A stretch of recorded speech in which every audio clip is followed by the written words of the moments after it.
Inside a grand stone hall, the cleric reads the final verdict over Kiska, who kneels helpless with his hands bound behind his back. The sentence is grim: cast him down into the Katarov dungeon. Terror grips Kiska as he desperately shouts his innocence, but the elderly cleric coldly dismisses every desperate plea as absolute nonsense. Guards seize Kiska on the cleric's command as Darga and his thugs watch with smug grins. Armored hands drag him away, his frantic cries echoing that he was framed. Memories flood back of Katara village, his quaint birthplace lined with timber-framed cottages and quiet cobblestone streets. Crowds of ambitious adventurers constantly pack the Katarov village, drawn by the presence of the formidable S-rank Katarov dungeon. Far from the glory of adventuring, Kiska lived a humble life tilling the soil as a farmer. Despair crushed his heart as he sat beside his ruined fields, staring at his completely wrecked crops. Confronting Darga, the arrogant son of the village head, only brought cruel mockery about the ruined harvest. Horror struck Kiska as he realized Darga himself had destroyed the crops. Kiska reflexively apologized to avoid trouble, but Darga reminded him of a cruel truth. People of the silver-haired elk tribe are forever despised because an ancestor betrayed humanity to demons. Cruel insults ended with a brutal punch from Darga. Endless beatings and trampled crops became a nightmare Kiska was forced to endure day after day. Walking the village streets with fresh bruises across his face, he hears a gentle voice call out. Nemia approaches with tender concern, asking if Darga tormented him again. Troubled by his wounds, she offers to bandage him and finds a quiet spot to sit, earning a grateful, pained nod from Kiska. Sitting on a stone bridge, Kiska thanks his dear childhood friend Nemia for tending his cheek. When she asks why villagers hate him, he grimly confesses that his silver hair disgusts everyone. Nemia instantly rejects his self-hatred, praising his silver hair as cool.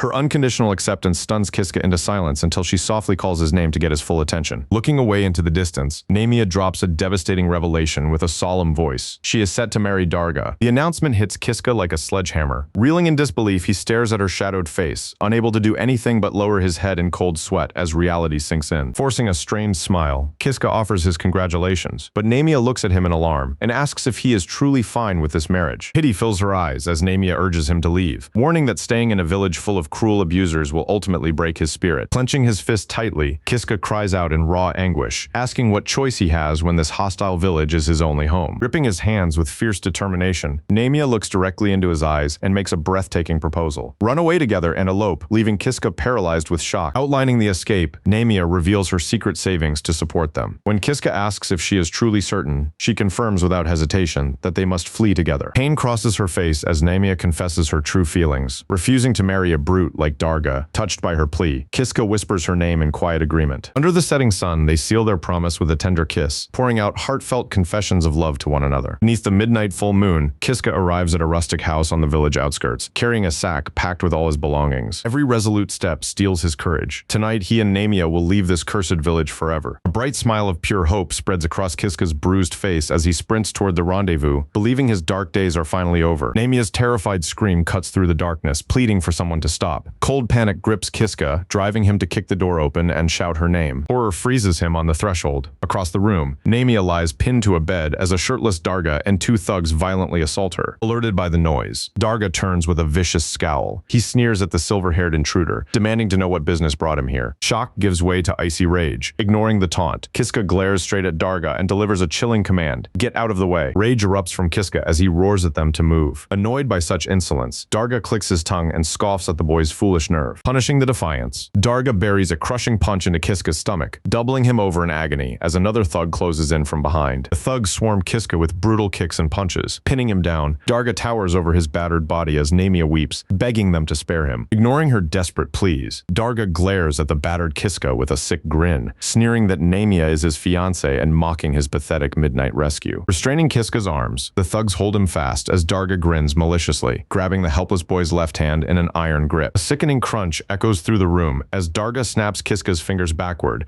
leaving him reeling in blinding agony. Nemia gasps in horror at the sound of splintering bone, covering her mouth in tears. Darga cackles maniacally, pointing at Kiska's other hand to shatter it next. Desperate to spare Kiska from more torture, Nemia screams for them to stop, promising to confess the entire truth if they let him go. Hearing her plea, Kiska thrashes against his captors, shouting at Nemia to keep silent, but Darga roars at him to shut his mouth. Kiska begs her through tears not to say a word, but Nemia refuses to watch him suffer any longer, determined to confess everything. As consciousness slips away under relentless blows, Kiska hears Nemia's tearful voice confess their escape plan to Darga, stoking the brute's murderous rage. Before blacking out, Kiska sees Namia weeping and calling his name. Remembering her radiant smile beneath the stars, he whispers her name one last time as darkness takes him. Framed for monstrous crimes, Kiska reflects on the outrageous charges, breaking into a home in the parents' absence and committing brutal rape and murder. Escorted by armored guards before a glowing teleportation circle, Kiska hears the high priest pronounce his sentence: exile into the deadly Katarov dungeon. Memories burn of how Darga murdered Namia in a blind rage and framed him for the slaughter. Now, the priest coldly looks down, asking if Kiska has any final words. Silence is his only reply. Knowing the corrupt village head Darga and his thugs fabricated every lie, Kiska says nothing as the priest orders the execution to begin. Guards cut the ropes as Darga and his lackeys mockingly sneer. Realizing that no one ever returns from this teleportation circle, Kiska knows this sentence is outright execution. Surging magical energy lifts Kiska off his feet as the portal activates, dragging his body screaming into the swirling vortex of blinding light. Tears stream down his twisted face in anguish and fury,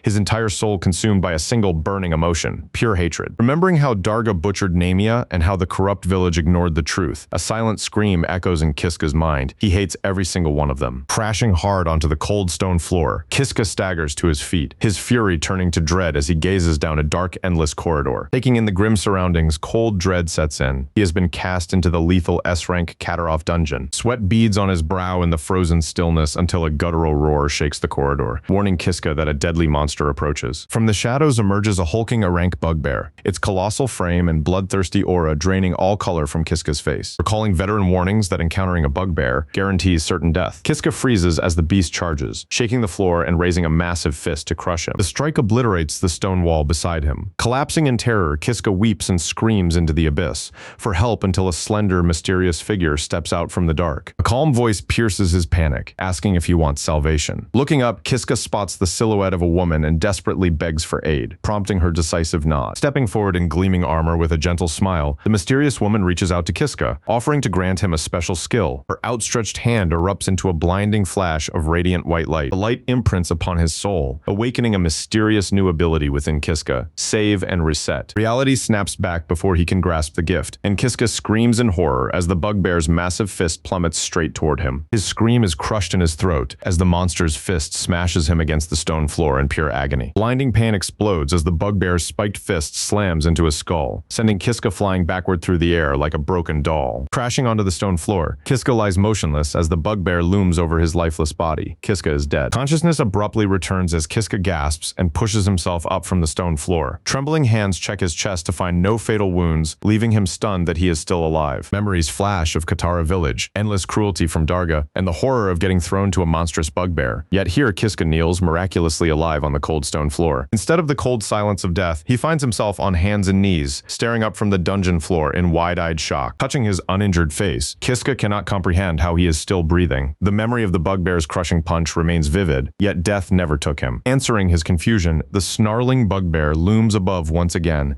bringing its colossal fist down to shatter Kiska's skull with sickening force. The fatal impact is absolute. Struck down, Kiska dies. Once more, Kiska gasps awake in terror and confusion, realizing he has returned to life after taking a fatal strike from the bugbear. With terrifying precision, the scene resets. The bugbear stands over him with fist raised and delivers the exact same lethal blow. Agony and darkness swallow the world again as his life fades, leaving Kiska bewildered by this endless loop. Consciousness snaps back yet again. Despite taking another fatal blow, Kiska wakes completely unharmed as the bizarre truth begins to dawn on him. For the third time, the monster's fist plunges downward. Recalling each death with a shudder of horror, Kiska finally realizes he has resurrected yet again. Dodging backward in terror, Kiska realizes the terrifying truth. He is not merely reviving, but rewinding back to the exact moment right before each fatal strike. Collapsing in dread, Kiska understands the crushing power of the mysterious girl's skill: save and reset. He is doomed to be butchered in an endless loop. Terror erupts into screams as he scrambles to flee, but the beast's clawed hand clamps over his face. Escape is futile. Death is guaranteed. Every attempt to dodge left or right ends in failure. Smashed and tossed aside, Kiska dies repeatedly in agonizing futility. His spirit shatters completely. Drowning in absolute despair, Kiska silently begs for anyone to grant him a true final death. Slumped against the cold stone and gasping for breath, Kiska catches a grim thought. True death would finally end this agony, offering an absolute escape from endless torment. Disabling his ability could grant him true freedom from this hell. Calling up the status screen, he stares at save and reset, his trembling finger hovering over the prompt to shut it off. Touching the interface triggers a violent rush of memories. Namia's gentle smile, Darga who butchered her, and the villagers who betrayed him. Letting his vengeance die with him sparks pure fury. Refusing an easy death, Kiska hardens his resolve and spins around with a defiant roar, catching the descending fist of the charging bugbear with an adrenaline-fueled grip. Instinct takes over as he launches a frontal assault, dodging the first strike only for the second blow to crush him instantly, snuffing out his newfound resolve in another bloody death. Over 100 deaths have turned hard-earned experience into pure reflex. When the massive right arm swings, Kiska ducks instinctively, letting the crushing fist whistle harmlessly overhead. Anticipating the follow-up left swing,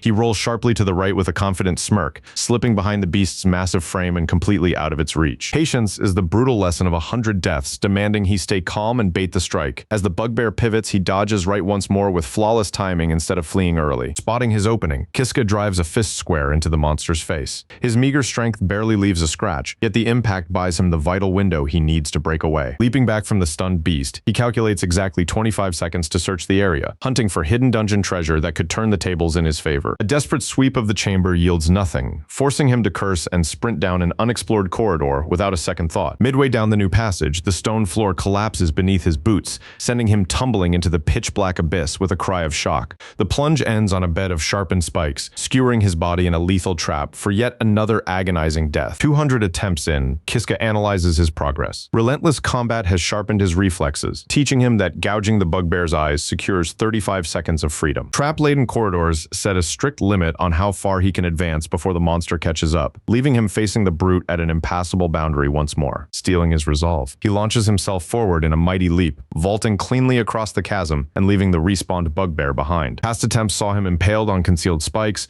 but hundreds of agonizing deaths mapped the terrain, letting him touch down safely on the far ledge with a sigh of relief. With the spike pit cleared, Kiska faces the long, dark corridor ahead, grimly recalling every impalement now that the path to the hidden room is finally open. Crawling through the cramped passage toward a faint glow at the far end, he presses forward with a mixture of guarded caution and rising anticipation. Exiting the tunnel, astonishment grips him as he beholds a secret chamber with an ornate treasure chest resting on a central stone pedestal. Prying the chest open without delay, he finds a velvet-lined ring set with a shimmering gem, confirmed by a prompt as the Crystal of Wisdom with effects revealed upon use. Activating the artifact summons a glowing menu of potent skills ranked from D to S, leaving him in awe as he realizes he may select a single new ability. Weighing his single choice, he considers A-rank healing and elemental magic, but realizes they require foundational mastery like swordsmanship and mana generation to function. Lacking weapons to wield combat magic, Kiska turns to S-rank options, weighing acceleration for a rapid escape, before deciding that stealth offers superior odds for pure survival. Locking in stealth floods him with raw power as a doorway opens in the stone, only for horror to strike when glowing magic circles ignite across the entire floor beneath him. Transported into a vast stone chamber, he stands surrounded by a horde of hulking, armored bugbears, their massive fists raised high in an overwhelming display of brute force. With a collective, guttural roar, the pack charges as a furious armored brute brings its massive fist crashing downward in a devastating strike. The brutal assault leaves Kiska's shattered body broken on the blood-stained floor, slaughtered by the victorious bugbear horde yet again. Terror widens Kiska's eyes as memories return of 10 armored bugbears beating him to death before he could even reach the treasure. Kneeling at the entrance once more, he stares down a lone hulking bugbear, hit by the grim reality that he must fight his way through all over again. Barely surviving the clash, Kiska leans against a stone table to catch his breath, grateful to endure another reset. Survival steals his resolve, directing his gaze toward a specific S-rank ability on the selection menu that he feels certain will secure his victory. Stealth proved utterly useless against 10 bugbears across 200 deaths, but selecting acceleration lets him perceive the monster's frantic charges in slow motion. Putting the skill to the test, he bursts forward at blinding speed to drive a crushing punch into the bugbear's skull. Triumph vanishes in an instant, replaced by raw horror as he looks down at his own shattered, bleeding hand, broken by the violent impact. The tremendous kinetic force of acceleration was too severe for his mortal body to endure,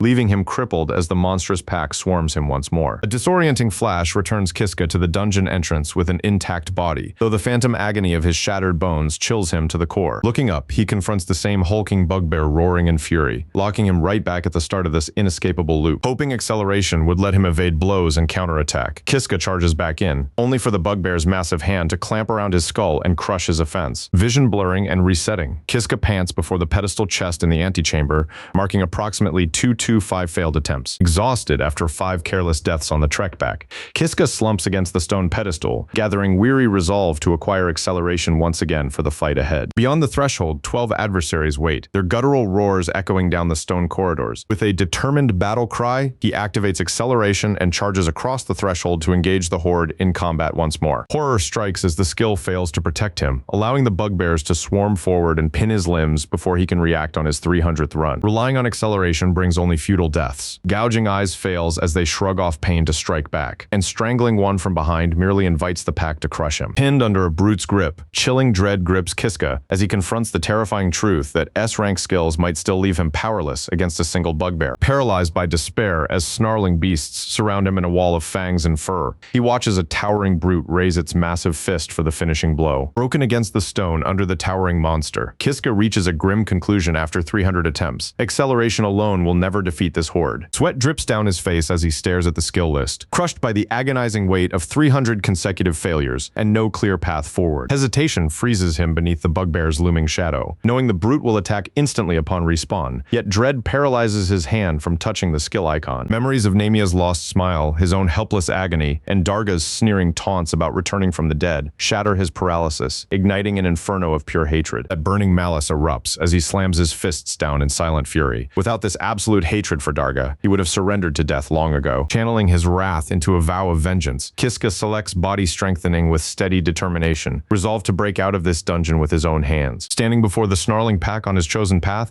he faces down their bloodlust as the monsters prepare to rip him apart once more. Locking eyes with the beasts without a trace of fear, he proclaims his commitment to master an entirely new combat strategy. By his 420th attempt, Kiska combines taijutsu with body strengthening, testing how physical enhancement shifts the battle through endless trial and error. Perched casually atop a bugbear's shoulders with a smirk, he confirms body strengthening dramatically boosts his attack, defense, jumping power, and overall balance. Kneeling over the downed beast with undeniable power, Kiska looks past this initial foe to lock his focus onto his true target across the room. Vaulting over the first monster, he fixes his gaze on his target, leaving the sluggish beast below staring upward in baffled confusion. A crushing downward axe kick strikes the bugbear, triggering a system prompt that confirms the monster's defeat and awards another skill point. Landing cleanly, Kiska realizes he defeated a bugbear for the first time as his status screen confirms body strengthening reached level 2, sparking fierce determination. Defeating bugbears to level his physical abilities could conquer all 10, but his confidence wavers when the system demands a daunting 100 skill points for the next rank. Optimism shatters under harsh math, yielding only 12 points per kill. He must slaughter nearly every monster in the chamber just to level up. Surrounded by hulking beasts, the brutal realization crushes Kiska as he recognizes his level grinding strategy is entirely impossible. Before he can devise a new plan, a massive fist sends his broken body flying, driving home the reality that he cannot win without higher skill ranks. Back at the glowing terminal with the death counter reaching attempt 510, Kiska's composure breaks into an agonizing cry of despair. Tears stream down his face as grief morphs into fury, screaming curses at Darga for trapping him in this merciless, inescapable nightmare. Rising with venom in his voice, he makes a solemn vow to escape this dungeon and slaughter every single villager who conspired to betray him. Though endless agony and exhaustion pushed him to the brink of surrender, a spark of defiant purpose begins to stir within his broken mind. A system notification announces his acquisition of Provoke, an accidental choice triggered amidst his blind spiral of grief and furious distraction. Scoffing at the useless ability with grim resignation, Kiska decides to throw away this run, taking a quick death to reset once more. A trio of hulking bugbears blocks his advance, prompting him to delay an immediate death and test the unfamiliar skill on this throwaway attempt. Casually gesturing toward the beasts, he hurls a mocking insult that instantly contorts the armored bugbear's face with unbridled fury. Blinded by absolute rage, the roaring brute charges headlong and obliterates a stone pillar, leaving Kiska stunned by the terrifying potency of the aggro pull. Adapting swiftly, he directs another sharp taunt at the two remaining bugbears, successfully drawing their frenzied aggression onto himself. The two enraged monsters charge blindly and crash straight into their ally, creating a tangled heap of roaring beasts that sends Kiska into a fit of dark laughter. Unhinged laughter tears from his throat as he wonders if hundreds of agonizing deaths were completely meaningless before such an overlooked, game-changing ability. Manic laughter hardens into cold fury at the realization he had this power all along, vowing to weaponize, provoke, and annihilate every enemy in his path. Surrounded by a closing wall of snarling fur and muscle, Kiska stands in absolute clarity as the suffocating fog of despair finally evaporates. A feral grin spreads across his face as he tauntingly beckons the horde forward,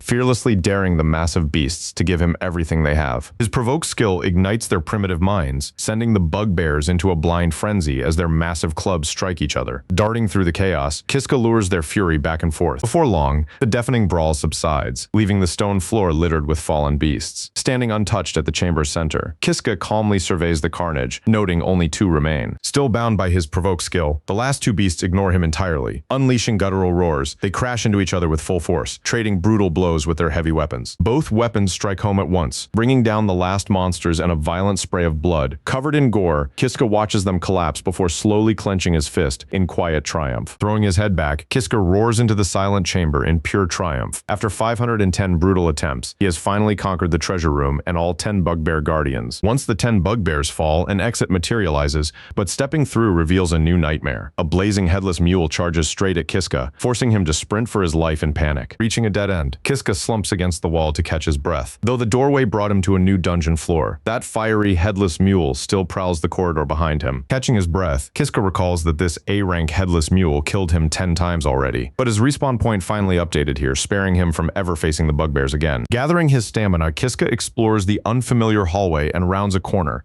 stopping dead in his tracks before a vast chamber etched with 3 intricate teleportation circles in the stone. Studying the 3 magic formations, Kiska realizes he must choose one to move forward, uncertainty written plainly across his face. Doubt soon gives way to a wry grin, knowing he only needs to step onto one without overthinking the danger or second-guessing his path. Even if he picks the wrong circle, death poses no permanent end thanks to his save and reset ability. Bracing himself for the unknown, Kiska steps firmly onto the central teleportation circle with steady resolve. A burst of light drops him into a torchlit stone corridor, and as Kiska advances down the solitary path, his eyes widen at the shocking sight waiting at the far end. Suspended inside a massive transparent cylinder, hangs the armored woman from his past, bound unconscious by heavy iron chains winding across her body. Staring at the captive, Kiska recognizes her as the true benefactor who bestowed his life-saving rewind power upon him. Approaching the cylinder, Kiska detects a faint magical shimmer in the air and reaches out toward the protective barrier. His fingertips make contact, causing the barrier to shatter into shards as the heavy chains snap apart with a ringing clang, startling him backward. Released from her bonds, she collapses forward, but Kiska catches her before she hits the stone, asking if she is unhurt as her eyes slowly flutter open. Smiling faintly, she realizes he awakened her, and as Alk asks about the power she gave him, she introduces herself as Ajiha Tsubaki, an ex-hero sealed in this dungeon. Repeating the name Ajiha in awe, Kiska introduces himself in return.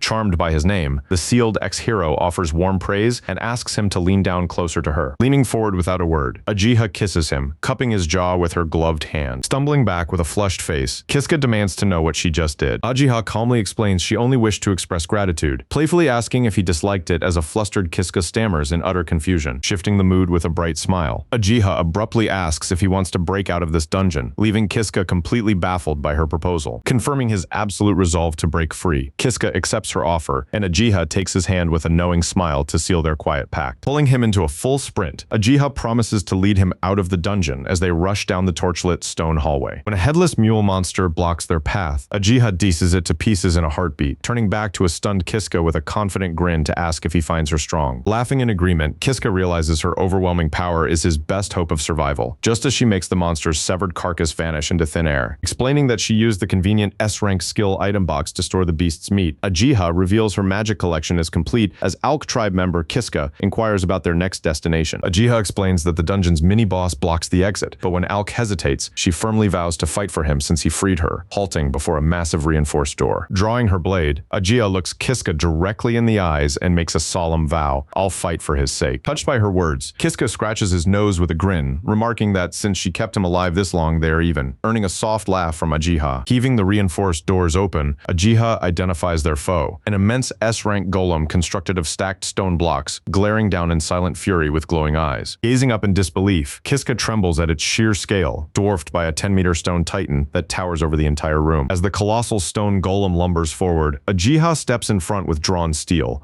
ordering Kiska to take cover behind her as he nervously tells her to stay safe. Leaping high into the air with blade raised, Ajiha vows to protect him, crashing down with blinding speed to shatter the golem's stone ankle as Kiska watches in awe. The shattered ankle barely slows the titan down, yet Ajiha stands her ground against its relentless assault, leaving Kiska in awe of her ability to trade blows with such a monster. Driven backward by the golem's crushing assault, Ajiha's boot slips on loose rock, throwing her off balance, yet fierce determination keeps her eyes locked on victory. A colossal stone fist descends with crushing force, smashing through Ajiha's sword guard and sending her flying across the chamber as Kiska cries out her name in terror. Refusing to watch her die, Kiska uses his provoke skill to draw the golem's stony gaze onto himself, prompting a wounded Ajiha to cry out in frantic alarm. Her desperate warning comes too late as the golem swats Kiska like a fly, slamming him through a stone doorway as Ajiha watches in frozen horror. Staring at the rubble where Kiska vanished, Ajiha whispers his name in despair, unaware of the tall shadow materializing right behind her as the golem looms. The shadowy figure speaks with Kiska's voice to apologize apologize, and tears pour down Ajiha's face as she weeps over her broken promise to protect the Alk tribe. Stepping out from a hole in the wall with a confident grin, Kiska reveals that dodging is his greatest specialty, a skill forged during his endless clashes with the bugbears. Pointing out that the golem's arm is wedged deep inside the wall, Kiska urges Ajiha to strike, and her eyes widen in realization as she shouts his name, her expression hardening with resolve. Ajiha leaps high above the trapped golem, channeling her mana to unleash a sacred sword art. Unleashing a fierce battle cry, Ajiha invokes Dragon Slayer as her glowing blade descends in a lethal arc toward the golem's core. The blade cuts clean through stone, splitting the colossal golem in two as its severed halves drift apart with a deafening crack. Landing gracefully as the stone titan crashes in ruins, Ajiha of the Alk tribe turns toward Kiska in overwhelming relief, meeting his broad, joyful smile. Overcome with joy, Ajiha rushes into his arms shouting that they did it, and Kiska embraces her tightly with a laugh to celebrate their hard-won victory. Looking back, Kiska felt certain that with the mini-boss dead, their nightmare was finally coming to an end. Sitting together amidst the rubble, that optimistic belief seemed certain, or at least that was what he thought at the time. Leaving the destroyed golem behind, the pair presses into a secret tunnel, with Ajiha and Tsubaki leading the crawl through the cramped stone passage. Following right behind her through the gap, Kiska realizes their search for an exit brought them into a hidden room, calling her name in surprise. Stepping inside, Kiska stares in utter disbelief at a lavishly furnished lounge centered around a plush red sofa,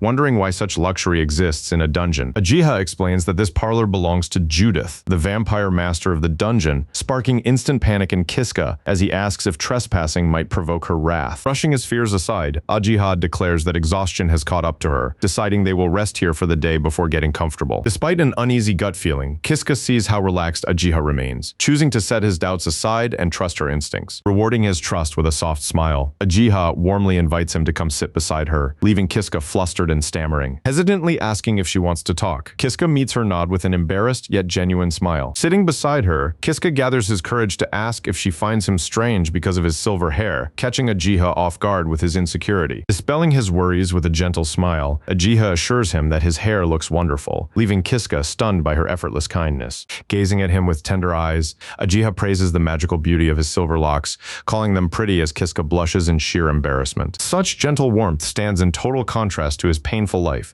where silver hair marked him as the despised Alk tribe, bringing only the cold glares of Katara village and stones hurled by Darga. Offering a warm smile, Ajiha reassures him that regardless of what anyone like Nemia thought back home, she genuinely finds his silver locks beautiful. Explaining her open mindset, Ajiha drops a startling revelation, confessing that she originally comes from another world entirely. Staring in astonishment, Kiska asks if she truly lived in another world, and Ajiha confirms it without hesitation, recalling her life before arriving here. Though the concept is completely alien to him, Kiska shakes his head when asked if he doubts her, voicing total belief as a delighted Ajiha rests against his shoulder. Murmuring that she expected his trust, Ajiha snuggles against him, leaving Kiska overwhelmed by an unfamiliar closeness as he wonders about her otherworldly past. A loud rumble from his stomach breaks the silence, and when Kiska admits he has starved since entering the Jeon dungeon, Ajiha winks and offers to cook the headless mule meat in her item box. Donning an apron, Ajiha skillfully chops the meat and stirs a simmering pot as Kiska watches from the sofa, announcing dinner is ready in no time. An impressive feast of roasted meat, hot soup, and drinks fills the table, and after offering thanks, Kiska takes a bite, gasping in pure astonishment at how amazing it tastes. Overwhelmed by deep emotion, Kiska devours the feast seasoned with spices from Ajiha's item box, marking the first authentic meal he has tasted since his brutal exile into the hellish dun. Sitting beside her on the couch, Kiska loses himself in every bite, stunned that dungeon food could taste so delicious. Noticing his tears, Ajiha asks in concern if the spices were too intense, but Kiska wipes his eyes and admits he is just overwhelmed with gratitude. Once the meal ends, heavy exhaustion settles over Kiska, prompting a tired sigh as he admits he is ready for sleep. Noticing the single bed in the room, Kiska offers it to Ajiha and insists on taking the couch for himself, catching him completely off guard. Ajiha smiles brightly and suggests they share the bed together, leaving Kiska stammering without a coherent protest. Ultimately settling into separate spaces, Ajiha takes the bed and Kiska rests on the couch, wearing a faint smile of relief as he stares into the dark. Lying awake in the dark, Kiska feels brief hope that Ajiha can lead him out of the dungeon, yet shame strikes him for leaning on her, hardening his resolve to stand on his own. That train of thought shatters as Ajiha mounts his waist on the narrow couch, dropping a casual oops as Kiska stares up in wide-eyed shock and blurts out a breathless protest. Leaning down until her face is inches from his own, she fixes him with an unreadable gaze in the dim light, throwing his mind into total, unadulterated confusion. Pinned beneath her weight on the cushions, Kiska freezes in bewilderment as Ajiha smiles softly, whispers his name, and invites him to touch her body. Guiding his fingers, she presses his palm palm firmly against her chest, asking if he can feel her racing heart as shock freezes his face. Lowering her face inches from his lips, she openly confesses her deepest love for him. Her confession turns intense, as raw emotion fills her voice, repeating again and again that she loves him as Kiska stammers in disbelief. Scrambling to process her words, he questions what he could have done to earn such devotion, though Ajiha merely tilts her head at his confusion. Her answer cuts through the tension with blunt clarity. He saved her, a truth Kiska repeats in disbelief as she nods to confirm it. Opening up about her past, she explains that she remained sealed deep within the dungeon for centuries, clinging to the hope that a prince would one day come to her rescue. The truth clicks into place. Ajiha granted him power, hoping he would be her savior, a reality she confirms by admitting she bestowed the exact same gift upon everyone who entered the dungeon. Her expression darkens as she reveals all those previous warriors lost heart and perished, leaving Kiska as the only one who ever managed to fight his way all the way to her chamber. Leaning close with adoring eyes, she calls him the long-awaited prince of her dreams, leaving Kiska speechless before the staggering depth of her devotion. Fresh panic strikes as Ajiha pulls him into a tight embrace, tearing at his garments with unmistakable intent, shoving her back with defensive hands. He shouts desperately for her to wait and back off. Looking away, he tells Ajiha bluntly that he cannot accept her advances because his heart belongs to Tsubaki,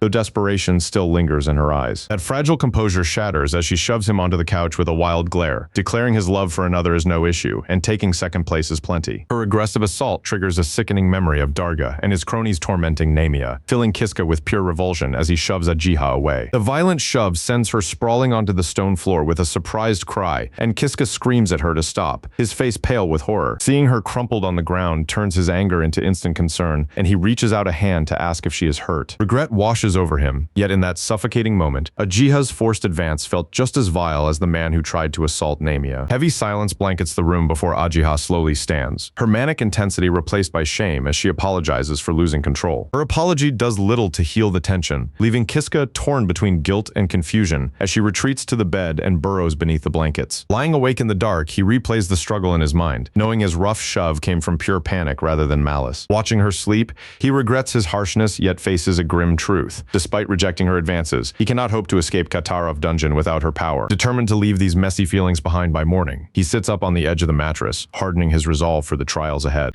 A silhouette looms before him, revealing Ajiha standing in place, no longer wearing her sleepwear, but clad in dark lace-trimmed garments that leave him stunned. Cold sweat drenches Kiska's pale face as sheer terror seizes him before the gruesome scene. His gaze locks onto a pair of feet in dark patterned stockings dangling in midair, just steps away from a lifeless body on the mattress. The hanging corpse is Ajiha Tsubaki, her features frozen in a silent mask of horror. Sickening shock provokes an instant visceral reaction as a choked gag escapes Ajiha's lips and Kiska clamps a hand over his mouth to fight back nausea. Stumbling backward in horror, a dreadful question grips his sanity. Did his harsh rejection turn him into the villain of this tragedy? Paralyzed in his seat, he stares up in terror at Ajiha's lifeless feet, swaying gently in the pale moonlight. Clutching his head as sweat pours down his face, the dreadful pieces fall into place. His cold rejection drove Ajiha to end her own life. Overwhelmed by guilt, he can only stammer in denial, powerless against the ghastly image of her hanging body right before him. Panic overtakes him as he scrambles away from the nightmare, fleeing into the shadows and desperately babbling that he is not evil. Crawling frantically on all fours through the pitch-black stone corridor, he pants in exhaustion and casts terrified looks behind him. Sweat drips from his brow as he stumbles backward in denial, trying to convince himself that Ajiha's death was nothing more than a terrible accident. His frantic flight plunges deeper into the torchlit corridor, only for a monstrous, hulking brute to step out and block his escape. Lunging forward without hesitation, the creature swings its weapon in a lethal blur, smashing him backward through the air with crushing force. Crashing to the ground in agony, one bitter truth flashes through his fading mind. Without Ajiha's strength, he is helpless against dungeon beasts. Groaning in pain as consciousness returns, he finds himself on the cold stone floor, stunned to see the exact beast that killed him lying dead nearby. The impossible aftermath sparks frantic questions in his head, wondering how time reset and brought him back to this exact spot. Scrambling to his feet, dreadful certainty settles in. This loop began because his rejection pushed Ajiha to take her own life. Staring down the empty hallway, guilt paralyzes him as he questions whether accepting Ajiha's love was the only way to keep her alive. That thought vanishes as Namia's smiling face fills his memory, cementing his conviction that he could never betray the girl he loves. A startling discovery stops him in his tracks. Inside a massive containment unit ahead, Ajiha hangs suspended in chains, fully alive. Stealing his resolve, he vows to accept her affection this time, trusting that rewinding time will keep her chained yet safe. Taking a step forward, the massive iron chains chains binding Ajiha shatter with a thunderous crack, catching him off guard. Freed from her restraints, the woman rises to her feet as Kiska watches in silence, examining her hands and declaring that Ajiha will help him. Turning to face him with an icy, unfamiliar expression,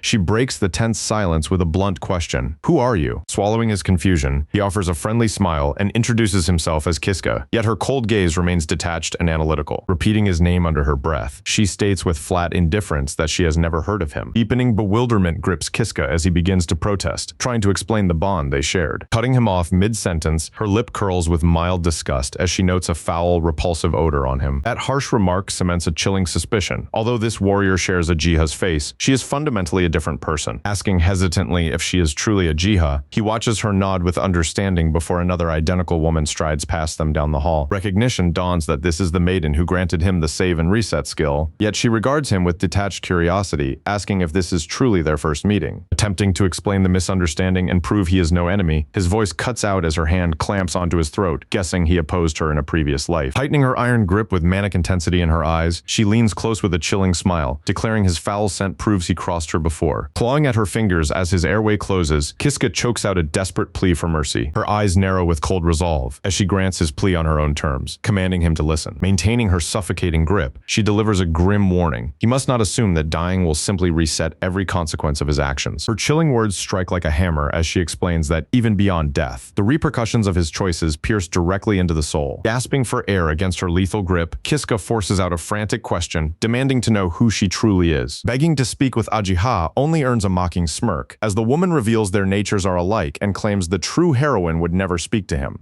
With cold finality, she declares that Ajiha refuses to utter a word to him, punctuating the rejection with a blunt refusal. Leaning close with unsettling intensity, she delivers a final warning, leaving Kiska stammering in terror as he questions what her cryptic threats mean. With a sharp shove that sends him stumbling backward, she orders him in an absolute tone never to involve himself with Ajiha again. A terrifying memory flashes back. The moment those words left her mouth, she snapped his neck like a twig before walking away. Jolting awake with a ragged gasp, he finds himself back in the familiar stone chamber, heart pounding from the terror of his latest death. Reeling in sheer disbelief, his mind struggles to process the impossible nightmare he just survived. Desperately trying to make sense of his killer, he wonders how Ajiha could harbor two completely separate, conflicting personalities. Confusion hardens into bitter resolve as he decides to cut ties with her completely. Turning his back on the sealed chamber, he refuses to release Ajiha, knowing full well that facing her again means certain death. Peering down the flaming gulf corridor choked with mangled corpses, the brutal reality hits home. Traversing Katarov dungeon without Ajiha is impossible without a new path. Entering a chamber with 3 teleportation circles, he bypasses the middle portal from his last run and steps onto the left circle into the unknown. Materializing inside a cramped stone antechamber, sweat traces down his temple as he surveys the heavy, suffocating silence around him. Stepping out into the torchlit corridor, dread washes over him as he realizes this is the exact same path he previously traversed beside Ajiha. His steps freeze in place as he spots a lone figure seated at a table down the long hall, widening his eyes in utter disbelief. Seated at an ornate table flanked by lit candelabras, an elegant young woman calmly sips from a teacup, her eyes closed in quiet serenity. Shock grips Kiska at the impossible sight of a girl casually drinking tea in this dark abyss. Opening her eyes with a faint smile, the girl addresses the intruder directly, remarking how rare it is for anyone to stumble into her secluded domain. Those serene words deepen his confusion, leaving him paralyzed by the sheer absurdity of someone casually enjoying tea in this deadly underground lair. Setting her cup down, she breaks the silence to inquire why he came and what he seeks, leaving him utterly baffled about her true identity. Snapping out of his daze, Kiska scratches the back of his head with an awkward grin, admitting he only wants a way out of the dungeon. Her calm expression remains unreadable as she takes in his desperate plea, softly acknowledging his desire to flee. Unbothered by his panic, she calmly brings the teacup to her lips before coolly calling his intrusion utterly rude.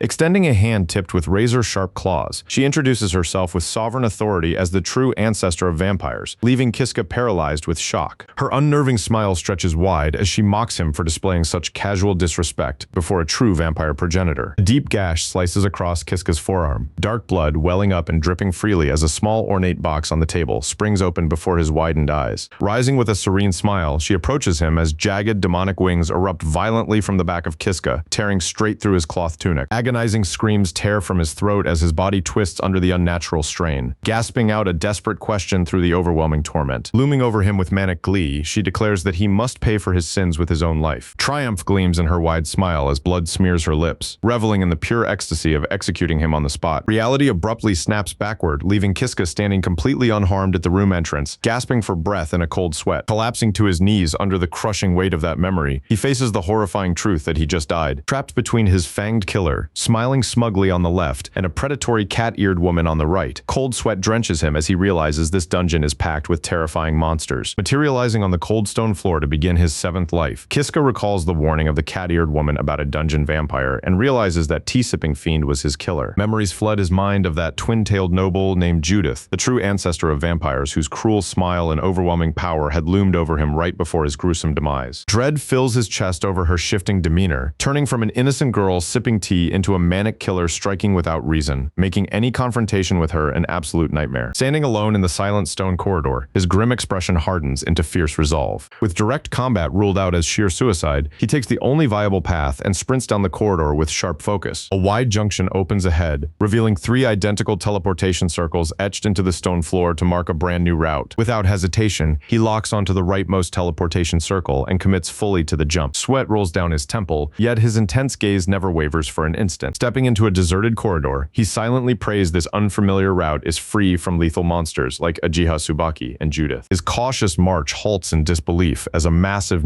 ornate pillar glowing with intricate vine-like patterns rises at the end of the corridor. At the end of the hall, his confusion turns to sharp recognition upon spotting a sword plunged deep into an ornate stone pedestal. Its winged crossguard bears an ominous, eye-like gem that pulses with malice, making the entire weapon radiate danger. Having survived this far completely unarmed, he weighs the risk and decides this mighty blade might be his only salvation to escape the dungeon. Stealing his nerves, he reaches out and wraps his fingers firmly around the dark hilt. A violent shock surges through his body the exact instant his fingers grip the hilt. That surge explodes into searing agony, forcing him to throw his head back and scream as raw energy rips through his flesh. Torment radiates violently from the contact point, spreading unbearable heat through every nerve and muscle in his body. Agony rages for several grueling minutes until he realizes the horrifying truth. His hand has fused completely to the hilt. When the intense torment finally fades, he remains hunched over the pedestal, gasping for breath. Collapsing onto the stone floor, profound relief washes over his trembling frame upon realizing he is still alive. Staggering back to his feet, he curses under his breath at the sheer brutality of that excruciating pain. Horror grips him as he inspects his right arm, discovering that the ornate hilt has melded seamlessly into his living flesh. Grunting under the massive strain, he struggles to lift the blade as its sheer weight pulls painfully against his shoulder. Pinned in place by the crushing weight inside the empty room, he stares around in desperation, wondering how he can possibly proceed. Trudging down the corridor in frustration with a deadweight arm, his bitter thoughts halt as a hulking figure emerges at the far end of the hall. Turning around to reveal its monstrous form, a ferocious A-rank werewolf lets out an ear-splitting roar, sending pure terror through Kiska as he prepares for certain death. Before that roar fades, Howl's arm thrusts forward against his will as the sentient blade drags him through the air at blinding speed toward the beast. Slicing through the werewolf with effortless grace, the blade cleaves the beast into pieces, leaving him staring dumbfounded at the bloody carnage. Gazing down at the blood-stained weapon, he realizes it acted entirely on its own instinct, offering him an unexpected lifeline in this lethal pit. A dark grin spreads across Grin face as this terrifying power bolsters his resolve, ready to use this sinister blade to conquer the dungeon at all costs. Standing over the bisected beast, a wild grin takes over his face as he brandishes the black sword. Confident that this blade can obliterate any foe, he charges down the corridor with manic energy, his eyes locked forward in grim determination. Skidding to a halt before massive reinforced double doors, he immediately recognizes the entrance to the mini-boss chamber. Peeking through the cracked doorway, he confirms this is the exact arena where the stone golem was slain, though a completely different monster now lurks inside. Raising its feathered head, a massive S-rank griffin locks its piercing eagle eyes onto the intruder with murderous intent. Cold sweat forms on his brow, recognizing that this majestic winged predator serves as the new guardian boss. Shrieking violently, the griffin lunges forward, closing the distance in a blinding burst of speed. Diving aside, he narrowly avoids a crushing talon stomp that shatters the stone floor beneath his former position. Landing in a crouch with a confident smirk, he rises to face the turning beast, knowing he is no longer the helpless victim of past loops. Claws clash violently against hardened steel as Kiska raises the black sword to intercept the ferocious strike, holding his ground against the monster. Holding his ground against the towering griffin, he focuses solely on letting the dark blade unleash its full destructive potential. Ducking low as the screeching predator dives, he angles the weapon to meet the charge and let the blade do the killing. Extended talons plunge toward him, yet instead of retreating, a bold path to victory flashes through his mind. Surging upward on pure adrenaline, he swings the black sword in a devastating arc, filled with absolute certainty of victory. Cleaving through the S-rank griffin with impossible ease, the blade fells the beast as Kiska lands with a triumphant grin. Gazing at the living weapon fused to his right arm, he marvels at the overwhelming might that can slaughter any challenge. challenger. Scanning the quiet chamber, he spots an irregular wall section that opens into a hidden exit, mirroring the aftermath of the golem battle. A ruthless smirk spreads across his face, resolved to ride this unstoppable momentum and conquer the remaining depths in a single run. Stepping into the dark passage, his bold stride falters as exhaustion sets in, dragging the heavy blade noisily along the stone floor. Pausing to catch his breath, dread creeps in as he inspects his mutated arm, suspecting that the dark blade has swollen in size. Glancing down the torchlit corridor, his body freezes in place at the sight of a familiar figure waiting silently in the shadows. Stepping into the light with her long twin tails and dark frilly dress, the noble girl offers a knowing smirk, cooing playfully that he has grown quite impressive since their last encounter. Sweat pours down his forehead as he stammers out the name Judith, struggling to fathom why the vampire progenitor stands before him. In the ruined corridor, Kiska grips the grotesque living weapon, fused to his right arm, confronting the unbothered vampire. Amused that he still retains his sanity, she smiles faintly as he furiously grits out the name Judith to demand her true objective. Her grin widens, declaring that her intent should be completely obvious to him. With eerie calm, she casually announces her plan to execute him. She quickly clarifies her target, revealing that her true goal is to destroy the grotesque parasitic blade bonded to his right arm. Naming the weapon as parasitic sword puppet, she leaves him muttering the strange term in complete bewilderment. Judith explains that the blade is a cursed parasite feeding on flesh and souls, confirming to Kiska with a cheerful nod that she must butcher him to eliminate the threat. Without hesitation, she gruesomely rips her own left arm straight from its socket, showering blood as she praises his sharp mind with a manic grin, while Kiska stares in absolute horror. Stammering in horror, his mind reels over what kind of monster could casually hold her own severed limb without flinching. Her severed arm and blood coalesce into a massive curved black blade.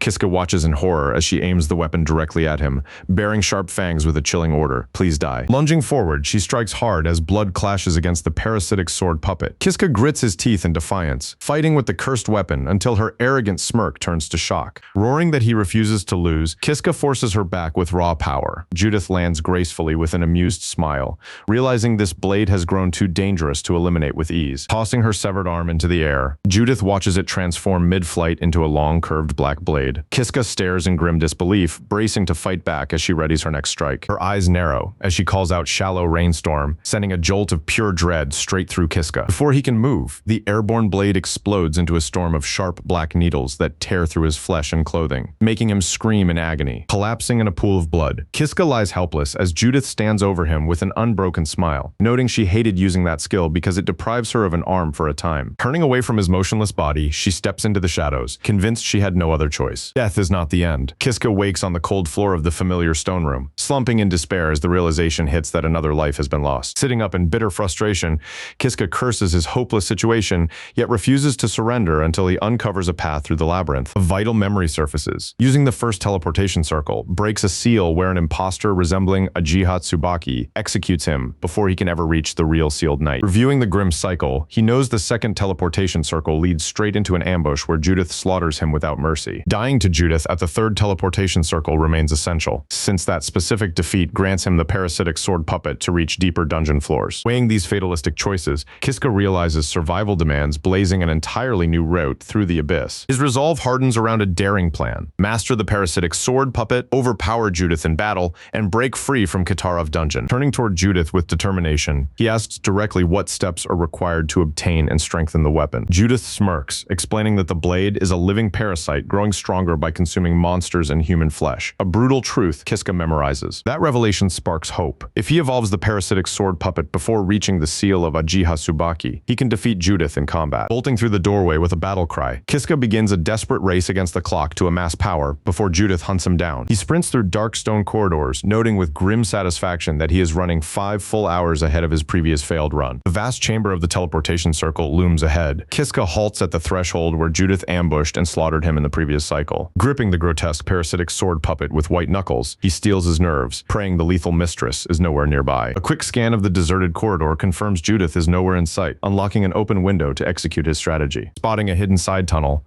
caution melts into a fierce grin as Kiska realizes this unexpected discovery changes everything for his plan. The passage opens into a massive cavern packed with snarling werewolves, every hulking beast instantly locking eyes on the intruder. Facing the pack without a trace of fear, Kiska offers a cold smile of gratitude for the mountain of experience they provide. With a fierce battle roar, he lunges into the horde, allowing the parasitic sword puppet to shred the first werewolf in a fountain of blood. Echoes of the slaughter draw Judith to the chamber entrance, where she observes the violent bloodbath with intense curiosity. Stepping across the blood-soaked stone, Judith inspects the dismembered dismembered beasts and coolly remarks that the blade has fed exceptionally well. Turning her gaze to Kiska amid the carnage, she notes the weapon has grown considerably, admitting he might pose a genuine challenge. Yet when Kiska turns to face her, her calm composure shatters into disbelief at the horrifying sight before her. Dark vanity tendrils crawl across Kiska, consuming his arm and torso as his consciousness fades away in disorientation, prompting Judith to smirk that the host body is already completely taken. Facing him with icy disdain, Judith declares her intent to execute him, dismissing his monstrous transformation as meaningless as Kiska struggles to process the situation and stammers in confusion. Gasping for breath with sweat drenching his brow, Kiska fights a desperate internal battle against the weapon consuming his mind. Amused by his agony, Judith flashes a cruel grin and condescendingly offers him one final chance to defend himself. Those mocking words trigger a harrowing memory of slumped despair against a stone wall, surrounded by mounds of slaughtered monsters. A single crushing realization echoes through his shattered mind. Even after gorging the weapon on blood and gaining immense power, defeating Judith remained completely impossible. Endless desperate attempts and fleeting glimpses of victory in previous loops always collapsed into the exact same bloody slaughter. Whenever he pushed past his mortal limits, the parasitic sword puppet erased his consciousness and seized complete control. Escaping Katarov dungeon as a hollow, possessed puppet of the blade would render survival completely meaningless. Every single path, the Ajiha route, the Judith route, the sword route, has collapsed into utter catastrophe and death. Clutching his sweat-drenched face, Kiska buckles under the overwhelming weight of his repeated executions. Yet through the suffocating despair, a single untried possibility flashes across his mind. Having died countless times, fear no longer binds Kiska as he resolves to gamble everything and strides toward the chamber doorway. Stepping into a grand chamber adorned with glowing magical seals, he accepts the massive risk of his sole remaining hope. Judith sits quietly at a small tea table, looking up with mild amusement at his unexpected entrance. Kiska expresses cool disbelief that an intruder entered her sanctuary, demanding his business and repeating the exact words from past executions. Steeling his resolve against another swift death, Kiska prepares to execute his gamble under her watchful gaze. He drops to one knee with profound respect, addressing Judith as the ancient vampire progenitor and asking for a life-altering favor. Looking up from his kneeling position, Kiska begs Judith to take him under her wing and accept him as her loyal disciple. A desperate cry rings through the stone hall, "Make me your disciple, Judith." Prostrating himself on the cold tiles, Kiska kneels before the twin-tailed mistress as she sips tea without flinching at his request. Lowering her teacup in mild disbelief,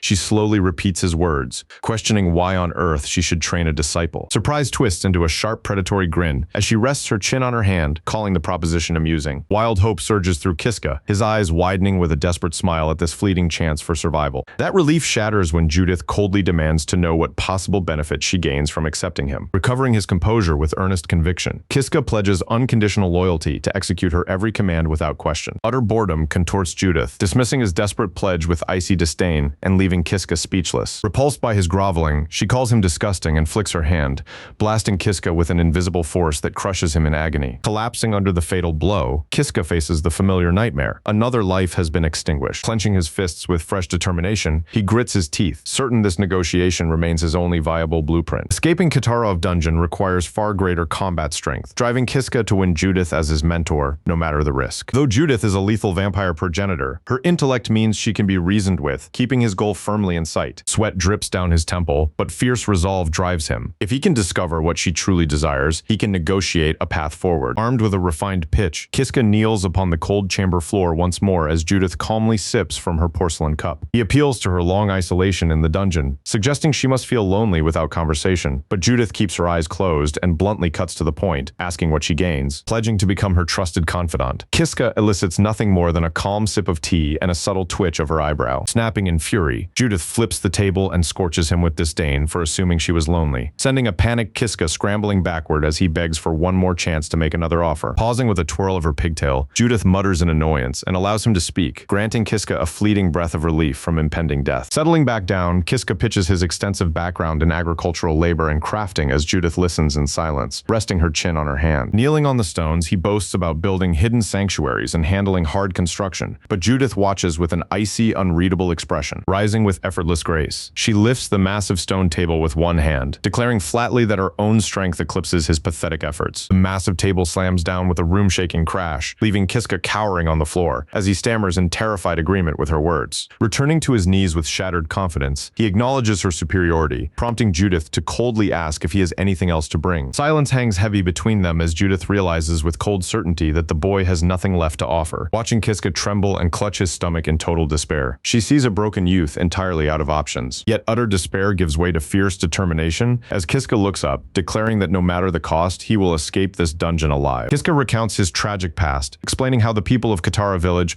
persecuted him without mercy before casting him into the Katarov dungeon. His confession turns grim as he reveals the woman he loved was murdered by Darga, commanding the quiet attention of Judith. Bowing his head, Kiska explains how the villagers blamed him for the murder and banished him into the dungeon as punishment. Finishing his desperate tale, he finds Judith completely unmoved as Shikuli asks what his grim past has to do with her. Rage contorts his expression as burning hatred consumes his gaze, swearing to execute ruthless revenge on every last villager. Thick with malice, his voice promises to torture and slaughter them in the most agonizing ways possible, startling Judith with his sheer brutality. Placing a hand over his heart, Kiska formally requests her lethal aid, pledging absolute devotion in exchange for vengeance. Her lips part in response to reveal an unsettling grin lined with unnaturally sharp teeth. Genuine amusement glints in her crimson gaze as her smile widens, thoroughly intrigued by the daring offer from Kiska, admitting her growing eagerness to see his fate unfold. She warns him strictly not to celebrate prematurely. Leading him down a stone corridor, Judith presents her offer, promising to take him as her disciple if he survives her test. After confirming his use of a teleportation circle, Judith reveals a core dungeon rule. Stepping onto a circle offers no return. Arriving in a barren chamber, Kiska recognizes the room from his initial teleportation, sensing a distinct change in the atmosphere.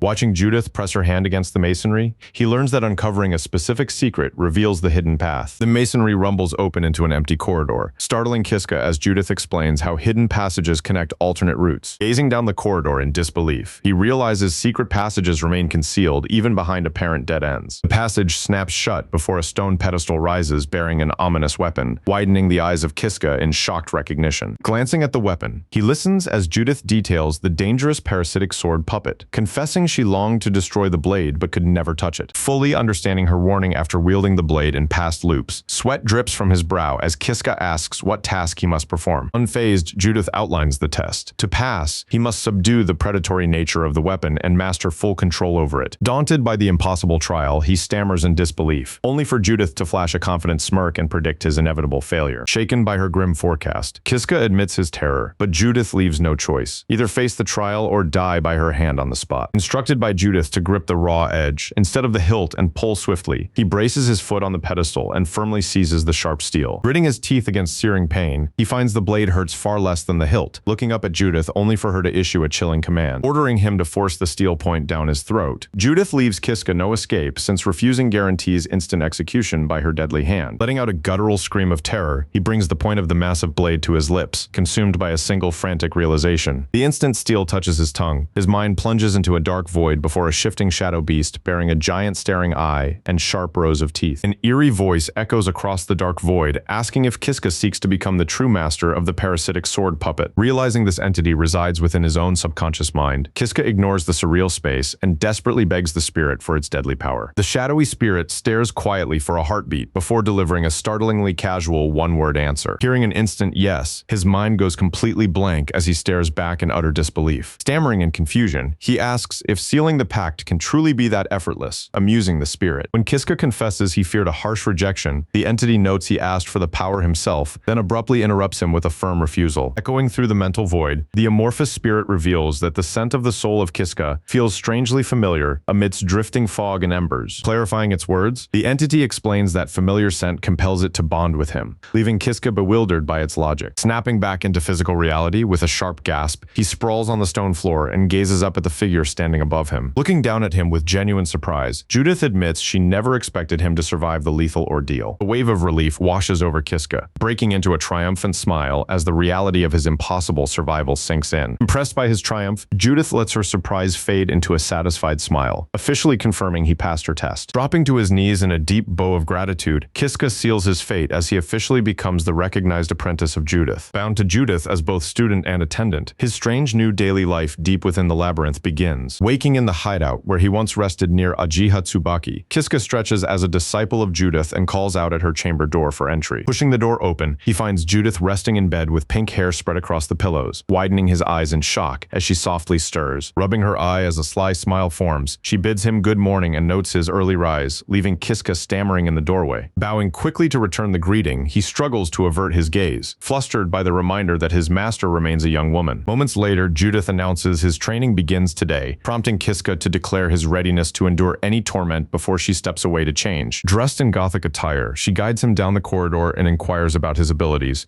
forcing Kiska to admit he only holds provoke, keeping save and reset concealed as a secret trump card. He sheepishly nods when Judith remarks on his meager arsenal. Halting abruptly with her twin tails swaying, Judith stares intently at a blank wall, prompting Kiska to pause in curious anticipation. Flashing a confident smirk, she reveals that nearly a millennium inside the dungeon taught her every hidden path, including the secret door right before them. As the stone partition grinds open into darkness, learning her thousand-year age convinces Kiska that becoming the disciple of Judith was the right choice. Following Judith into a secret chamber, he spots an ornate chest before learning her goal is to help him acquire new abilities. Boasting that she knows every chest location in the labyrinth, her confidence leaves Kiska staring at the coffer in awe. Opening the coffer to touch the glowing gem, a system notification announces he obtained Crystal of Wisdom, triggering its forced activation. A vast catalog of skills from S rank down to C rank manifests before him, as Judith instructs him to choose a single ability. Scanning the interface with sweat on his temple, he notices new tactical additions compared to past lists, including pressure and enhanced judgment. Seeking guidance, he accepts the advice of Judith to pick swordsmanship, since mastering the blade fused into his flesh requires complete weapon control. Judith taps the selection for him, confirming swordsmanship acquired, and prompting Kiska to pump his fists with a triumphant grin. His joy is cut short when Judith slyly reveals that claiming another skill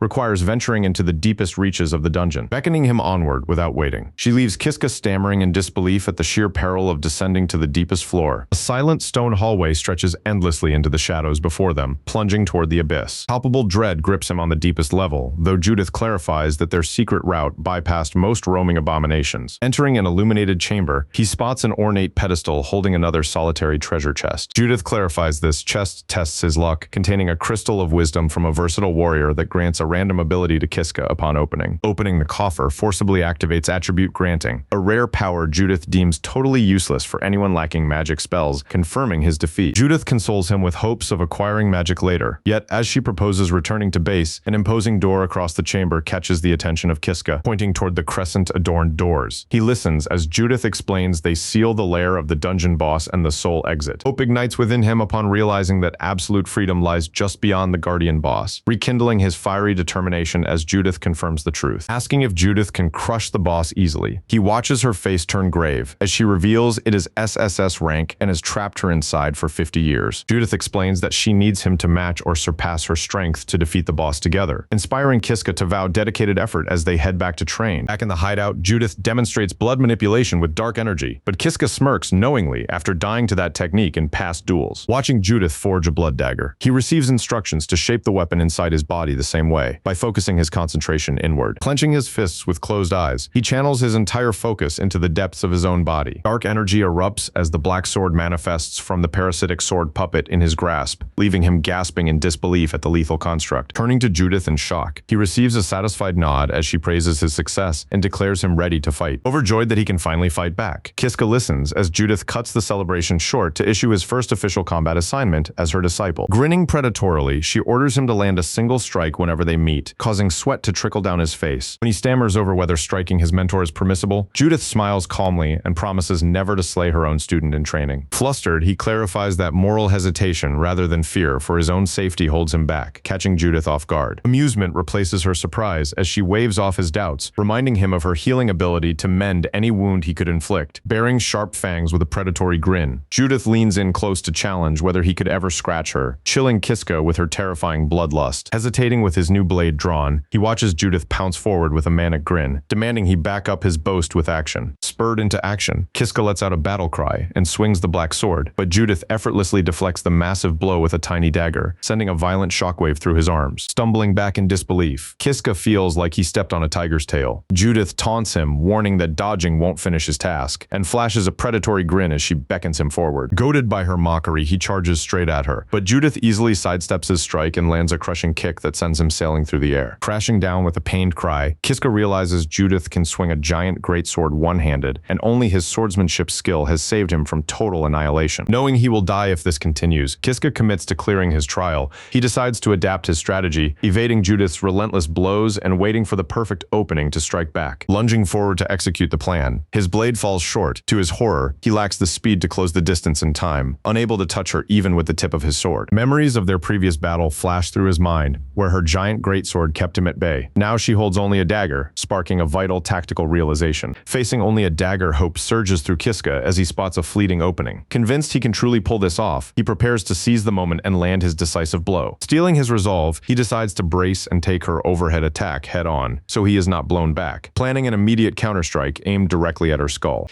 Keeping his blade low, he charges forward to brace for the impact, roaring in defiance as Judith's dagger slashes downward. The pommel of his sword slams squarely into the side of Judith's head, leaving Kiska sweating and staring in utter disbelief at his own success. Kiska asks if she is hurt, but Judith brushes off the blow as a scratch she can easily heal, praising his success and reminding him of her terrifying vampire resilience. Adopting a serious tone, Judith declares that he made the right choice by choosing to become her disciple. Judith sharpens her gaze, noting his unusual fighting style, and asks directly if he possesses prior combat experience. Flashing back to brutal life-or-death battles against werewolves, bugbears, golems, and Judith herself, Kiska offers a sheepish grin and claims he has none. Judith gasps in shock, praising his immense natural talent, but Kiska gestures toward a flaming brazier, explaining his experience comes from surviving a life of endless agony. Inside a stone chamber reached through Judith's secret passage, Kiska stands blade in hand, facing headless mules with flaming manes and tails. Stepping up behind him, Judith announces that today's lesson is practical combat against live monsters. The headless mules shriek, firing a storm of glowing sword projectiles from their severed necks straight at Kiska. Alarmed, Kiska sweeps his blade to form a defensive guard, deflecting the barrage of magical blades. Violent impacts jolt through his body, forcing him to grit his teeth and brace his footing against the heavy onslaught. Observing his struggle from a safe distance, Judith shouts for him to tighten his guard and fight compactly against multiple targets. Panting for breath, Kiska shouts back his acknowledgement. Applying her advice, he sets a tight crossguard, cleanly halting the next barrage of projectiles with rock-solid stability. Astonished that he deflected every projectile, Kiska learns the beasts have exhausted their mana, and Judith urges him with a fierce grin to cut them down. Emboldened, Kiska roars and leaps in, cleanly slashing the beast on the left, pivoting to eliminate the right, and crushing the final monster targeting his back. With two foes slaughtered, Kiska chases down the fleeing headless mule, closing the gap to sever the creature with a decisive swing and claiming his third kill. His blade cleaves through the beast, and he turns in triumph to see Judith offering light, approving applause for his victory. Judith congratulates him, and a relieved Kiska offers his thanks. Her chilling reply stuns him. If he dies, it will take her decades before she can reach the surface again. Flashing a sharp-fanged smile, Judith promises to forge him into a powerhouse if he stays diligent, prompting Kiska to bow and pledge his absolute commitment. Right on cue, a glowing system prompt materializes before his eyes, confirming the monster's subjugation and granting him fresh skill points. Inspecting his status, Kiska sees all 5 skill slots filled and 15 points available, weighing whether to invest in his swordsmanship or his parasitic sword puppet mastery. Needing 30 points for swordsmanship and 70 for the parasitic blade, Kiska chooses swordsmanship. Judith approves, calling an end to training so they can head back to their hideout. Sitting at their sanctuary table, Judith calls out to ask if he is ready, and Kiska answers from the alcove that he will bring her drink at once. Approaching with a teacup and saucer, Kiska apologizes for the delay, thinking to himself that his duty as Judith's disciple has not been to brute. His real task is serving her fresh monster blood, which Judith accepts and sips from the swirling brew. Judith hums in delight, calling the monster blood a masterpiece. Kiska watches with a nervous smile, noting his master's peculiar obsession with drinking blood from refined teacups. Setting down her cup, Judith asks if dinner is ready. Kiska confirms it is done, astonished that she savors foul monster blood like the finest culinary delicacy. Kiska presents the cooked meal, announcing freshly grilled steak from the headless mule. Apologizing for the lack of seasoning, Kiska explains his limited menu, and Judith stares blankly at the plate, unenthused to eat yesterday's exact meal. Glancing at the salad, Judith shoves the bowl away in distaste, leaving Kiska stunned after fighting dangerous monster plants just to gather those greens. Kiska insists vegetables prevent malnutrition, but Judith pouts and reminds him that vampires need no human nutrients, leaving him sweating at her inhuman nature. Accepting defeat, Kiska asks her to wait and returns with a plate containing 3 round striped dried fruits. Judith's face lights up with a radiant grin, excitedly explaining she found the rare treats during her forage and could not resist harvesting them. Smiling warmly, Kiska agrees today is special, admitting he planned to age the meat for better flavor before serving it fresh and urges her to finish her salad too. Taking a bite, Kiska laments his lack of spices, prompting Judith to wish she could leave for supplies. Her remark jogs his memory. She once claimed she could leave any time. Pressing for the truth, Kiska asks if she is truly trapped. Judith admits that those sunless dungeons suit vampires by choice. A deeper deeper trap now prevents her from leaving. Explaining further, Judith reveals that a room connected to the boss chamber once held a teleportation circle, granting her instant transit in and out at will. An unknown intruder destroyed the circle, leaving Judith permanently trapped since only she knew of its existence. Understanding why she cannot leave, Kiska asks who broke it. Judith claims ignorance at first, but pauses thoughtfully over a slice of fruit, admitting she has one theory. Judith suspects the culprit is the exact person who sealed Jiha in this dungeon, causing Kiska's eyes to widen in pure shock at the familiar name. In her theory, the circle was destroyed to prevent Ajiha from escaping. Shuddering, Kiska asks if she knows Ajiha, and Judith calls her an extraordinary hero, revealing Ajiha's full identity as the legendary hero who vanquished the Demon King. Judith stuns Kiska, who reels at the truth behind the historic victory. Asked if he knows her, Kiska confirms it, though her account clashes with the ancient legend taught in his world. Recalling the legend of Elysium slaying the Demon King, Kiska questions why Ajiha is sealed. Judith admits she lacks details, turning dead serious as she offers one crucial warning. Judith delivers a grave warning: never break Ajiha's seal. Though she conquered the Demon King, Ajiha possesses the power to destroy the entire world, making her release catastrophic. Cold sweat trickles down his temple as dread sets in. Kiska already unsealed Ajiha in an alternate timeline, knowing firsthand the catastrophic slaughter that followed. Breaking the heavy silence at the table, Kiska gathers his nerve and asks if he may pose a question, which Judith calmly invites him to speak. Looking down at the empty plates, he asks if she also ate his share of the fruit. Judith flashes a wide, knowing smirk and confirms she devoured every piece. A grim shadow falls over Kiska as he realizes he gets no food, feeling like an unpaid servant. Judith commands that it is bedtime and he must obey her absolute authority. Months of grueling training with Judith sharpen Kiska's power, striking down a giant serpent monster. He earns fresh skill points and fulfills the requirements to level up. The prompt confirms his swordsmanship skill has leveled up,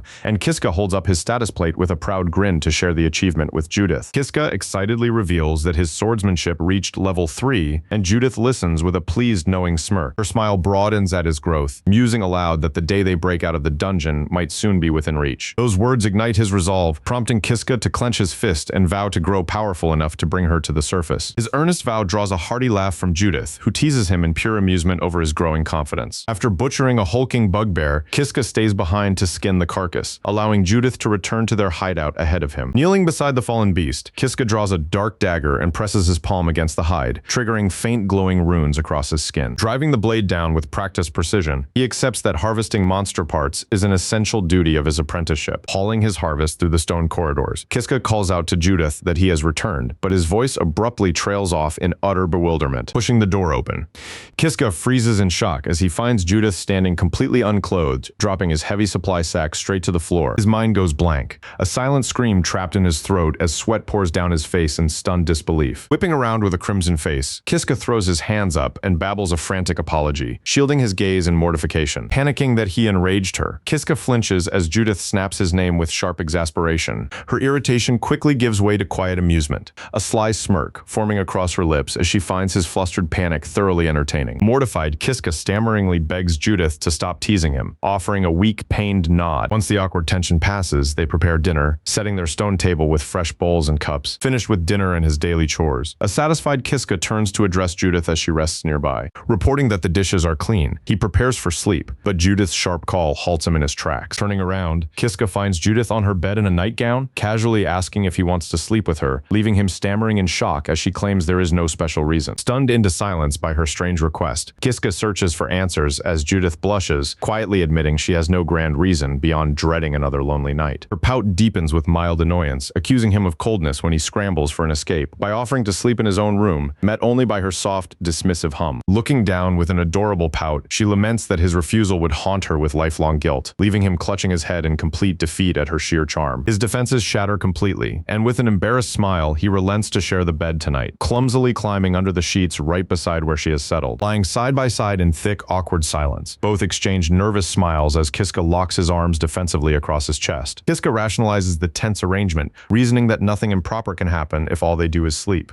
The heavy silence breaks when Judith softly whispers his name. Turning toward her, he listens as she smiles gently, reminiscing that their first encounter feels like a distant lifetime ago. Her words awaken his own dark memories, recalling how terrifying Judith seemed when they met, flashing back to her fierce blade-wielding figure. Contrasting that blood-stained memory with her peaceful slumber beside him strikes him as an astonishingly strange reality. Breaking the quiet intimacy, he turns to Judith and asks point-blank if she intended to slaughter him the day they first met. Chuckling softly, he admits he knew her deadly intent from the start, leaving Judith flustered and shocked at how he could know. know. The grim truth remains unspoken. He only knows because she butchered him across countless resets, granting him total insight into her nature. Judith explains that nearly everyone she ever met attacked her on sight, forcing her guard up before flashing a bold smile to ask his forgiveness, reassuring her warmly. Kiska states plainly that despite dying by her hands so many times, he harbors no hatred. He explains that her brutal training forged him into who he is today, filling him with deep gratitude rather than lingering resentment. Judith smiles with genuine relief at his forgiveness, leaning over him bare-skinned to tenderly brush her fingers against his face. Whispering playfully, she changes the subject and asks Kiska what crossed his mind when he saw her naked earlier, catching him completely off guard. Encouraged by her to speak his honest mind, Kiska stammers in pure panic, utterly unable to string together a coherent sentence. Pressured gently by her persistent gaze, he blushes furiously, before confessing she looked truly breathtaking. Softly admitting from the pillow how cute and gorgeous she was, he finds Judith unsatisfied, pressing him for his dirtier thoughts. Flushing crimson with a strained grin, he confesses he found her irresistible, prompting Judith to widen her eyes and brand him a pervert. Her fake outrage melts into a sly, knowing smile, and she chuckles at his embarrassment until a mortified Kiska begs her to stop teasing him. Leaning close with a mischievous, predatory smile, Judith presses him further, teasingly asking what he would do if she offered to show him her bare body once again. Alarm snaps Kiska's eyes wide open. Her thoughts tangle into a jumble, making clear reason impossible in such a charged moment. Images of Namia, Aji Hatsubaki, and the cat-eared girl flash across his mind. Knowing he must resist after losing Namia, he refuses to let a tragic fate befall Bafala Aji Hatsubaki by rejecting Judith now. Sitting up abruptly in a cold sweat, Kiska trails off before asking Judith what happened, met only by her equally puzzled gaze. Judith answers softly that she feels the same, prompting him to look down and clarify that his peaceful life is not bad at all. Bewilderment crosses Judith's face as she repeats his words, asking why something so peaceful feels scary to him. Straining his voice, he confesses that if I keep living such a comfortable life, the vengeful drive inside him might completely extinguish. Memories return of bugbears, slaughtering him in an agonizing cycle of death that made him curse his fate. Listening closely, Judith softens into a gentle smile,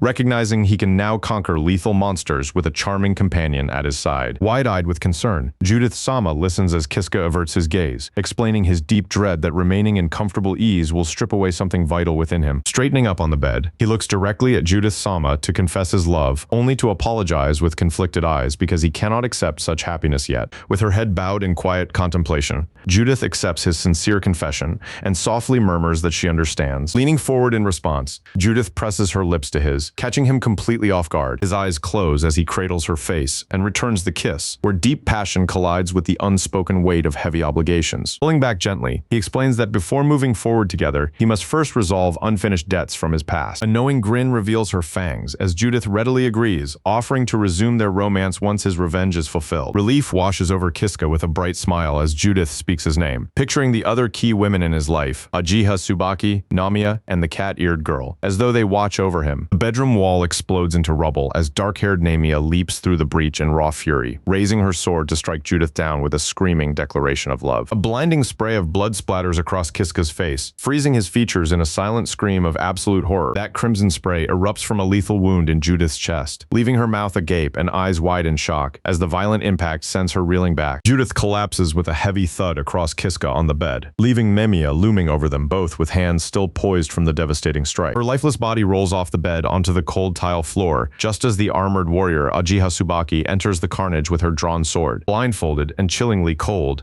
Ajiha Tsubaki looms over the stunned Kiska, demanding why he chose Judith instead of her, leaving him blood-splattered and paralyzed with horror. Sitting petrified in the blood-drenched bedroom before Ajiha Tsubaki and her drawn blade, Kiska stares at Judith's severed head on the floor, choking out a desperate plea for mercy. Resting in a dark pool of blood, Judith's severed head silently shapes those exact same desperate words with her dying lips. Tears and cold sweat stream down his face as terror widens his eyes, repeating that frantic plea once more. That plea breaks into a raw shriek as his voice cracks, screaming Ajiha Tsubaki's name. Shock grips the cat-eared woman as she questions how Ajiha Tsubaki is present when she should be sealed away. A chilling realization grips Kiska that this terror matches when Ajiha Tsubaki gave him save and reset, just before Judith's severed head screams his name. Twisting into an unnerving, bloody grin, the severed head strains her voice to warn Kiska of their lethal foe, urging him to flee instantly. Awe and horror collide as Kiska realizes Judith Sama still clings to life, and nearby the cat-eared woman watches with a hardened grimace. Unmoved by the desperate warning,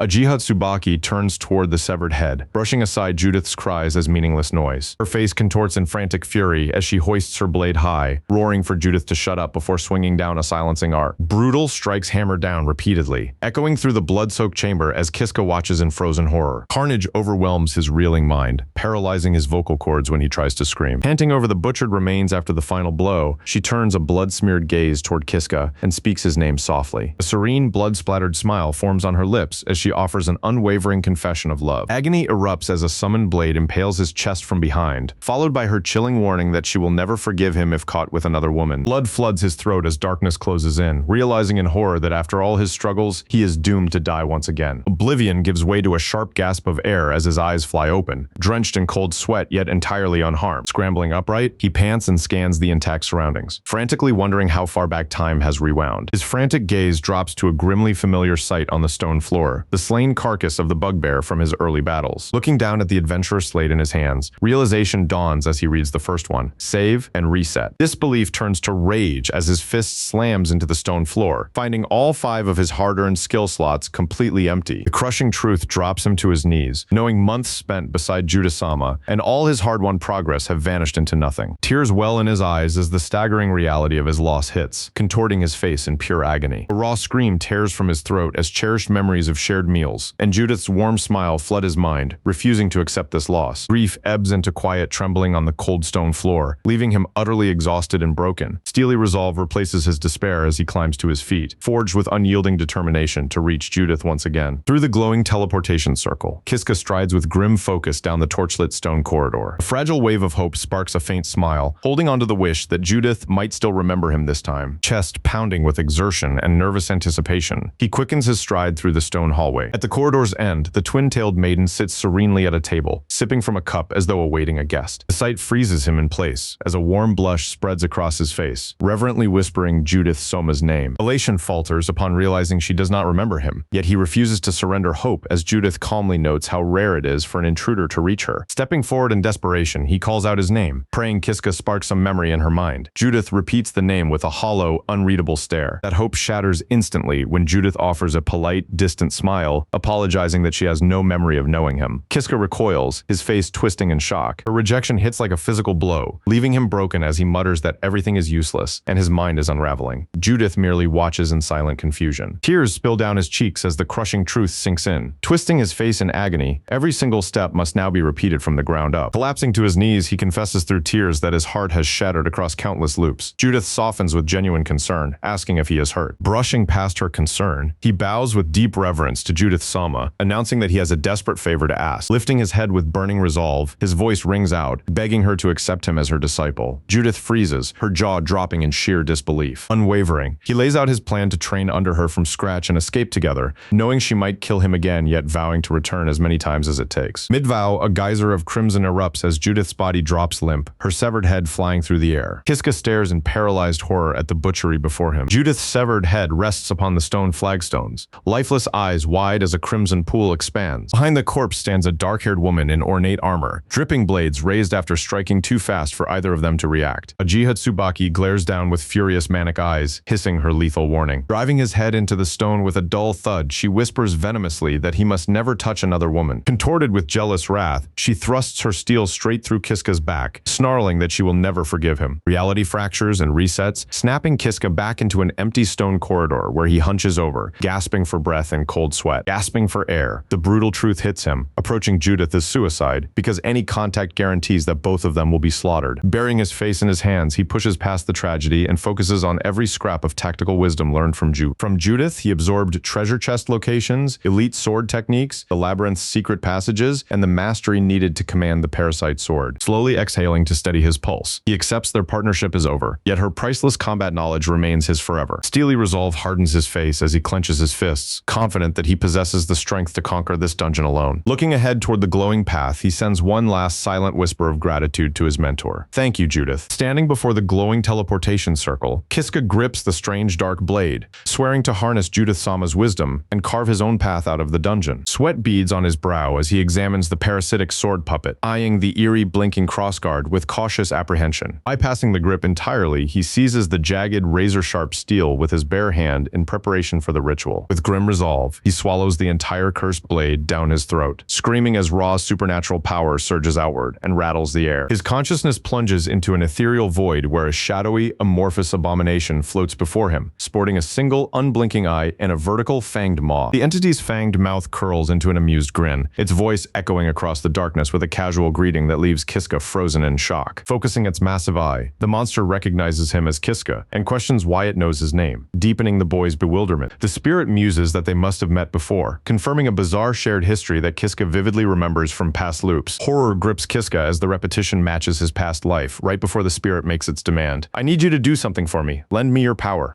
Before him, the shadowy specter wavers in hesitation, its giant eye widening as it deliberates. Confused by the delay, Kiska demands an answer, expecting the blade to accept his terms without hesitation, just like before. The spirit explains it has personal ambitions to weigh, prompting a baffled Kiska to ask what kind of goal a mere sword could possess. Without hesitation, the blade reveals its dream, to become human. Kiska stares in disbelief as the parasite confesses its dilemma, having only ever fed on humans and hijacked their flesh instead of living as one. Reflecting on its parasitic nature, the spirit admits it has dominated countless hosts without ever attempting true humanity. Connecting the dots, Kiska asks whether granting him its strength could serve as the creature's path toward mortality. The blade responds with total certainty. Yes, that is right. With strange conviction, the spirit declares that serving Kiska feels like its true destiny, leaving the young swordsman stunned. Shock gives way to fierce resolve as a wild grin spreads across his face. Met by the sword's enthusiastic vow, "I will obey you faithfully." Exhaling in relief, a system prompt crowns him master of the parasitic sword puppet, unlocking the deadly black sword skill as raw energy floods his veins, gripping the transformed weapon. Renewed purpose fills his chest. Armed with lethal power once more, he locks onto his next objective, marching purposefully down the stone hallway. His eyes fixate on the radiant pedestal awaiting him at the far end of the corridor. Reaching the pedestal, he unlocks the swordsmanship skill, recognizing it as the random prize bestowed by the Crystal of Wisdom. He recalls the Crystal of Wisdom sits inside a chest deep within the boss lair, alongside his unused attribute granting skill, demanding a brutal trek to claim. Charging the boss lair at his current power level is suicide, prompting Kiska to grind levels first against the headless beasts patrolling these dungeon halls. Settling on his grind strategy, he raises his blade in dark anticipation, eager to slaughter monsters and level up his swordsmanship. Lethal and swift, he lunges with his black Cerbler, cleaving the creature's flank with two brutal slashes that draw a screech of agony. The mangled beast collapses in bloody heaps, and through heavy breaths, Kiska senses his skill points surging toward the next threshold. A notification confirms his swordsmanship has leveled up, bringing a smirk to his face as he opens his status window to view the gains. Half a day spent butchering headless mules pushed swordsmanship to level 2, but a fresh obstacle immediately presents itself. Surrounded by carcasses, he realizes every local mule spawn is wiped clean, leaving him with a long wait for respawns. Scouting for other targets, he considers the werewolf nest, only to abandon the idea upon remembering Judith frequents that territory. Grim reality sets in. Crossing paths with Judith right now would be fatal. Without their previous bond, she would almost certainly execute him on sight as an intruder. The entire labyrinth belongs to Judith, and even if he evades her, a Jihatsubaki might manifest like a vengeful phantom to slaughter him again. Cornered by impossible odds, he rests his hand on the strange hilt, desperately calculating his next move. An eerie voice echoes directly from the blade, calling him master and making Kiska jump in surprise. Staring down in sheer disbelief, he asks if the weapon can speak, and the parasite confirms it with mutual surprise. Kiska, processing the revelation, can only listen as the blade explains speech was supposed to take far longer to manifest. Gazing down at the sentient steel, hope lights up his face as he realizes their deepening synergy has fully unlocked the parasitic sword puppet's ability to speak. Addressing him as master once more, the blade asks what troubles him, prompting a flustered Kiska to lay out his dilemma. Explaining his urgent need to harvest skill points, Kiska asks for guidance, and the blade instantly confirms it knows the perfect hunting grounds. Kiska's eyes widen in shock,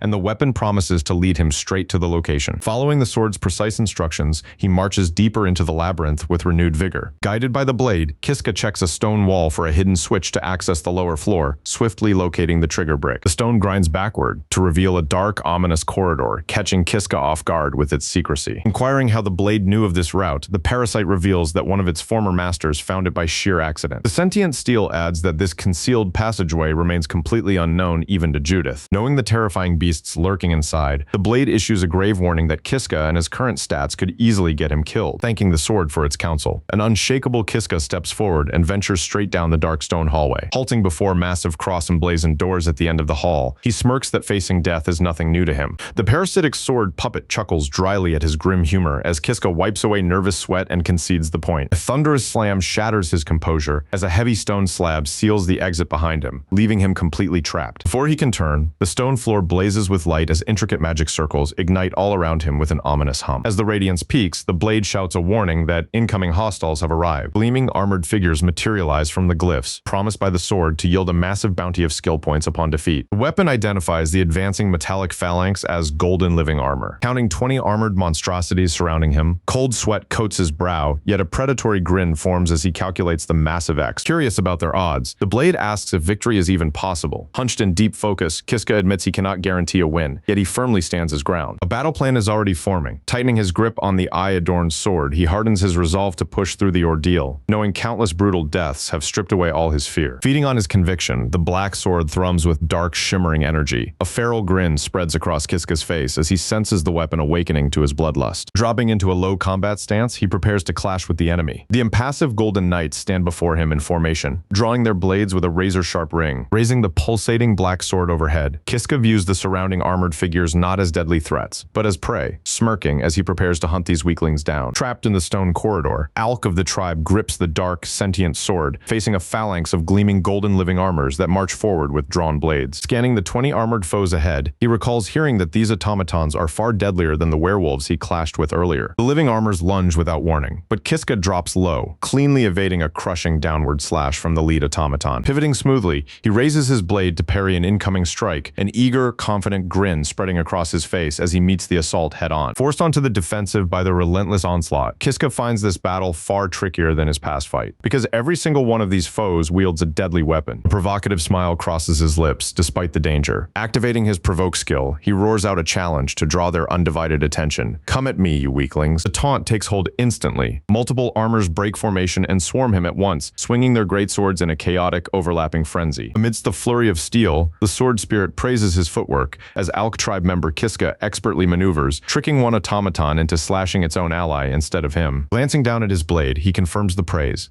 explaining that he thrives in group combat where turning enemy numbers against each other proves devastatingly effective. Yet this strategy carries a major drawback. Monsters slain by friendly fire grant 0 experience, making it completely useless for farming skill points. Steeling himself for another clash, Kiska activates his taunt skill once more, bellowing at the armored figures to thin their ranks despite the lethal risk of confrontation. His challenge succeeds completely, drawing the entire contingent of golden armors straight toward him until he is encircled by raised blades ready to strike from every angle. Before he can react, cold steel pierces his back from behind. The agonizing impact brings an immediate, grim realization. He has already taken a fatal blow. More blades impale his chest, leaving Kiska with one final thought of bitter self-reproach. He got far too carried away. Death proves temporary as he materializes unharmed in the familiar stone chamber. A wry smile touches his lips at the nostalgic sensation, and he sighs softly to gather his bearings. Reflecting on the endless cycle, he counts hundreds of deaths across his journey, trading the deadly fangs of werewolves for the executioner blades of these golden living armors. His spirit remains unbroken despite the grim reality. Pushing himself upright with fierce determination, Kiska prepares to dive straight back into danger regardless of how often he falls. Astonished by his insight, the disembodied sword spirit questions how he knew of the hidden passage, marveling at the unnatural extent of Kiska's knowledge when he confirms it. Back in the fray with sword held high, Kiska confronts the implacable golden knights once more, his face locked in fierce concentration. Hurling himself into combat, he accepts that he will be struck down repeatedly, resolved to restart the loop each time death claims him. Collapsing to his hands and knees on the cold stone floor, he vents a weary sigh, never expecting this trial to be so grueling or packed with endless failure. Standing back up, he glances at the ornate black sword before scratching his head, letting his mind drift back to the tranquil, peaceful days of his past life. The peaceful memory dissolves into the dark void of his inner world amidst floating embers, where he calls upon the black sword to lend him its power once again. A shadowy humanoid figure with a single large eye emerges from the darkness, addressing him formally as Master, which leaves Kiska stammering in shock as the spirit asks if something is wrong. Finding his voice, he points out that the spirit looks far more human than expected, prompting the shadowy entity to admit its appearance was not always like this. That admission triggers a revelation for Kiska of the Alk tribe, who recalls how the black sword spirit took on increasingly human traits with each meeting, a fact the entity readily confirms. Piecing the clues together, he asks if becoming human is the spirit's true goal to break free from the save and reset cycle, a deduction that startles the entity completely. Calling him Master once more, the spirit demands to know how he guessed its dream of humanity, prompting a smug smirk from Kiska as he boasts that he can read anyone's deepest ambitions on sight. Thoroughly impressed, the entity praises him as remarkable, and though Kiska feels bashful about the compliment, both partners agree to trust one another moving forward. Their mental communion ends, returning Kiska to the dungeon corridor, with the black sword in hand, just as glowing floor panels shift to activate a fresh array of circular traps. Confronting a suit of gleaming armor with the black sword ready at his hip, Kiska offers a knowing smile to his weapon, acknowledging the brutal trials they have endured together. Quiet reflection turns to fierce resolve as more armored figures materialize, prompting Kiska to grip his black sword and declare that no matter how formidable the foe, victory will be theirs. Facing the phalanx of golden living armors, Kiska hefts the sentient black sword with a confident smirk, offering a wry apology as he vows to finish the fight, which impresses the blade deeply. His grin turns predatory as he beckons the armored figures forward, unleashing his provoke skill and taunting the iron blockheads to give him everything they have. Taking the bait instantly, 3 automatons lunge with descending blades, yet Kiska remains utterly unfazed and starts counting 1. Stepping neatly to his right, Kiska evades their synchronized strikes as their forward momentum drags them past him, letting him calmly resume the tally 2, and that makes 3. The sharp evasion forces the automatons into a collision course, and Kiska coolly declares friendly fire as one monster's blade clangs uselessly against its ally's shield. With the foes entangled and striking one another in confusion, Kiska puts his strategy into motion, spinning his body and raising the black sword overhead to deliver a crushing downward blow. His blade cleaves clean through an armor's helmet, prompting a mental notification that the monster is slain and skill points acquired, an outcome he acknowledges with a simple okay. Smirking over the first kill, Kiska confirms the black sword's amazed observation that he predicts their exact patterns, effortlessly keeping pace despite his weapon's constant chatter. Anticipating the next flank with absolute clarity, he drops his center of gravity to counter the golden living armor circling behind him, spinning around to intercept the strike. Executing the counter flawlessly, he pivots into a brutal horizontal slash that bisects the second armor, noting with satisfaction that 2 foes are down according to plan. Holding his dark blade at the ready, Kiska flashes a toothy grin at the approaching golden living armor, boldly declaring that he will dismantle every last one of them. Leaving the shattered automaton collapsed behind him, Kiska confirms with grim satisfaction that he has successfully eliminated the 4th target. Upon the 4th armor's defeat, a familiar notification chimes in his mind to confirm another monster slain and fresh skill points awarded. Checking his status menu, Kiska discovers these monsters grant 10 times the normal skill points, confirming with grim certainty that this dungeon level operates on an entirely different scale. Level up alerts flash for both swordsmanship and parasitic sword puppet, and having amassed 416 skill points from just 4 kills, Kiska immediately spends them to boost his strength. Informing the blade that it is time to get serious, Kiska welcomes the enthusiastic spirit's response as a notification confirms unlocking the pulsing greatsword skill. The weapon morphs in response, expanding into a massive greatsword that pulses with dark energy, its familiar heavy weight prompting Kiska to chuckle at the bad memories it evokes. Approaching golden living armors cut his reflection short, prompting him to plant the greatsword's tip into the stone floor and focus deeply on unlocking this form's true potential. The automatons march forward in unison, forming a gleaming wall of golden plate and sharpened steel poised to strike him down. Shadows cloak his gaze, yet a predatory grin spreads across his face as Kiska announces his puppet-style sword technique, the swift dragon thrust. The weapon's autonomous function takes control, pulling him forward to fight on his behalf with an independent will, just like when it first parasitized his body. Carving a bloody path through the armored ranks, the spirit shouts praise for his performance, and Kiska grips the hilt tightly to cheer the weapon on in kind. Confidence swells with every shattered foe, and his determined grin widens as the clear path toward total victory opens before him. This hard-won confidence stems from bitter memories of his previous run, where a single foolish mistake cost him his life in this exact hall. Refocusing on the present battle, Kiska assesses the dwindling opposition, resolved to finish off the handful of golden living armors left standing. Just as victory comes within reach, a heavy metallic clang echoes through the chamber, halting Kiska in his tracks as his confident grin morphs into startled confusion. The resounding crash startles the surviving armors as well, causing their metallic bodies to shudder and snap rigidly to attention, halting their assault entirely. The automatons split apart to clear a central path where galloping hooves emerge in the distance, leaving Kiska utterly bewildered. A fully armored warhorse strides into view carrying an imposing rider, and when Kiska asks if this is the room boss, the sword spirit sheepishly admits it forgot to mention him. Clad in gleaming plate, the colossal SS rank Knight Rider looms ahead as the blade reveals its identity, leaving Kiska to fume in disbelief over why such critical information was withheld. Flanked by golden soldiers, the SS rank Knight Rider looms large as Kiska questions their odds,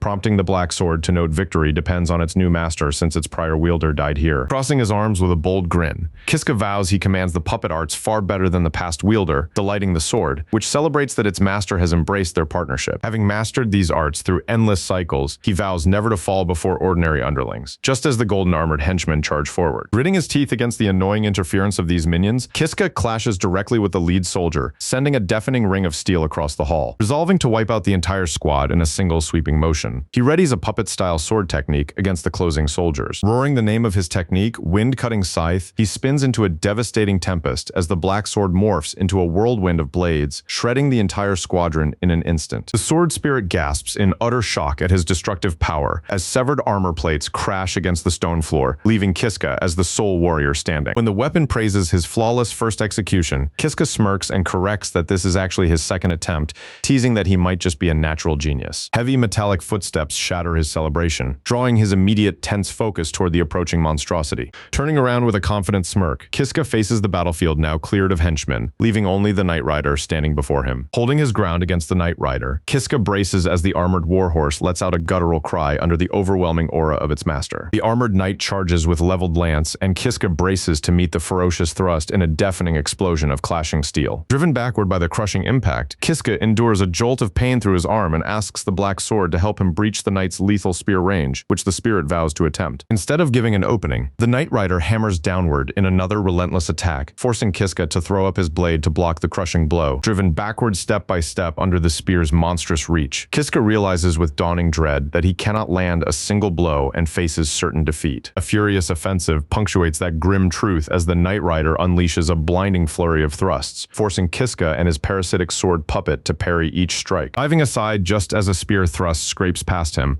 Kiska hits the ground panting, exhaustion etched across his face. Gasping for breath, Kiska makes a desperate call and tells the parasitic sword puppet they have no choice but to unleash that technique, though the blade doubts his sanity. The sentient weapon warns him that the lethal move could kill him, but Kiska merely closes his eyes, embracing the lethal risk with quiet, pained resolve. Raising the massive blade overhead with a grim smile, Kiska reminds his foe that dying is nothing new to him, slamming the steel down to prepare his final gambit. Vaulting high overhead with strained effort, Kiska abandons, trying to bypass the spear, choosing instead to bring his full weight down to crush both the rider and its weapon. Unleashing the secret Great Wheel Slash, Kiska spins into a dark vortex as the blade's tendrils fan out into a devastating circular saw of pure destructive power. That spinning strike crashes down with immense force, cleaving straight through Nate and the Knight Rider's ornate plate armor and the armored steed beneath it. Both severed halves of the colossal foe crash to the stone, leaving Kiska standing over the shattered wreckage as a weak, triumphant laugh escapes his lips. A glowing notification confirms the monster's defeat and awards skill points, letting the reality sink in as Kiska murmurs that he actually won. Gleefully manifesting from the steel, the sword spirit cheers their victory and urges him to spend the newly earned points to raise it to level 3. Checking his status, Kiska finds a total of 1320 skill points, more than enough to cover the 700 points required to evolve the parasitic sword puppet to level 3. Grinning, Kiska allocates the points, triggering a piercing shriek as the parasitic sword puppet expands violently upon reaching level 3. Mutating before his eyes, the weapon morphs into a bulbous black beast with writhing tendrils and a gaping tooth-filled maw, unlocking the derivative skill Ruthless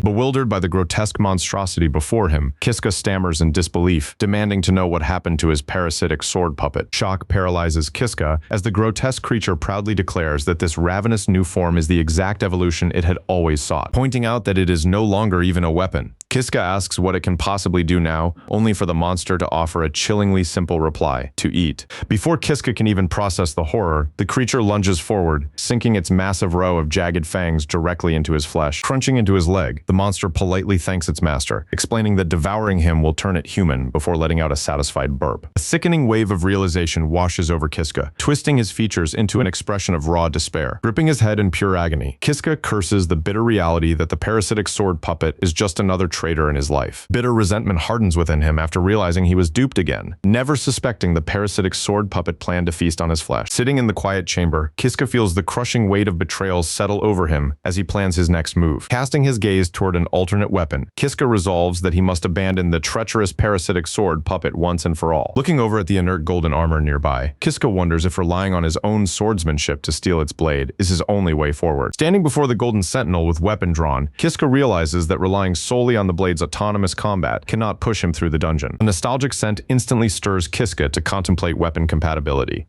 only to be cut short when the menacing spirit manifests, making him grit his teeth in disgust. Sweat beads on Kiska as pieces fall into place, drawing a low, furious growl from his throat. "You tricked me." Wide-eyed shock overtakes Kiska as the deception hits home, forcing him to turn away and bow his head in tense contemplation. Tapping his chin as a sly, confident smirk spreads across his face, Kiska shifts his stance, having devised a cunning counter-strategy of his own. Facing the jagged black silhouette flickering amid embers, Kiska confronts the parasitic sword puppet and boldly announces that he has plans of his own. Blinking its solitary eye, the shadow spirit drops all malice and offers a cheerful greeting. "Nice to meet you, master." Reaffirming their dark pact, Kiska erupts into a whirlwind of steel, obliterating the golden living armor with overwhelming ferocity. Panting amidst shattered armor after an instantaneous victory, Kiska catches his breath as the manifested spirit showers him with praise for crushing the foe. Bubbling with excitement, the sword spirit demands he spend their hard-won skill points on reaching level 3, but Kiska merely watches in stony silence. Meeting the sword's eagerness with a cold glare, Kiska flatly refuses. "No, let's not." Taken aback, the parasitic sword puppet stammers in confusion, demanding why he would ever refuse a power upgrade that makes them stronger. Glaring down at the steel, Kiska cuts through the facade and accuses the weapon of plotting to devour its own wielder. Caught in its lie, the blade falls dead silent under its unblinking eye, prompting Kiska to click his tongue in sheer annoyance. Breaking the silence, the sword whines that Kiska knows too much, dropping all pretense of innocence and annoying him even further. Laying out his rationale, Kiska notes that discarding the parasitic sword puppet would force him to scavenge another weapon and rely solely on swordsmanship. Listening intently to his reasoning, the sentient weapon perks up when Kiska calls it out directly, catching it completely off guard. Shifting into a sinister tone, the blade gleams with malice as it mocks whether Kiska truly believes he has outplayed it. Black tendrils scrape across his skin as the blade reminds Kiska that losing its autonomous combat leaves him trapped, drawing a muffled curse from his lips. Mocking his distress, the blade offers Kiska a choice in their predicament, leaving him trembling under its tightening grip. Horror grips Kiska as the parasitic sword puppet delivers a grim ultimatum: lose his head immediately or be devoured by a predator later. Struggling against the constriction, Kiska curses the weapon, realizing with dawning dread that both choices spell his doom. Desperate for a way out, Kiska blurts out a counter-proposal to negotiate, giving the parasitic entity pause, pointing out that decapitating him ruins its goal of becoming human. Kiska makes his case, though the sword still demands he be fed to the predator instead. The grim realization hits Kiska hard, prompting him to demand whether he is truly the only acceptable feast. Clarifying its appetite, the blade explains that though its master is not required, only devouring a powerful human will grant it true humanity. Asked whether he can deliver a strong sacrifice immediately, Kiska grips the hilt, sweat dripping down his brow as he gives his word. Grim resolve hardens Kiska as two potential sacrifices flash through his mind: the knight Ajiha Tsubaki, and the mysterious Judith. Driving the massive black sword into the floor beside the fallen golden knight, Kiska commands the weapon to guide him toward their chosen sacrifice. An eerie light gleams in the weapon's ornate eye as it confirms this substitute prey will spare its master's life. Sweat trickling down his temple, Kiska averts his eyes in troubled silence, accepting the chilling terms of their pact. In another part of the dungeon, Judith and her cat-eared companion exchange knowing glances, wearing smug, secretive smiles. Moving deeper through the dungeon, Kiska logically concludes that the sacrifice must be Ajiha Tsubaki, picturing her stunned expression. Painful memories flood his mind, recalling how Ajiha Tsubaki slaughtered him across countless loops, along with a furious warning from Judith to stay back. Cold calculation takes over as Kiska realizes that striking Ajiha like Ajiha Tsubaki, right as her barrier falls, would let him execute her before she wakes. That resolve wavers against the memory of Ajiha Tsubaki, hailed before the Grand Castle as the revered hero who saved their entire world. Clenching his fists in turmoil, Kiska admits that despite the torment she inflicted on him, this world still desperately needs its champion. Pacing the cold stone corridors, a single undeniable truth grips Kiska: he cannot bring himself to sacrifice Judith. Lingering affection and deep gratitude bind his heart to Judith, making it unthinkable to ever offer his former mentor to the slaughter.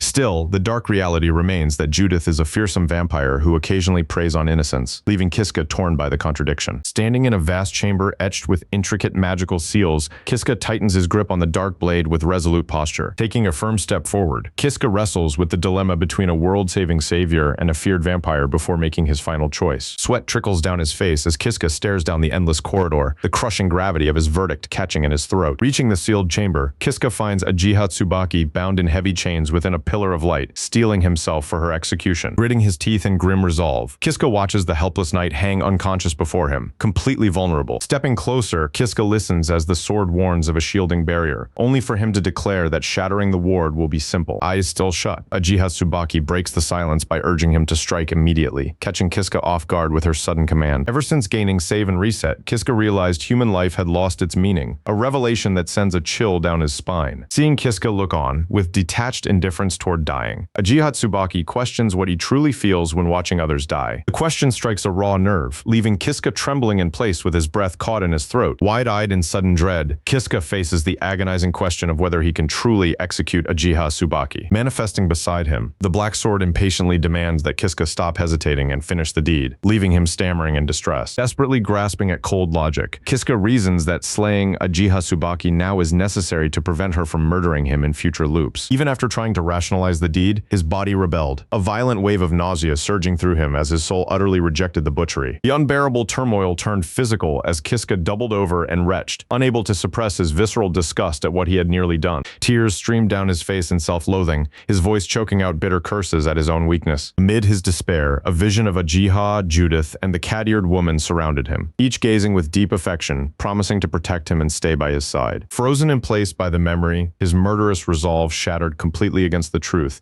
that he could never slaughter someone who had loved him. Crushed by his own failure and emotional torment, Kiska turned the puppet sword against his own neck, begging the blade to end his agony and strike him down. His cracked voice whispered defeat, admitting he simply could not do it, as the silent puppet sword watched its broken master surrender to the inevitable. Without warning, the sword spoke up to announce it would abandon devouring the child, shocking Kiska into wide-eyed, breathless disbelief. Scrambling to process the relief, he asked if the blade truly meant to spare him, demanding to know what it actually wanted in return. As the weapon tried explaining what it saw in its master, a flustered Kiska waved his hands dismissively to cut off the awkward praise. Undeterred, the blade finished its thought, noting that it found his mindset remarkably human. Such unexpected empathy from a demonic entity left him speechless, able only to murmur the puppet sword's name in awe. A deep wave of relief washed over him, bringing a faint, weary smile to his lips as he offered a quiet, genuine thank you. Awkwardness set in as Kiska scratched his head, calling the blade creepy for getting sentimental, all under Uchiha's watchful gaze from her barrier. Looking down at the living blade with a gentle smile, he promised to find another path for it to turn human,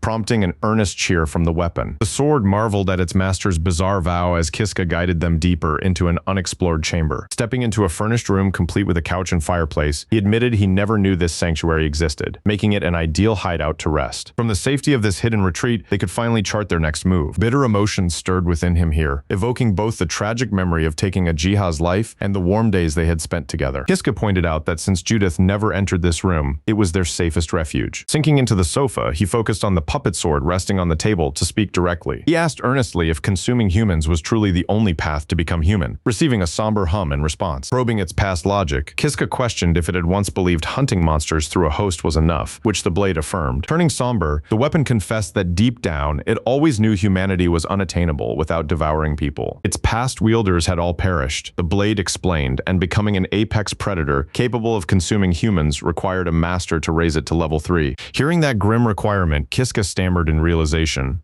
a bead of cold sweat forming on his brow. Elaborating further, the blade revealed that relying on weak wielders proved too risky, forcing it to parasitize their flesh and take complete control. Yet even that hostile method failed, admitting it only inflated its blade in size without ever discovering how to evolve into a true predator. Its tone shifted into genuine awe over their partnership, leaving Kiska listening in stunned amazement. The blade confessed its shock at discovering a mortal who could dominate its ego and wield its power to perfection. In all its long existence, no warrior had ever wielded its dark strength better than its current master. A proud smirk crossed Kiska's face as he realized this flawless synergy was the reason the puppet sword had kept him alive. With mutual trust formed, the sword changed the subject to ask why its master had ventured into the deadly dungeon. Looking upward, Kiska quietly weighed his true purpose for braving Katara dungeon. A weary smile crept across his face as he decided to lay bare his past to the sentient weapon. Leaning back against the couch cushions, he began recounting his bitter tale to the listening blade. Having heard the full story, the blade acknowledged the immense suffering and betrayal its master had endured. Kiska's expression hardened with bitter venom, confirming that not a single soul in Katara village stood by him, all despising his existence. Sensing that universal malice, the sword proposed a ruthless answer. Why not simply let it devour every single villager? That brutal suggestion hung in the silence. Cold sweat formed across his brow as Kiska processed the monstrous proposition in stunned silence. A grim realization struck him in that moment. His burning thirst for vengeance and the puppet sword's hunger to devour were not opposed at all. Connecting the dots, the blade realized their goals aligned, asking if that meant it had permission to feast. Leaning close with a twisted grin, Kiska asked if the blade could slaughter and devour every last villager, receiving an eager promise that it would be effortless. Tightening his grip on the hilt, his resolve hardened as he declared with fierce conviction that their bloody path was chosen. Ordering the massacre to commence at dawn, he told the blade not to leave a single villager alive, musing that the population might not even satisfy its appetite. With his path set in blood, Kiska bolted through the dungeon corridors with the puppet sword drawn, resolved to carve an exit out of the abyss. Letting out a fierce battle roar, he swung the blade in a devastating arc that cleaved forward. The strike cleaved clean through a griffin's skull as Kiska locked into deadly focus. Surging with dark confidence, Kiska boasted that not even an S-rank boss could stand against them now, earning an eager cheer from his blade. Pressing onward with his eyes locked on freedom, only the dungeon's massive ornate exit door remained in his path. Just as Nate Exidor reached the threshold, a chilling female voice called out from behind, musing where the parasite sword had wandered off to. Whirling around in shock, Kiska froze as Judith stood before him in a maid outfit, a terrifying grin on her face as he stammered her name in utter bewilderment. Blocking the stone corridor, Judith casually stretched her arms overhead with an unnerving, predatory smirk. Her grin widened as she eyed his cursed blade, dark crackling mana gathering ominously around her fingertips. The darkness solidified into twin curved black blades as she coldly declared that anyone wielding the parasite sword would be slaughtered. Terror seized Kiska as cold sweat dripped down his face, the mortal danger slamming into him with full force. The parasite sword warned that it sensed immense malice from the vampire, and Kiska gritted his teeth in grim acknowledgement, twin blades poised to strike. Judith mocked how close he had come to freedom only to run straight into her claws. Her sneer turned lethal as she asked if he was truly ready to fight her to the death, making Kiska flinch under her aura. Dropping to his knees with a loud thud, Kiska screamed for her to wait, his desperate plea catching Judith off guard and shattering her stance into utter confusion. Placing the parasite sword onto the stone floor, he ignored the blade's frantic protests that they could overpower her together. Looking down with calm resolve, Kiska ordered the blade to stay silent and leave this negotiation to him. Remaining bowed on his knees, he respectfully asked if she was the great progenitor vampire Judith, earning a pleased smirk for his manners. He explained his desire to escape to the surface, pleading with Judith to let him pass. Judith's smile hardened as she flatly refused, warning that the parasite swordie was far too dangerous to let loose. But Kiska insisted she had nothing to fear. His eyes locked with pure resolve as he declared that he had fully mastered the parasite sword, controlling its demonic power completely. Her smug composure shattered into disbelief, stammering that no mortal should know how to tame the blade, to which Kiska calmly nodded. Revealing his secret, he claimed a master had taught him the method in the past using Judith's own sacred teachings, convincing her he was not lying. Closing her eyes in deep thought, Judith relented and agreed to spare him, prompting a joyous Kiska to thank her with profound gratitude. Standing back up, he exhaled in profound relief that combat was avoided, the eye on his blade blinking in quiet agreement. Turning his back to leave, he muttered under his breath about how arrogant she was, his sword agreeing that her temper was truly foul. The insult did not escape her ears. Kiska froze in sheer terror as Judith halted in her tracks and turned back with a lethal glare. He shouted in sheer panic as Judith fumed over the blade's lack of manners, the parasite's sword bristling defensively against her wrath. Realizing his fatal blunder, Kiska bolted down the corridor yelling desperate apologies, leaving Judith staring after him in stunned disbelief. Collapsing against a dungeon wall after sprinting to safety, he caught his breath and burst into laughter, amazed that they had survived the encounter. Catching his breath, Kiska noted how fortunate they were to escape her wrath, though the blade cheerfully insisted the whole ordeal was pure fun. The blade pressed the point, asking if its master was upset, and boasting they could have easily slain the vampire together. Pondering the thought with a faint smirk, he admitted the blade might be right before letting his voice trail off into silence. Clarifying his true motive, Kiska explains that Judith is someone he refuses to fight, her calm, composed memory lingering in his thoughts. Baffled by his reluctance, the blade presses for details,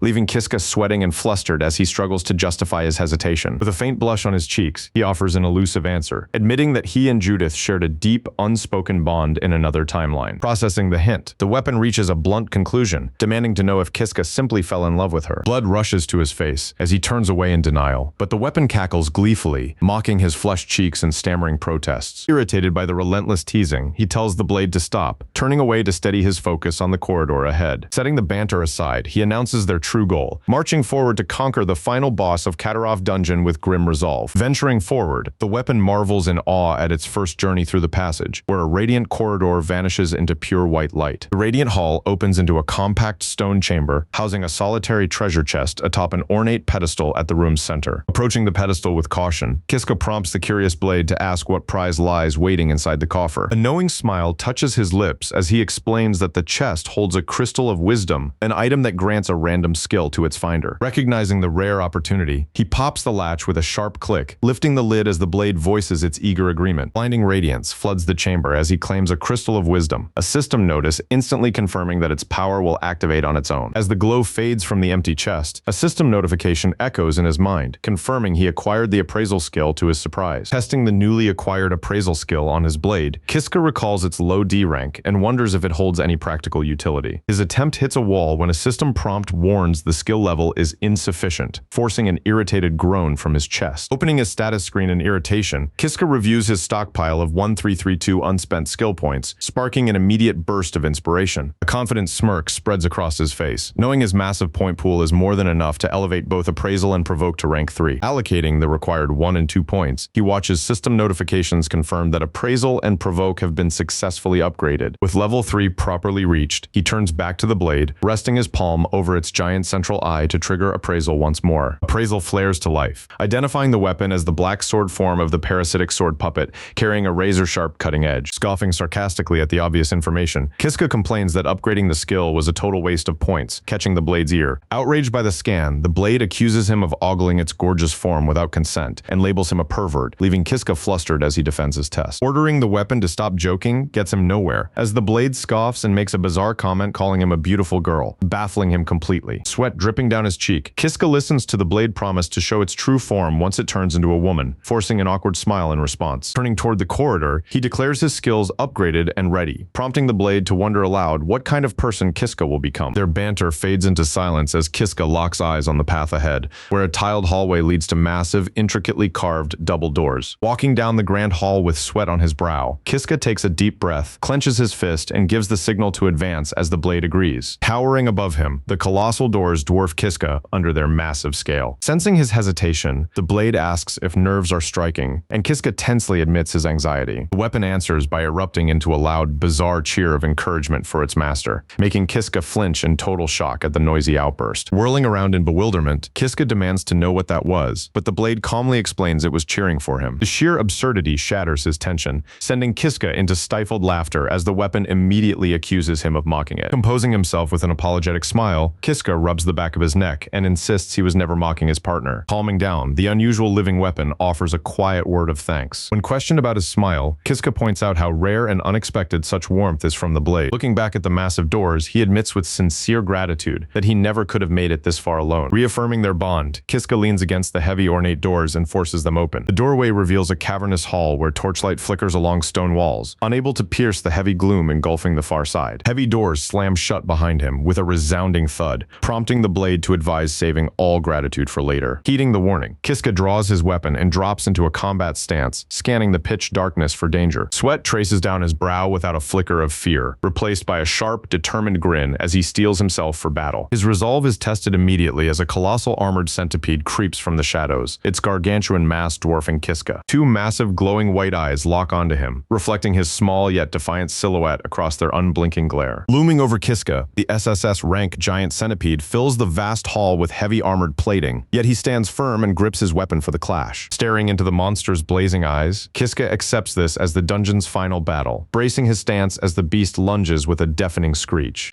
Standing alone in the vast hall with blade drawn, Kiska confronts the dungeon's final boss, a colossal insectoid beast encased in pitch-black armor. Steel settling into his gaze, Kiska activates appraisal, thrusting an open palm toward the abomination as his other hand grips the living greatsword. Appraisal confirms the threat, an SSS-ranked giant centipede whose corrosive venom melts solid steel, cementing this encounter as the ultimate climax. Gritting his teeth against the grim odds, Kiska throws himself to the stone floor, just as the beast unhinges its maw and spews a torrent of flesh-melting acid. Watching the venom sizzle against the floor, Kiska knows one drop means instant death, prompting him to ready a counterattack with his pulsing blade. Facing another wave of toxic bile, he relies on the blade's autonomic combat maneuvers to weave clear of the lethal spray. Guided past the deadly spray by his weapon, Kiska seizes the opening and lunges, bringing the greatsword down in a heavy two-handed strike against its head. The blade slams into the carapace with a deafening clang without leaving a scratch, forcing Kiska to marvel at the monster's monstrous durability. Violent shockwaves rattle his arms as the edge deflects harmlessly off the impenetrable shell, with a sharp screech of metal on chitin. Before he can recover his balance, a heavy appendage swats him aside like a bug, sending him hurtling across the stone tiles with a cry of pain. Reeling from the sheer impact of the tail strike, Kiska struggles for footing as the colossal beast swings its heavy head to lock onto him once more. Hitting the floor and clutching his bruised arm in pain, Kiska hears the living blade urgently check if its master is still able to stand. Pushing himself upright with a grimace of pain, Kiska claims he can manage, prompting the blade to ask what strategy they have left against such power. Steel in his eyes, Kiska decides to stake everything on a specialized living blade technique, bracing his grip to turn the tide with a new assault. Vaulting into a spinning aerial leap, Kiska unleashes the Great Wheel Slash, pouring everything into cutting through the monster's armor. The spinning blade crashes down, striking the armored skull with a deafening screech of metal on chitin. Wide-eyed with shock at the impossible result, Kiska can only stammer in disbelief. His ultimate technique has failed, leaving the giant centipede completely unscathed, as Kiska drops to his knees before the pristine carapace, looming like an iron wall. The beast proves utterly invulnerable, cementing the horrifying truth that their attacks cannot pierce its shell. Gritting his teeth in frustration, Kiska listens as the blade urges him to reposition and seek a weak point, recognizing their current assault is futile. Scrambling back from the thrashing beast, his mind races under a forest of crushing legs as he searches for any viable opening to strike. Eyeing the creature's leg joints, Kiska tests a strike only for the edge to rebound harmlessly against thick plating, forcing him to seek another weak point. Shifting his target to the glowing eyes above, Kiska lunges with a direct thrust, only for the blade to deflect off with a loud clang, failing to scratch them. Deflected off course, his failed attack leaves him exposed as a whip-like appendage lashes straight toward him. Crushing impact hurls Kiska backward into the stone floor, jarring every bone in his body as he accepts that victory is impossible in this loop. Pushing into a sitting posture, Kiska accepts the fight's futility and decides to embrace death, resolving to use this knowledge in his next attempt. A serene calm settles over his features, reassured that death will rewind time and provide another opportunity to prevail. Resigned to the reset, he watches without fear as the colossal head descends to deliver the final crushing blow. Yet death does not claim him. Instead, he finds himself standing on his feet with blade raised. As Kiska asks why its master gave up so easily, staring down at the ornate blade in disbelief, Kiska gasps in shock upon realizing the voice belongs to his living weapon. Gripping the sentient hilt, his voice cracks as he reminds the blade of its solemn vow to become human alongside him. The weapon calmly confirms its vow, leaving Kiska drenched in sweat as the profound gravity of its words settles upon him. Understanding strikes as he realizes his survival right now is owed entirely to the living blade's intervention. Drawn into an inner world before its shadowy spirit, Kiska explains that resetting through death would erase this conscious version of his companion forever. The spirit confirms his worst fear. Their promise only holds in this timeline, and dying here breaks their pact forever. Snapping back to reality as the sword cries out, Kiska flashes a faint smile, offering a quiet apology for causing it so much worry. Facing the colossal centipede ahead, he turns his full attention to the monster and declares that it is time to get serious. With narrowed eyes and intense focus, his mind races to uncover a critical vulnerability in the giant centipede's armor. Kiska lunges forward, driving the puppet sword into one of its massive legs, but the steel clangs harmlessly off the thick carapace. Left vulnerable by the deflected strike, he gets swatted across the stone floor by a crushing blow from the unyielding beast. Pushing himself off the ground as the giant insect towers above him, he murmurs his understanding of the sword's grim logic. Tightening his grip on the weapon, he informs the puppet sword that he found the monster's weak point, making the blade hum with curiosity. A reckless grin spreads across his face as he warns the plan could prove fatal, but the eager puppet sword enthusiastically embraces the risk and urges him to strike. Rationalizing the lethal odds, the weapon accepts death in battle as an unavoidable fate, yet a bead of nervous sweat forms across its surface. Bolstered by his partner's fierce loyalty, he offers his thanks and squares his shoulders to face the colossal monster once more. Bellowing a fierce challenge, he baits the beast to attack until the massive insect head twitches in furious response. Mandibles part wide to reveal a gaping circular maw, but Kiska stands his ground without flinching before the impending assault. Dropping into a low two-handed stance, as the beast prepares to strike, he channels his inner magic and announces a specialized puppet-style sword technique. With eyes wide in fierce concentration, he roars out the full name of his strike, Swift Dragon Thrust. Exploding forward in a blur of blinding speed, he drives the puppet sword forward in a powerful thrust aimed straight into the monster's open maw. Swallowed whole as the massive jaws snap shut, he roars in defiance before plunging headfirst into the fleshy darkness of its throat. Inside the suffocating passage, sweat drips down his grime-streaked face as raw terror mixes with iron determination. Hurtling down the ribbed tunnel slick with digestive bile, he grits his teeth against the foul air and readies the puppet sword for the critical strike. Echoing in his mind, the puppet sword notes that striking from within bypasses the beast's thick armor, and Kiska flashes a fierce grin to confirm he is ready. With a final desperate roar, he thrusts the blade with all his strength into the soft vital core from within, unleashing a violent spray of blood. Wrenching the blade free, catastrophic internal damage causes the creature's massive head to erupt in a bloody explosion. Collapsing in a lifeless heap, the giant centipede falls as Kiska stands beside the gaping wound, the mortal danger finally over. Exhaustion and disbelief wash over his face as he pants heavily, quickly, the fading adrenaline leaving only the stark reality of his survival. A luminous system message materializes in the air, announcing that the monster has been defeated and granting him earned skill points. Staring blankly at the floating words, he struggles to process their meaning, muttering in shock over whether he truly pulled off the impossible feat. Hunched over and catching his breath in a pool of sweat, he reflects on the brutal struggle as the ecstatic puppet sword cheers their victory over the boss. Throwing his head back with clenched fists, his quiet exhaustion erupts into a cathartic roar as he screams that he has conquered Katarov Dungeon. On the cold stone floor, the silver-haired outcast recalls how a false murder accusation saw him condemned to the deepest levels of this labyrinth. Memories flash back to brutal life-or-death battles against monstrous bugbears, headless steeds draped in flame, and suits of living armor in a war for survival. After all the bloodshed and hardship, his struggle culminates in a triumphant cry, having accomplished the impossible by clearing Katarov Dungeon. A radiant prompt materializes in the air to grant a reward for slaying the great centipede, coalescing brilliant light into the shape of a magnificent sword. Fading into clarity, the radiant light reveals an ornate weapon, officially identified by a system notice as the blazing sword. Reaching for the fiery hilt in surprise, he realizes with dirt on his face that a system of clear rewards exists even in this forsaken labyrinth. Examining the prize, he placates his jealous puppet sword with a sheepish grin, confessing that he was merely tempted by the new weapon. Drawing the blazing sword causes fiery power to erupt along its edge, prompting his original puppet sword to sulk beside him in bitter jealousy. Thanking his living blade, he explains that claiming the spare weapon is a precaution in case reaching Predator level 3 causes it to run out of control. Spotting a glowing magic circle on the floor, he keeps the blazing sword as a backup and smiles with confidence, ready to leave his long exile behind. Standing before the brilliant teleportation circle, he questions if freedom awaits, and the puppet sword in his hand affirms his belief with certainty. With his path confirmed, he takes a steadying breath and turns toward the swirling vortex of light, his expression hardening with resolve. Enveloped by the rising teleportation glow, he reflects on the agonizing trial of his long days trapped inside Katarov Dungeon. Filled with a sense of finality, he knows it is time to bid that suffering farewell. Radiant energy bursts in a blinding flash, pulling him from the dungeon's dark depths. The intense sensation subsides as his eyes blink open, adjusting to a world beyond stone walls. Standing upon a high stone terrace at the exit, he looks down upon a peaceful town nestled among rolling hills. Motionless on the ledge, he takes in the sight of civilization after so long. His eyes widen in utter disbelief at the scene before him. Below him lies Katara Village, the home that exiled him.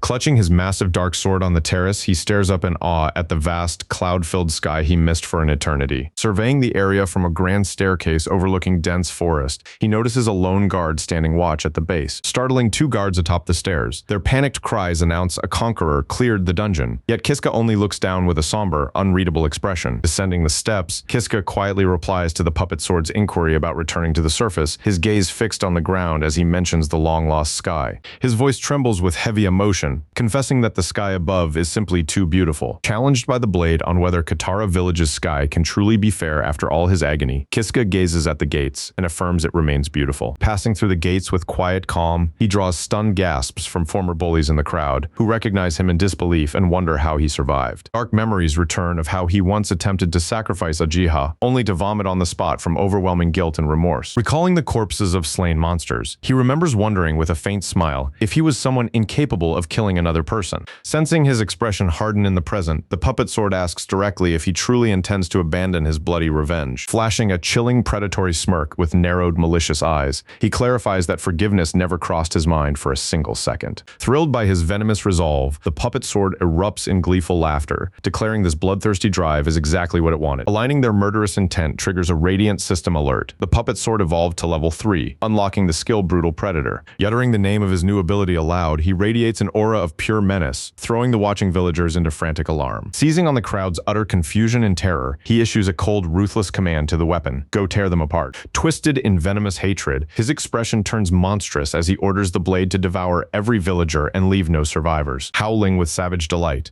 the monstrous puppet sword lunges forward, clamping its tooth-lined maw shut over a shrieking villager. Sprinting from the slaughter, Kiska leaves the weapon to rampage as two former bullies freeze in terror, urging each other to flee the massacre at once. Blocking their retreat in an instant flash of speed, Kiska drops both thugs with brutal strikes and smiles down at their sprawled forms, remarking on the reunion. Paralyzed on the dirt, their shock turns to sheer horror upon recognizing their former victim, stammering his name in terrified confusion. Looming over his defeated tormentors with a wide, unnerving grin, he casually demands to know exactly where Darga is hiding. Sweating in terror, the spiky-haired thug stammers a defiant refusal, but his words cut short as a fiery spark from Kiska's blade dances close to his cheek. Admiring the blazing sword, Kiska notes how well it scorches flesh and presses the burning metal against the bully's cheek, drawing an agonized shriek. Leaning closer with sadistic pleasure, he ignores the desperate pleas for mercy and whispers, "I'll keep burning until they talk." Turning to his summoned puppet sword, he tells it, "I've got some errands to take care of," and grants it full permission to run wild, making the grotesque entity quiver in eager obedience. Stalking through the panicked streets, Darga spots Kiska in the distance, draws his sword in irritation, and charges straight for him without hesitation, halting his charge in disbelief before his old victim. Darga confronts Kiska, who stands waiting with a confident, knowing smirk on his lips. Breaking the silence with effortless arrogance, Kiska offers a casual greeting to Darga, leaving his former tormentor stammering in shock. Quickly shaking off his shock, Darga snaps that he has no time to deal with an outcast, angrily gesturing to the monsters tearing through Katara village. Meeting the dismissal with a widening, predatory grin, Kiska chillingly reveals, "I'm the one who unleashed those monsters upon the village." Stunned into rage by the horrifying confession, Darga furiously demands to know what on earth Kiska is talking about. Lunging forward before Darga can react, Kiska drives a blade deep into the larger thug's body with grim, unyielding resolve. Steel bites straight into flesh, sending a spray of crimson across the dirt as the sword of Darga slips from numb fingers and clatters down. Hitting the cold floor, the blade leaves the brute stumbling backward with a raw howl of agony tearing through his throat. Collapsing hard on both knees, Darga hears cold indifference from above as Kiska clarifies that taking his worthless life can happen at any moment. Clutching his bleeding side, Darga grinds his teeth to spit a curse past the overwhelming agony. Furious past endurance, Darga bellows for his men to slaughter the silver-haired youth, but Kiska merely smirks, remembering his past helplessness before daring the weaklings to try. Charging together on command, the mercenaries swing their weapons, only for Kiska to flash forward and shatter an incoming overhead strike. Splintering steel with lethal precision, Kiska weaves through the chaotic assault, parrying, dodging, and countering every strike to cut down his opponents. Standing tall over the fallen bodies, Kiska reminds the room that surviving the depths of the dungeon makes defeating trash like them child's play. He could crush them blindfolded, leaving Darga reduced to a shivering wreck on the floor, sweat pouring down his terrified face as he gapes upward. Leaning close with chilling calm, Kiska asks Darga if he has the slightest inkling what occupied his mind throughout all that time. Clearing the dungeon meant obsessing over vengeance, envisioning Darga burned alive, carved apart, blinded, crushed, and decapitated in the most agonizing execution imaginable. Pure malice shatters the final remnants of defiance, forcing Darga flat against the stone floor to stammer frantic apologies and beg for mercy, confessing guilt with a terrified gaze. Darga looks up only to meet a disarming smile from Kiska, who tells him not to worry. That comfort proves false as Kiska kneels with a predatory grin, promising Darga will not receive a quick end like his men, but the most horrific death possible now that revenge has arrived.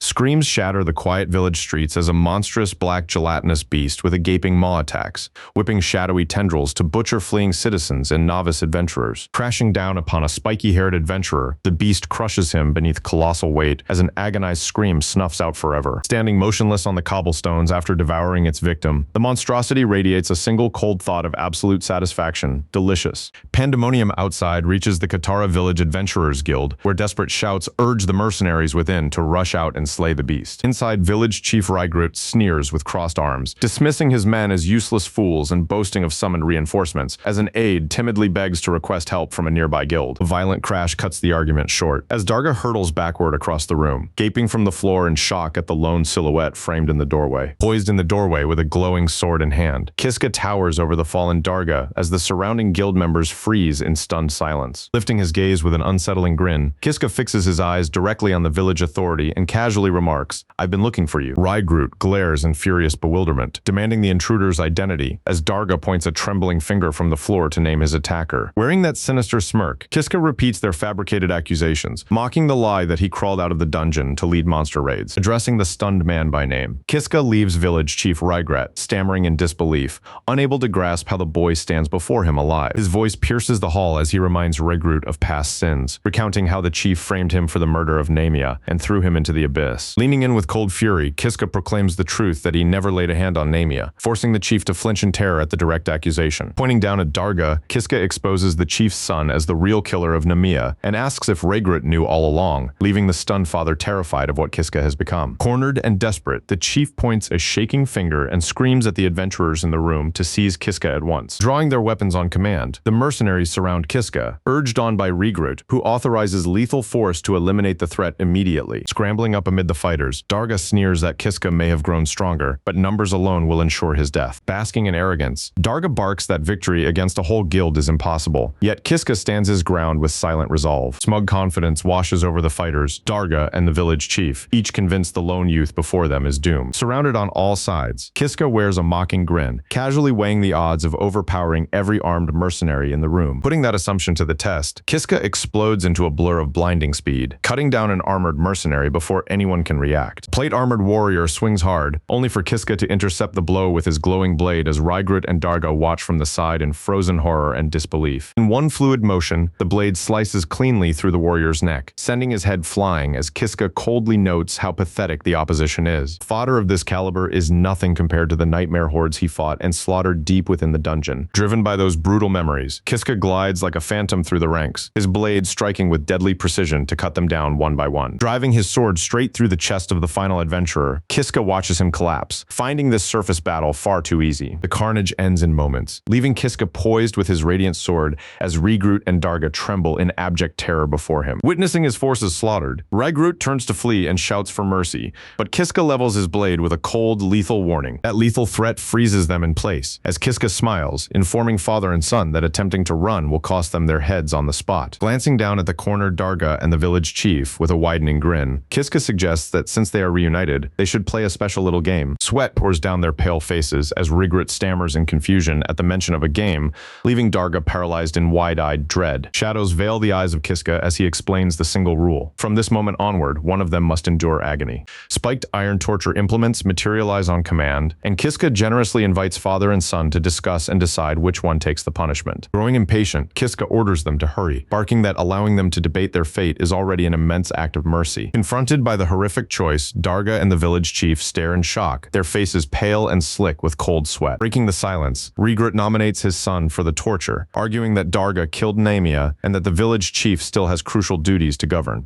Recoiling in fury, Darga screams at his father, reminding the corrupt old chief that he was the one who framed Kiska for the murder in the first place. Grabbing the collar of Rygrut, Darga shrieks that the murder was done for his father's benefit, so the chief should suffer, as Kiska begins to laugh. His laughter gives way to pure disgust, mocking their pathetic display, and noting how neither father nor son possessed the dignity to sacrifice himself. Looking down at the panicked cowards, Kiska announces that time has expired, admitting that expecting basic familial honor from scum was a mistake. Sheer terror twists their sweat-drenched faces as father and son realize their squabbling has doomed them both. A cruel smile spreads across the face of Kiska as he delivers the verdict. Both of them will face torture. Hearing the sentence, Rygrut drops flat against the floor in a desperate bow, weeping apologies and blaming his son for all the bloodshed. The chief begs for mercy and eagerly offers up his own son for whatever brutality Kiska desires, bringing a look of gleeful amusement to Kiska. Gazing down at the groveling chief, Kiska smiles darkly at the revolting spectacle of a father discarding his own child to save his skin. Darga erupts in rage at his prostrate father, branding him worthless trash, as Kiska praises their vile family dynamic and declares his decision is made. Hearing the declaration, Rygrut looks up with a sycophantic grin as Darga stares in horror, only for Kiska to grant the request of the village chief. Clutching his arm in panic, Darga throws himself down to beg that Kiska torture him instead of his father, but Kiska coldly replies that it is too late. Both cowards lie flat on the stone floor, their faces twisted in terror and defeat as they await their fate. Towering over the prostrate pair with a widening smirk, Kiska declares that their moving family bond has earned them both a fighting chance. Ordering them to raise their heads, Kiska tosses two short swords between them, the steel clattering loudly across the tense floor. Unflinching,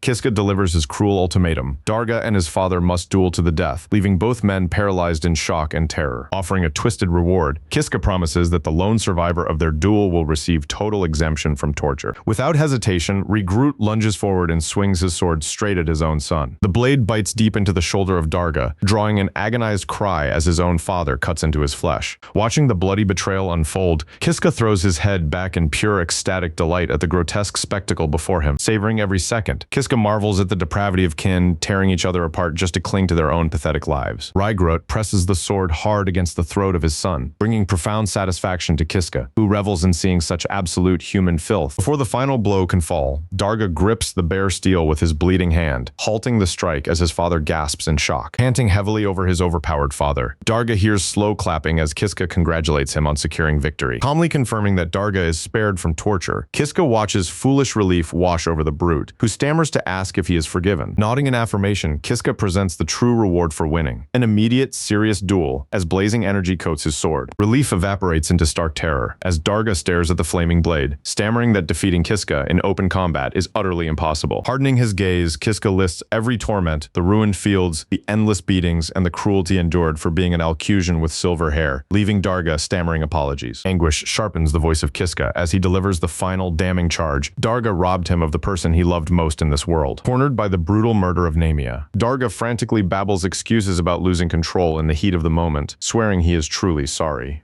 A serene smile crosses the face of Kiska in answer to the frantic apology, confessing pure joy when Darga struck down his own father moments earlier, and leaving Darga completely speechless. Rage contorts the face of Kiska as he explains the truth. With the village chief dead, he can now slaughter Darga with his bare hands. Thrusting forward on that furious declaration, he drives the blazing blade deep into the chest of Darga, cold eyes narrowed in finality as dark blood splatters his face. Yanking the steel free, clinging dark energy severs the topknot from the head of Darga, leaving father and son lifeless on the stone. Heavy silence fills the chamber where he stands alone among the corpses, the blazing radiance of his weapon fading to cold steel. With the slaughter finished, a vision of the gentle smile of Namia fills his mind as he whispers her name, having finally avenged her. The voice of parasitic sword puppet breaks his reverie and urges haste, sending Kiska sprinting toward the exit as deep tremors shake the hall. Bursting out into the cobblestone street amid mounting tremors, he freezes in complete bewilderment at the sight looming before him. Dominating the roadway stands a colossal, pitch-black egg, and the voice of parasitic sword puppet speaks directly from inside the shell, leaving Kiska stammering in complete disbelief. In the deserted village street, Alk of the tribe stands paralyzed, his body rigid and his jaw slack with shock. His stunned gaze locks onto the massive dark oval before him, asking in bewilderment if this monolith is truly parasitic sword puppet. Staring at the bizarre monolith, his voice trembles as he demands to know what stands before him. A sharp snap answers him, widening his eyes in alarm as a thin fracture creeps across the smooth, dark shell. The fracture rapidly spiders across the entire shell until realization strikes, forcing out a breathless gasp of egg. Dark fragments explode in a violent blast as the egg shatters, forcing Alk to throw up an arm for protection. Thick, viscous fluid splatters the cobblestones and drenches him, making him wince at the coat of raw egg white. As mist dissipates, the figure of a young woman stands where the shell once rested, prompting Alk tribe member Kiska to utter the name parasitic sword puppet and draw his blade in caution. Kneeling silently amid pools of translucent fluid on the stone, the woman lets pale hair drape over her body with a vacant gaze. Remnants of the strange hatching pool across the street, the thick white fluid settling over the uneven cobblestones. All washes over the face of Kiska of the Alke tribe as he stammers in disbelief, struggling to comprehend if she has truly become human. A relieved smile and quiet words of gratitude escape his lips, but his joy falters into confusion as she inspects her own hands. The source of dread reveals itself in full, her right side warped into corrupted dark flesh where a grotesque multi-pupiled eye stares out in horror. That gruesome sight hits Alk of the tribe like a physical blow, widening his eyes in raw, unvarnished shock. Stumbling backward, his cracked voice shouts desperate denials as the woman clutches her head in silent agony. Anguish erupts into a shrill cry that she only wanted to be human, leaving Kiska able only to stare and whisper the name parasitic sword puppet. Tears stream down both her human cheek and monstrous flesh as she questions her hideous form, breaking into a desperate plea to end her life. Snapping out of his Alk stupor, Kiska fiercely rejects the tribe plea,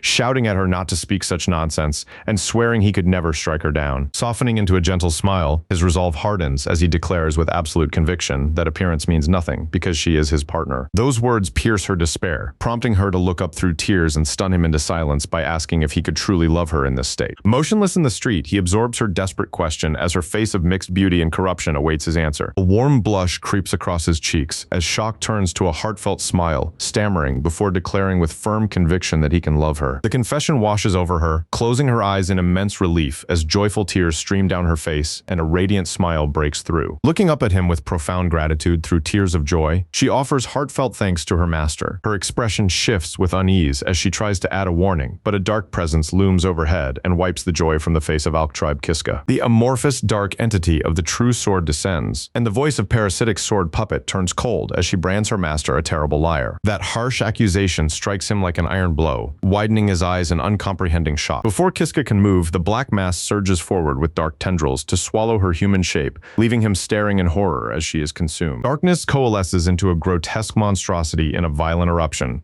blasting Kiska backward with a deafening, distorted roar of its own name. After that violent upheaval, quiet returns outside a stately estate whose domed roof stands stark against the daytime, overlooking vast mountains from a silent graveyard. Kiska of the Alk tribe kneels with head bowed before the headstones, his blade resting beside him. Raising his gaze with a faint, sorrowful smile toward one particular marker, he speaks the name Namia to declare his revenge complete. His eyes stay locked on the stone during his quiet confession, remembering that she was the only soul in their village who ever shielded him. With deep emotion, he confesses that she was his everything. Achieving this retribution required escaping Kitarov's dungeon, forcing him to die countless times during the ordeal. Deep within those depths, he found an unlikely ally named Parasitic Sword Puppet. As the monstrous blade image flashes in his memory. He explains to Namia that his companion harbored a dream to become human. Only through the aid of that companion did he manage to break free from the dungeon depths. Connecting every thread, he acknowledges that her strength allowed him to fulfill his promise and avenge her death. Namia, offering a bittersweet smile, adds that parasitic sword puppet finally achieved humanity. Looking toward the horizon, his voice grows heavy with unspoken grief before the grave of Namia. The tale darkens as he confesses to the cold stone that their triumph went terribly wrong. Glancing down at the flower on her marker, he mourns that both she and parasitic sword puppet are gone. Crushing solitude settles over him as he realizes that not a single companion remains by his side. Overwhelmed by isolation, his composure shatters and bitter tears of anguish cascade down his cheeks. Staring up into the empty sky, he agonizes over how he is supposed to go on living from this point forward. Amid his deepest despair, a distant memory surfaces from the past to offer a lifeline. It belongs to the woman whose reassuring smile echoed with a promise to grant him a single skill. That recollection jolts him awake, snapping his eyes open in breathless shock. Summoned by that realization, a glowing translucent panel materializes before him as he clutches his chest in disbelief. Floating in the air, his status window displays Kiska with 15 skill points alongside Save and Reset, Provoke, Swordsmanship, and Appraisal. Scanning the roster of all three abilities, cold dread strikes him. Parasitic sword puppet is gone. Despair turns to hope upon realizing his most crucial power remains intact: Save and Reset. Steel resolve returns. He did not endure such agony to accept this bleak outcome, gripping his sword tightly among the graves. Turning his back on the tombstones, he strides forward with firm, deliberate steps toward the cliff. Reaching the cliff edge, he swears to rewind time as often as needed to claim the future he desires, a fierce grin spreading across his face. Shifting his weight as boots scrape the stone rim, he calls into the wind with a solemn promise to wait for him. Calling out to parasitic sword puppet, his eyes narrow with conviction to finish his pledge, promising victory in the next timeline. A wild laugh erupts from him as his head tilts to the sky. His laughter echoes across the open sky as he hurls himself into the bottomless abyss to trigger death. Plummeting through the air to restart time, the world dissolves around him, leaving only one burning vow across the timelines to turn parasitic sword puppet human, whatever it takes. In another vision of defeat, Kiska drops to his hands and knees before a monstrous foe. Closing his eyes with a faint smile, he marks attempt number 560 as the loop begins once more. Standing tall with clenched fists, his purpose sharpens into a solemn vow to save parasitic sword puppet and turn her into a true human. Revenge no longer matters, knowing that slaying Dargo will never bring Namia back to life. Guided by this resolve, he stands before two glowing magic circles etched into the stone chamber. Turning down a torch-lit corridor, he presses forward to rescue the only friend he found in this dungeon. That path leads him directly to an ornate stone sarcophagus linked to the dream of parasitic sword puppet. Alarm spikes as he calls out for parasitic sword puppet, only to find the hall deserted, turning his gaze toward the dark corridor ahead. A shadowy three-fingered appendage shoots from the dark to grip his leg, forcing a cry of agony from Kiska as he is caught off guard. Thick, dark tendrils snare Kiska fast before a grotesque monstrosity, a massive fleshy orb covered in countless unblinking eyes above a cavernous maw lined with dagger-like teeth.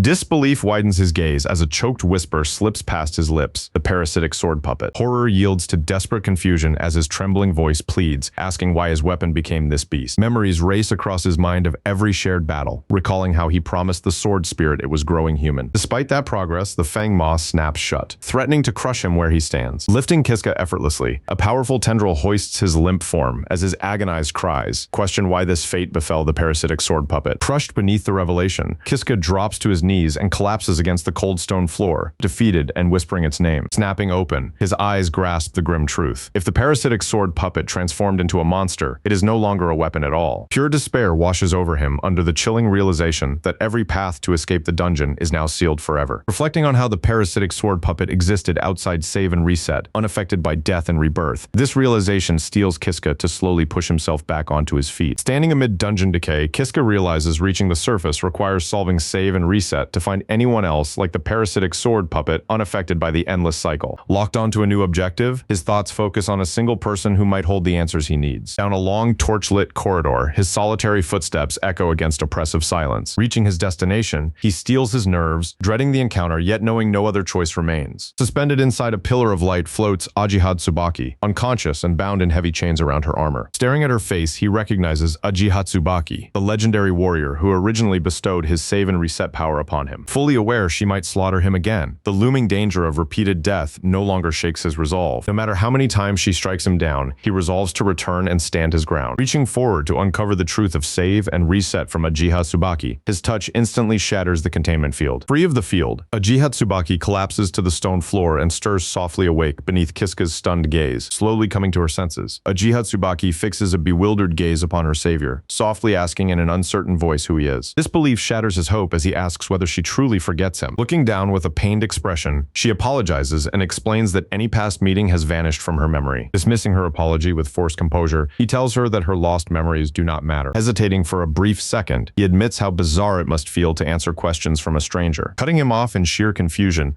her sudden question reveals total amnesia as she asks if he knows her identity. Shock sends him reeling back upon realizing she cannot even remember her own identity. Glancing upward at the carved stone ceiling, he takes stock of their prison within the Katarov Da. Confirming they reside in Katarov Dungeon, the undeniable truth settles in that Uchiha Tsubaki has complete amnesia. Noticing that her speech remains fully intact despite the amnesia, he seizes the moment to ask Uchiha Tsubaki about the parasitic sword puppet. Murmuring the blade's name in strained confusion, Uchiha Tsubaki tries grasping at the forgotten memory before admitting she knows nothing of the parasitic sword puppet. Raising a hand against her heartfelt apology, he reassures her that her lack of answers causes no harm. Explaining that the parasitic sword puppet is alive, he passionately states the weapon is a precious friend transformed into a beast. Wide-eyed surprise fills Uchiha Tsubaki as he explains his mission to fulfill the blade's dream of becoming human. Clenching her fists with a radiant, determined smile, Uchiha Tsubaki enthusiastically pledges to help Kiska restore the parasitic sword puppet. Caught off guard by her kindness, he stammers gratitude, struck by how unlike the ruthless killer of his memories Uchiha Tsubaki has become. Setting grim memories aside to focus on the present, his quiet pause prompts Uchiha Tsubaki to ask if anything is wrong, warning her of the dangerous monsters ahead and his total lack of a weapon. An idea strikes him just as Uchiha Tsubaki laments that she cannot fight unarmed. Turning urgently to Uchiha Tsubaki, Kiska asks if she knows the item box skill, sparking a flicker of memory in her gaze. Lighting up as a memory surfaces, Uchiha Tsubaki holds out her gloved hand and summons an orb of pure light above her palm with eager triumph. Concentrating on the pulsing orb to search for weapons, she draws Kiska's eager gaze as he asks if a blade rests inside. Pulling a gleaming longsword straight from the radiant light, Uchiha Tsubaki marvels at the weapon as Kiska's eyes widen with excitement to finally strike back. Presenting the hilt first, she admits her own inability to wield it effectively and insists he take the blade. Gripping the hilt with steady hands, a determined smile spreads across his face as he prepares to test the weapon in battle. Charging down the corridor, Kiska puts the blade to immediate work, evading strikes and carving through a pack of headless flaming mules as Uchiha Tsubaki watches in awe. Catching their breath after the skirmish, Kiska notes how the fight unlocked swordsmanship and raised his level, just before Uchiha Tsubaki brings gathered meat for dinner. Contemplating the golden living armor ahead, grim reality replaces relief. Conquering such threats demands the full might of the parasitic sword puppet, no matter the cost. Vivid memories return of the beast. The parasitic sword puppet became, alongside the burning need to discover how to reverse its transformation. Sweat beads on his brow as he realizes only one inhabitant in the depths of the dungeon possesses knowledge of the cursed blade. Turning back to Uchiha Tsubaki with gravity in his voice, he catches her attention to announce they must seek answers regarding the parasitic sword puppet. Wearing a tense smile, he warns Uchiha Tsubaki that the figure they must meet proves difficult to deal with, stressing the absolute need for deep respect. Taking his warning to heart, she nods firmly to confirm she will maintain utmost caution before Kiska announces it is time to move. Arriving before intricate magical floor seals, Kiska admits to her that their next move represents an absolute gamble. Voicing a sliver of hope,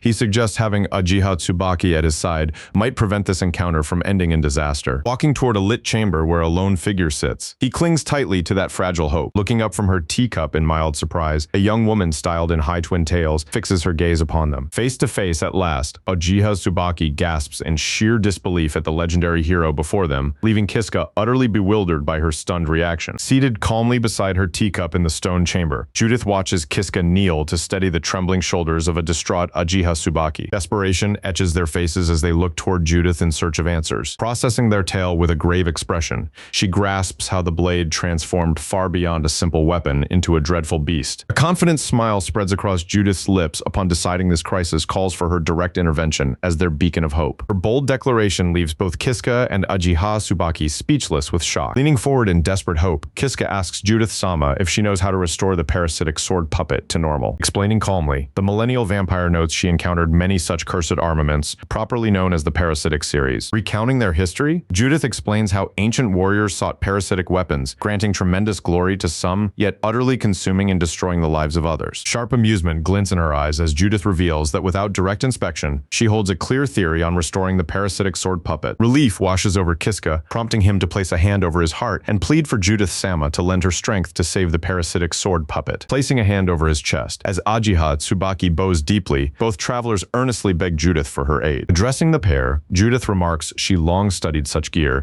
yet shifts the conversation toward a far greater concern. Shifting her gaze from the blade, Judith asks whether the Jiha standing at his side is truly a Jiha Tsubaki. Narrowing her eyes, Judith identifies a Jiha Tsubaki as a world-shaping hero, leaving the trembling warrior to finally realize her true identity after all. Stunned by the revelation, Kiska turns from his knees toward a Jiha Tsubaki, demanding to know her true past. Recalling a Jiha Tsubaki, mentioning that Judith was hunted, Kiska understands why the ancient vampire initially distrusted them. Rising to his feet with an open smile, he introduces himself as Kiska, a simple farmer from the countryside. Surprise widens Judith's eyes as she questions whether a legendary hero truly brought an ordinary farmer before her, which he calmly affirms. Meeting her gaze directly, he states he is just a simple farmer, nothing more and nothing less. Adding a blunt condition, he admits that although he speaks honestly, full trust has not yet formed between them, drawing an intrigued smile from Judith. Mulling over his terms with an intrigued smile, Judith agrees dealing with the parasitic sword puppet makes sense, bringing immense relief and astonishment to both Kiska and Ajiha Tsubaki. Marveling at the moment, he reflects on how three former adversaries came to unite their strengths. Tension snaps their peace as Ajiha Tsubaki stiffens, warning the room of approaching danger before Kiska and Judith turn in bewilderment. A shadowy figure drops from above, bearing the exact face of Ajiha with a twisted, malevolent grin. Dagger drawn, she lunges forward, leaving Kiska and Judith paralyzed in sheer shock. Wide eyes gleam with manic glee as the doppelganger closes in. Both Kiska and the true Ajiha shout in alarm, yet Judith's expression hardens with grim, horrified certainty. In a flash, the attacker drives her blade straight toward Judith. Kiska screams Judith's name as the brutal cost of the ambush unfolds. Judith blocked the strike, but both of her arms are severed at the elbows and flung through the air. Paralyzed in disbelief, the real Ajiha stammers, demanding how another version of herself can exist. Her double merely clicks her tongue in pure annoyance, her blade dripping crimson, turning a smug, cruel gaze toward the original Ajiha. The imposter demands to know who she is. Declaring herself Dark Ajiha, the attacker strikes viciously and calls the other a fake. The real Ajiha insists she is genuine, leaving Kiska to watch in helpless horror, screaming her name. A predatory grin spreads across Dark Ajiha's face as she claims they are one and the same, commanding her counterpart to join her in slaughter. Meeting defiance, her face twists into manic rage. She vows to erase the original and seize her place, lunging forward to strike as Kiska watches in dread. Judith halts the charge instantly, wearing a sly smirk as she blocks the strike with a massive dark blade manifested directly from her own flesh. Bared fangs reveal Judith's secret as the real Ajiha gasps in shock, recognizing her defender as a vampire. Wielding two massive blades, Judith holds the clone back. She mocks the intruder for wrecking her hideout, warning that such disrespect demands a steep price as Kiska shouts her name in shock, pressing her advantage. The vampire unleashes a furious flurry of slashes, forcing the real Aegean to parry desperately in the crossfire. Watching the clash unfold, Kiska reaches a startling conclusion. The bloodthirsty attacker and the Ajiha he knows are two completely different people. Memories of every painful cruelty he endured from Ajiha flash through his mind. A chilling realization dawns, all that torment was the work of this dark imposter. Breaking free from the double, the real Ajiha turns her blade upon Judith, screaming for the vampire to perish. Judith remains unimpressed, scoffing that this feeble strike is her absolute best. Moving without hesitation, Kiska intervenes with full clarity of the crisis. He thrusts his blade between the two women to parry Ajiha's strike, catching Judith completely by surprise. Standing firm between both women with his weapon drawn, Kiska declares his unwavering resolve. He will stop Dark Ajiha. His declaration hits Ajiha like a hammer blow, twisting her features into utter disbelief and simmering fury. Shock swiftly hardens into raw rage as Ajiha brandishes her blade, demanding he step aside or be cut down for defying her. Instead of fear, Kiska flashes a chilling, confident smirk, taunting whether she truly understands the consequences of taking his life. That unnerving calm stokes Ajiha's fury even higher, making her scream his name and demand that he cease obstructing her path. Ignoring her frantic outburst, Kiska turns his back and walks toward Judith and the dark clone, remarking that he never intended to be an obstacle. Shielding them with a gentle smile, Kiska clarifies his true motive to Ajiha. His only desire is to protect the companions who matter to him. The confession shatters Jiha's composure, pointing an accusing finger. Her voice breaks with desperation, insisting she saved the world and that the woman beside him is a fake. Her frantic cries leave Kiska unmoved, meeting her with an unreadable gaze. He states that her heroic title means nothing to him compared to the one truth he knows for certain. Pointing directly at her with a hardened glare, he delivers his crushing verdict. She is the one who does not belong here. Beside him, Dark Ajiha completely unravels, weeping that despite saving the world, all love went to her counterpart, leaving her utterly abandoned without a single person who cared. Her unbearable grief erupts into a piercing wail that echoes across the hall. That raw grief stuns Kiska, Judith, and Ajiha into silence, as the clone weeps that had she known this cruel fate, she never would have saved the world, wishing it would all vanish. Collapsing to the stone floor in defeat, a single chilling word escapes her lips. Reset. Jagged black energy surges from her palm like a dark dark star before erupting outward, forcing Kiska and the others to recoil in terror as the darkness devours everything in sight. Unleashed from her palm, the tide of pitch-black nothingness floods the void, swallowing every trace of light and leaving only horrified faces frozen before the absolute destruction. Thus the world perishes, not from an epic war, but from the raw agony of a single girl whose bitterness, jealousy, and burning hatred rewrote reality itself. One final thought echoes across the void. A world devoid of love is a world that has no reason to exist. Under a clear blue sky, the Adventurers Guild of Katara Village rises proudly, its sturdy timber frame and red-tiled roof welcoming all who seek fortune and glory. Inside the tavern, Kiska sits alone with a warm meal and a drink, contemplating the surreal reality of resting inside the Adventurers Guild of Katara Village. An impossible truth settles in his mind. This is Katara Village, preserved exactly as it existed 100 years in the past near Katara Dungeon. Raising the mug with a heavy heart, Kiska watches patrons drift like ghosts around him, quietly grappling with his sudden displacement across time. Thoughts race back to that fateful moment, picturing Dark Ajiha weeping openly as she screamed the command to reset. Following that desperate cry, creeping darkness swallowed the entire world whole. Memory brings back the dizzying sensation of drifting helplessly through a pitch-black void bound only by infinite glowing white grid lines. Regaining consciousness in a realm stripped of sky and ground, he found himself face to face with an incomprehensible alien presence. Stark white pyramids and crystalline polyhedrons drifted silently before him, suspended amidst the infinite grid of the abyss. A voice echoed directly from the crystals, greeting him casually and asking if he had seen a ghost, widening Kiska's eyes in total disbelief. Floating in the void, he privately admits that too much has happened, leaving his thoughts in absolute disarray. Chuckling from within the geometric forms, the entity remarks that watching Kiska's journey provided tremendous entertainment. Recoiling in shock, Kiska demands to know who speaks and where they are. The voice calmly introduces itself as the observer, revealing that this boundless void is the graveyard of a ruined world. Dawning truth settles in with cold finality. His entire world was obliterated because Dark Ajiha rewrote causality itself. When asked why his consciousness survived the apocalypse, the observer explains that Kiska exists completely outside the flow of causality. Realizing his save and reset ability anchored his soul, Kiska listens intently as the observer addresses him by name to pose a critical question. Cutting through the void, the entity asks if Kiska wishes to save Ajiha Sabaki. The entity explains that she holds the key to reality,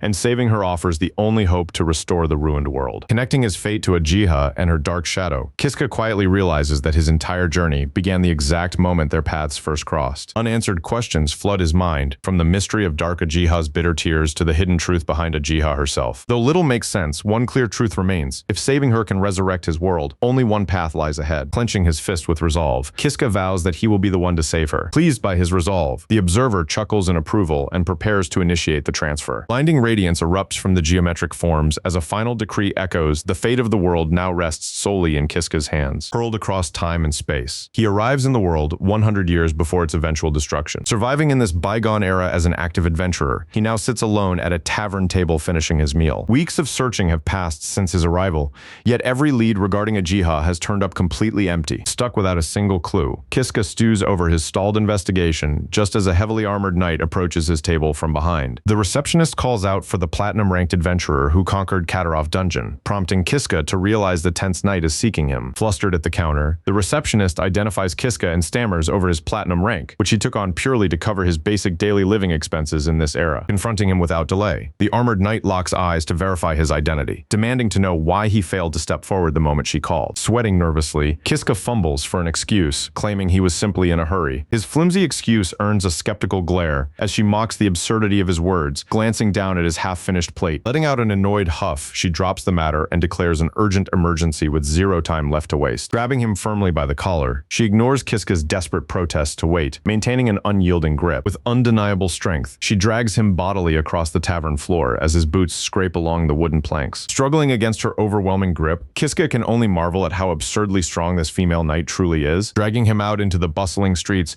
she heads straight toward the massive stone aqueduct dominating the main thoroughfare. Finding his footing when she stops abruptly, a confused Kiska looks around as she announces their arrival at the destination. Standing before a fortified gate, the Knight Canaria announces to her party that they have reached Katara Dungeon and brought the man who conquered it. A second knight with a high ponytail thanks Canaria, smirking as she sizes up Kiska to evaluate the famous dungeon conqueror. The ponytail knight welcomes his valuable dungeon expertise before asking his name, though Kiska privately finds her presence far less formidable than expected. Introducing himself simply as Kiska, he watches her repeat the name thoughtfully before asking for a crucial favor. Canaria objects immediately at Katara Village, questioning whether they should trust a complete stranger, but the ponytail knight calmly tells her her to stand down. Calming her skeptical allies, she explains that winning Kiska over requires them to earn his trust first. Turning back to Kiska with an apology for her party's rough greeting, she asks if he can keep their upcoming talk strictly confidential. Sweat traces his temple, but Kiska nods without hesitation and gives his word to keep the secret. With his promise secured, the ponytail leader explains that they are tracking a target hiding inside Katarov dungeon and desperately need a guide who knows every floor. Kiska asks about their target with widening eyes, yet quickly smirks, declaring that no one alive knows the labyrinth better than he does. Facing the gathered party, Kiska waits as the ponytail warrior steps forward to name the quarry they have been hunting down. Hearing the Demon King named hits him like a physical blow, leaving him stunned by the impossible revelation. Cold sweat coats his face as he turns toward the party, so overwhelmed that he can barely choke out a syllable of shock. Amused by his shock, the woman smiles serenely as Kiska stammers to ask who these warriors actually are. Famous legends flash across his mind, recalling the legendary party that once defeated the Demon King. Interrupting his thoughts, the woman confirms the impossible truth, introducing herself as the hero Eligen alongside that legendary party and asking if his questions are satisfied. Gazing at the armored warriors before him in a cold sweat, Kiska stammers as the reality of their legendary identities sinks in. Their light-haired leader confirms the truth, explaining that their allied forces are locked in ferocious combat against the Demon Lord's army in the western region of Ariane. Clenching her armored fist, she insists they must annihilate the foe entirely, warning that if the Demon Lord escapes into the dungeon, his army will inevitably rise again. Stressing the gravity of their mission, she looks straight at Kiska and makes a direct request for his strength. Speechless from the request, Kiska cannot believe the hero Eligen wants his help, yet she meets his gaze with a knowing smile. Before answering the plea, Kiska finds his voice to ask a question of his own, which Eligen readily welcomes. Prioritizing his personal quest, he asks directly if she knows a woman named Ajiha Tsubaki. Kiska reveals that finding Ajiha Tsubaki is the entire reason he became an adventurer, prompting Eligen to repeat the name thoughtfully. Eligen turns to her allies, the horned warrior, the hooded figure, and the armored knight, asking if they recognize the name, but the knight shakes her head. Facing Kiska with an apologetic expression, Eligen delivers the grim news that no one in her company knows who he is looking for. Weighing his dilemma, Eligen proposes a new deal to Kiska, who listens with a thoughtful nod. Smiling with confidence, she promises that if he lends his strength to slay the Demon Lord, her entire party will help him search for Ajiha Tsubaki afterward. The weight of her offer leaves him breathless, realizing the most influential party in the realm is pledging their full support to help him find Ajiha Tsubaki. Accepting her terms if his skills suffice, Kiska agrees, bringing a broad, delighted grin to Eligen's face as she welcomes him into the fold. Clasping hands to seal the alliance, they set a century-old destiny back into motion at this pivotal turning point. Standing in new gear as an official member, Kiska processes the wild turn of events before agreeing to Eligen's call for introductions. Introducing himself as the swordsman adventurer Kiska, he reveals his taunt skill, instantly capturing Eligen's interest and high praise. Noting his platinum rank, Eligen explains that his taunt skill makes him an ideal evasion tank for drawing enemy focus, then steps up to introduce herself. Placing a hand over her heart, she proudly introduces herself as the master-ranked 7th hero, Eligen Rastarna, a legendary name, famous even 100 years into Kiska's future. History floods Kiska's memory. Illusion is the first prince of the kingdom of Faustarna, encompassing Kataroy village, destined in the battle for Ariane to conquer the Demon Lord. Stunned that his new commander ranks 7th in the entire world, Kiska watches as Eligen turns to the armored knight Canaria to give her own introduction. Delivering a blunt greeting as the diamond-ranked holy knight Canaria glices, she prompts a hearty laugh from Eligen over her notoriously terrible communication skills. Following a terse introduction, the horned warrior Gorgon warmly welcomes Kiska, assuring him that despite their eccentric quirks, this squad has a rock-solid backbone. Focus shifts to the hooded figure named Nock, who responds to Eligen's prompt with nothing but a cold, silent stare from beneath his cowl. Unsettled by Nock's total silence and Gorgon's warning, Kiska prepares to move out, assuming the full roster has finished introducing themselves. Right then, his gaze catches a small girl with pointed elven ears standing quietly in their ranks, entirely unnoticed until now. Leaning down with a warm smile to pat her head like a lost child, Kiska asks where her mother is, instantly flushing her face with furious indignation. Eligen doubles over in howling laughter, pointing out that Kiska just treated Niao like a child, despite the elven mage having lived longer than any of them. Shock washes over Kiska as he remembers the immense lifespan of elves, explaining Niao's remarkably youthful appearance. Aiming her staff with puffed cheeks, Niao warns Kiska never to treat her like a child again, right as Eligen calls for the squad to begin their march. Rallying with a unified cry, the heroes party marches straight toward Katarov dungeon. Crossing the rooftops, Kiska strides ahead on an alternate path, prompting Eligen to call out that the main dungeon gate lies in the opposite direction, guiding them to a secluded chamber instead of the gate. Kiska reveals a glowing pedestal, presenting the secret teleportation circle that drops directly into the depths. Surprise ripples through the squad as Eligen questions the magic circle, and Illusion and Canaria gasp upon recognizing the chamber from past records. Canaria recalls that this exact portal vessel was reserved for banishing condemned criminals, casting an unreadable shadow over Kiska's face. Confirming her deduction, Kiska states this is where he was thrown in and survived, leaving Canaria breathless with shock over his identity. Before Canaria can pry further, Eligen places a calming hand on her shoulder, halting the inquiry with a steady gaze. Turning to Kiska, Eligen asks about the monsters ahead, prompting his confident grin as he notes his old self died hundreds of times to them. But this team will breeze through. Gathering atop the glowing teleportation circle, the party rallies as Illusion declares the beasts ahead will serve as the perfect warm-up. As the runes flare to life, Kiska silently appreciates Eligen's tactful grace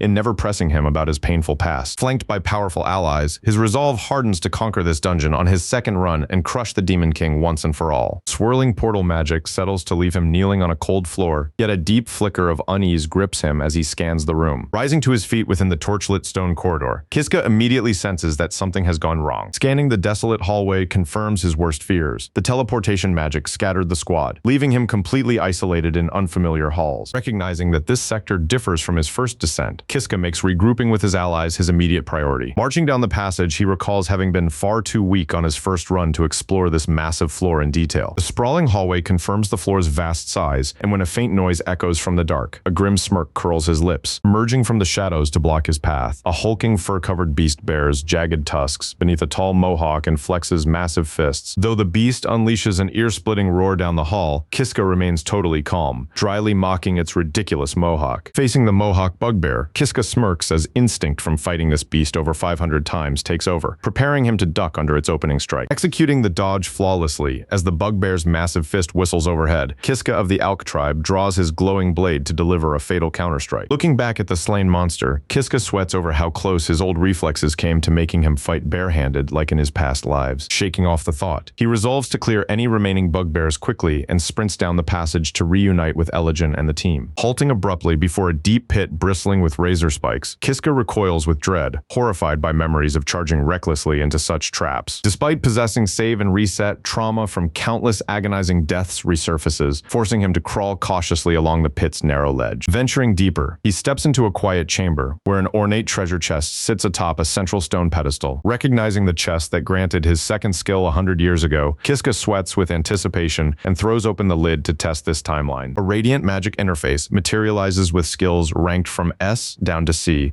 bringing a sigh of relief as Kiska contemplates which power to claim. Recalling how an unarmed past self had to survive by provoking monsters to fight each other, Kiska realizes his new weapon opens far deadlier tactical options. Armed with a blazing blade and sharp swordsmanship, Kiska decisively selects acceleration from the glowing menu of abilities. Memory of the swift monsters that butchered him most often in his past life dictates this exact choice. Testing the skill against an approaching pack of bugbears, Kiska grins and unleashes a ferocious trial slash, surrounded by the butchered remains of the beasts in stunned silence. Kiska wonders aloud if they were always this weak. Gazing at his enchanted sword, he marvels at how effortless combat has become compared to his barehanded days, just as a stone passage rumbles open nearby. A confident smirk spreads across his face, certain that the monsters of this dungeon pose no threat to him anymore. With his power proven, Kiska refocuses on slaying the Demon King, but instead of rushing to rejoin the party, he acknowledges a crucial task that must be done first. Advancing down the stone corridor, he enters a chamber marked by 3 intricate magic circles glowing upon the floor. Staring at the radiant glyphs with grim resolve, he knows there is one critical secret he must verify before moving on. Stepping onto the glowing circle without hesitation,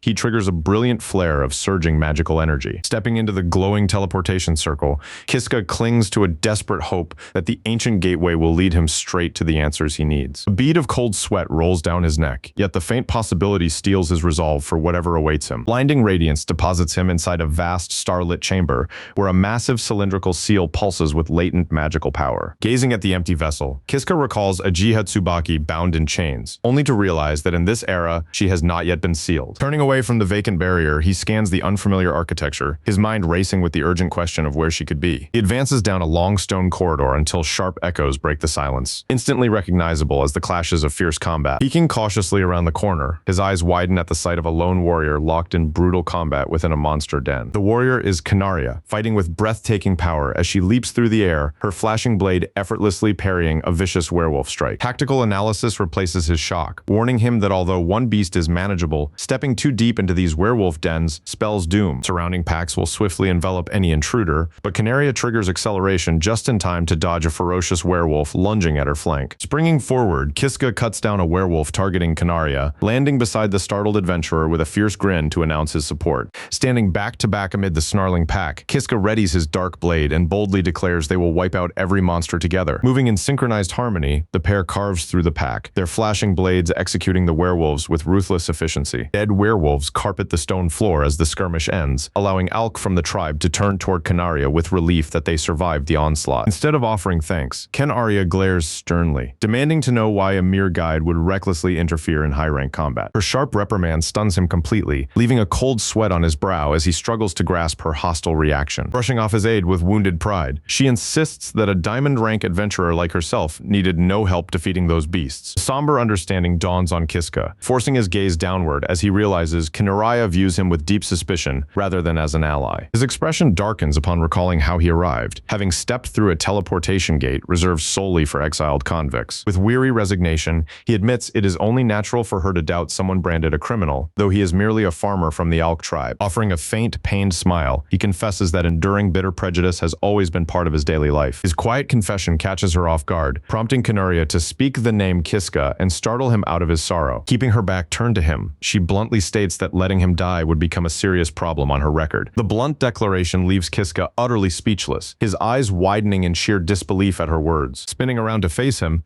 Canaria clarifies that protecting ordinary citizens remains the sacred duty of any adventurer party. Flustered yet intensely resolute, she insists that dragging him here makes his survival her personal responsibility until they escape the dungeon alive. Deeply moved by her fierce conviction, Kiska calls out her name, his voice trembling as heartfelt emotion overtakes him. Lowering his gaze, a dark shadow crosses his features as he begins to confess the unrelenting misery of his past. A sorrowful smile touches his lips as he recalls giving everything he had, only to fail at protecting the person he loved most. Before that grief can overwhelm him, Canaria raises a gentle hand to cut him off, assuring him that no further explanation is needed. Strolling ahead down the corridor with an understanding smile, she softly muses that everyone carries painful memories they wish they could forget. Touched by her kindness, Al calls to Canaria and apologizes for his earlier behavior, earning a soft huff as she silently acknowledges that he is far better than she believed. Navigating the tiled corridor, Kiska asks Canaria where Elysium and the party went, learning the solitary hero most likely charged ahead alone to hunt the Demon King. Canaria reasons that following the Demon King will lead right to the hero, sparking an abrupt flash of realization across the face of Kiska. Spotting a jagged breach smashed through the corridor wall, he excitedly declares that he recognizes this spot, leaving Canaria thoroughly confused. He announces that this is the rarely used second sanctuary of Judith,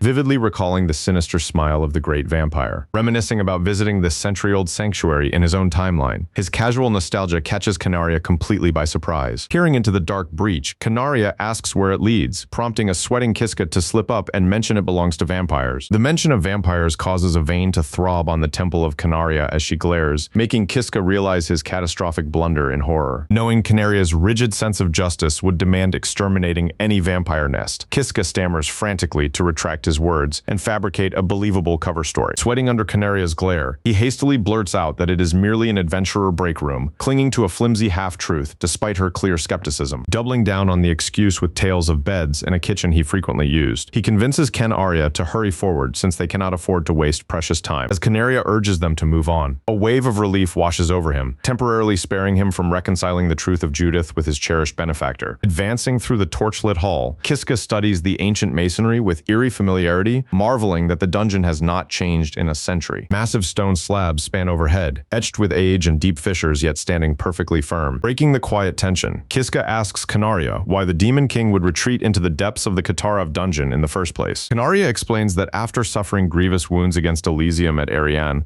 the Demon King fled underground to heal and execute a darker plot. Her grim hypothesis suggests the Demon King intends to consume the supreme guardian bosses sealed across the Katarov dungeon. Absorbing their formidable cores would multiply dark power to catastrophic levels, a revelation that shocks Kiska to his core. Grasping the stakes, Kiska urges heading straight for the boss chamber to link up with Elysium, though Canaria warns the Demon King might await them instead. Setting his jaw with fierce resolve, he insists they must prepare for the worst, earning a silent, respectful nod from Canaria. Their path brings them before a reinforced iron door, where violent metallic clangs echo from within to reveal a battle in progress. Recognizing the chamber of the stone golem, Kiska hears ferocious combat echoing past the threshold and shouts that they must breach the doors at once. Throwing their full weight against the barrier alongside Canaria, Kiska strains to pry it open, wondering if Elysium is inside or if the Demon King struck first. Their combined strength fails to budge the portal, confirming the grim assessment of Canaria that the boss room remains sealed shield until combat concludes. The violent clashes abruptly cut off into dead silence, prompting the practical Canaria to urge him to test the heavy entrance once more. Yielding to their push, the massive doors swing inward with a low groan as the magical lock dissolves. Total devastation fills the arena with pulverized stone fragments of the golem, atop which Elysium sits composed with her sword across her lap. Flooded with overwhelming relief, both Kiska and Canaria shout the name of the hero. Elysium flashes a casual smile and laughs off the worried inquiries of Canaria, proudly boasting that she did not sustain a single scratch in battle. Relieved that the Demon King was denied the golem, Illusion relaxes, leaving Kiska awestruck that she crushed a boss that pushed Uchiha Tsubaki to her limits. Cutting her rest short, she turns to Kiska to verify whether the inner boss chambers lie further ahead and remain entirely untouched. With unwavering certainty, Kiska confirms the route,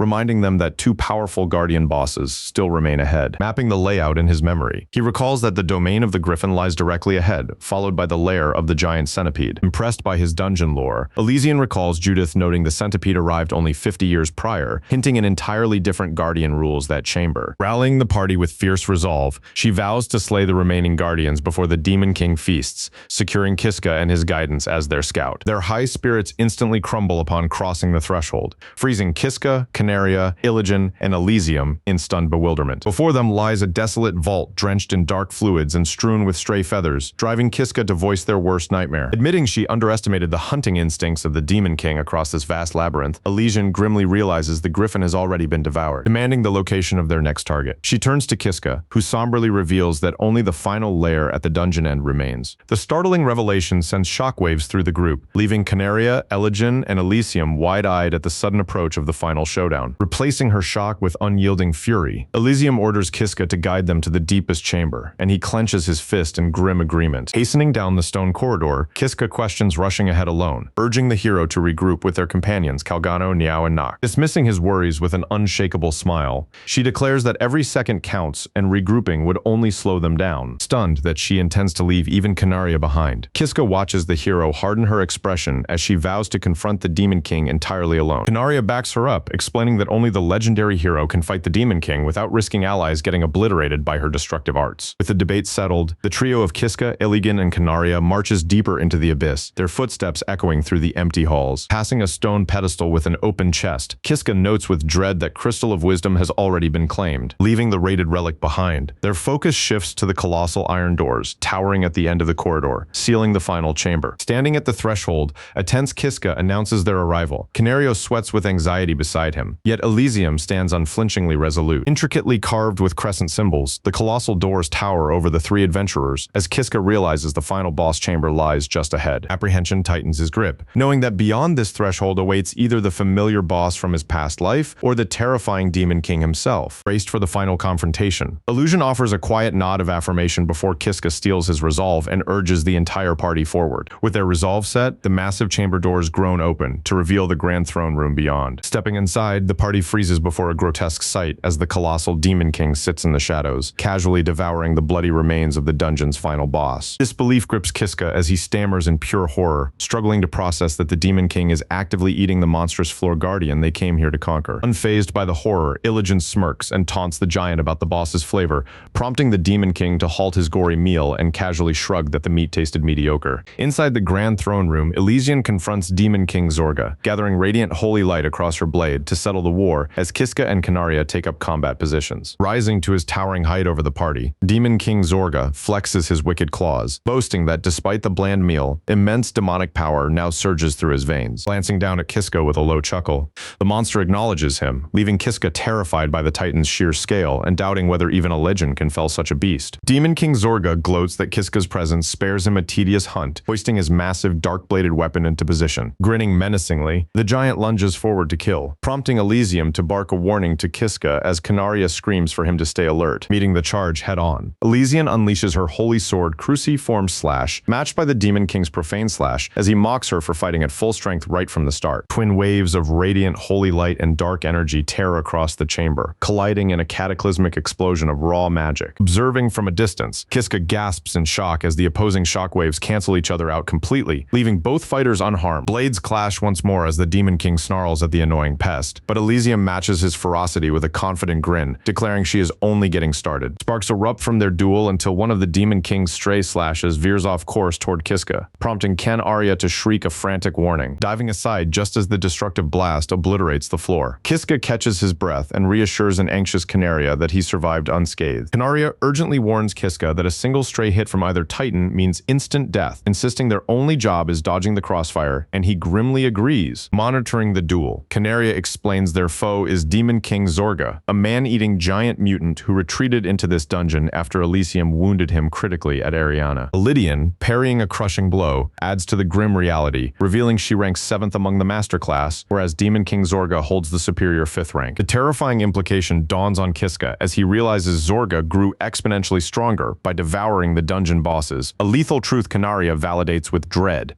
Zorga's brutal assault immediately proves the theory right, driving Elysium backward as she strains to hold ground before Canario and her other terrified allies. Sensing absolute dominance, the Demon King sneers and commends the mortal for lasting this long before raising his blade and roaring the word annihilation. Seeing the lethal stroke descend, Kiska screams Elysium's name and bolts forward, but Canaria grabs his arm, urging him to hold and trust Iligen. Faith is rewarded as Elysium slides under the massive swing unscathed, declaring boldly that pure brute force alone does not decide the victor of a duel. Preparing her counter, Elysium channels superhuman power, swordsmanship, and body strengthening, which Canaria explains forms the ultimate art of the holy sword style. Unleashing the celestial gray slash, Elysium hurls a blinding arc of radiant holy energy directly at the Demon King. Soaring past him, the sheer momentum shatters Zorga's helmet and knocks the dark blade from his grip, yet the Demon King remains firmly standing. Turning with a cruel smirk, Zorga mocks Illusion's failure, leaving Kiska and Canario horrified as Elysium reels from her ultimate attack, missing its mark. Before she can recover her footing, the Demon King closes the gap and drives a devastating fist directly into her ribs. The ferocious impact hurls Elysium across the chamber, slamming her hard into the stone wall in agony. Pushing to her knees with blood dripping from her lips, Elysium realizes in dread that this monster is far more lethal than the foe she fought at Ariane. Desperate to help the wounded hero, Kiska surges forward, while Canaria cries out, though a fierce Legion shout cuts through the hall, commanding both companions to stay back. Desperation rings in her voice as she warns that anyone near the clash will perish in the crossfire, freezing Kiska in his tracks. Retrieving his dark weapon, Demon King Zorga announces that his original plan to slowly torture her has changed, leaving Kiska dreading what comes next. Gathering ominous dark energy into his blade, Zorga vows to unleash an unorthodox sword style to incinerate her to ash, paralyzing the onlookers in terror. Zorga swings his blade to unleash the full fury of Phantom Holy Annihilation, forcing a cornered Canaria to brace herself against inescapable destruction. Right before the cataclysmic energy obliterates the fallen hero, a single command cuts through the chaos. Save, stunning Alk, Kiska, and Canaria. Before Kiska can process the word, Zorga's devastating blast evaporates into thin air, leaving Elysium sitting completely untouched amidst a smoking crater. The sudden vanishing of his ultimate attack sends Zorga into mocking laughter, assuming his foolish opponent had been vaporized into nothingness. Taunts die in his throat as dozens of spectral illusions of Elysium materialize from every angle to strike, making an Alk tribe member gasp as Canaria tracks the clones. Realizing his eyes are deceived, Kiska sees she is not duplicating, but moving at such blinding speed that her afterimages create an inescapable web of strikes. Canaria confirms the truth, clarifying that, rather than splitting into clones, Elysium is actively unleashing her unique save skill. By looping time across the exact same moment repeatedly, she stacks each assault into a single overwhelming barrage. The revelation hits Alk of the Elk tribe with immense weight. Though he holds save and reset like a Lijin and a Jiha Subaki, he remains completely unable to replicate such godlike combat mastery. On the battlefield, the hero Iligen unleashes this incredible power against Demon King Zorda, marking the decisive clash of the 4th hero versus Demon King War. Her final time-woven strike lands true, prompting Elysium to declare his reign over as Zorga's colossal body shatters under the overwhelming onslaught. The colossal monster crumbles, dark armor and cursed flesh dissolving into dust until only a pile of remains rests on the stone floor. As the dust clears, Canaria hails her highness in relief, and Alk tribe calls her name, prompting Elysium to turn back with a tired, victorious smile. Chuckling softly, Elysium asks if she made them worry, right as the massive chamber doors behind them groan open with a heavy rumble. Gorgon, Yao, and Niao storm through the open passage, the boisterous dwarf warrior roaring for the Demon King as the young elf cheers for Elysium. Altsmine watches as Elysium's victory using save cements her hero status, yet wonders who a Jiha Subaki truly was. Unaware, Judith watches from the shadows. Under a clear blue sky, the peaceful town and its soaring stone church steeple welcome the radiant day of triumphant return. In a flash of brilliant light, the heroic party materializes on a high balcony overlooking the town, their long journey at last concluded. Drawing a deep, refreshing breath, Elysium breaks into a wide grin and proclaims that surface air is simply unbeatable. Gorgon bellows in laughter, urging Elysium to find a feast after days of dungeon rations, and young Niao clutches her loudly grumbling stomach in eager eager agreement. Amid their celebration, an elderly man in a butler's uniform rushes toward them, weeping with joy that Her Highness has safely returned. Overcome with relief, Elysium's loyal butler Frat thanks the heavens for her safety, only for the prince to offer a playful wink in return. Elysium apologizes for the scare, but Frat wipes tears over her secretive dungeon mission before Illusion reassures him that Demon King Zorga was vanquished safely. Frat gasps in complete amazement, but Illusion rests a hand on Kiska's shoulder and credits him for their survival, leaving the startled boy flustered and stammering. Elysium insists that without Kiska, they never would have navigated the dungeon, warning that Zorga's feast on floor bosses would have spawned an unstoppable menace. Though Kiska deflects the praise, Elysium firmly crowns him the MVP of the expedition, with the entire party voicing their heartfelt gratitude for his aid. Elysium candidly admits that despite slaying the monster, she panicked when teleportation scattered the group, surprising Kiska with her honest confession. An apologetic smile crosses Kiska's face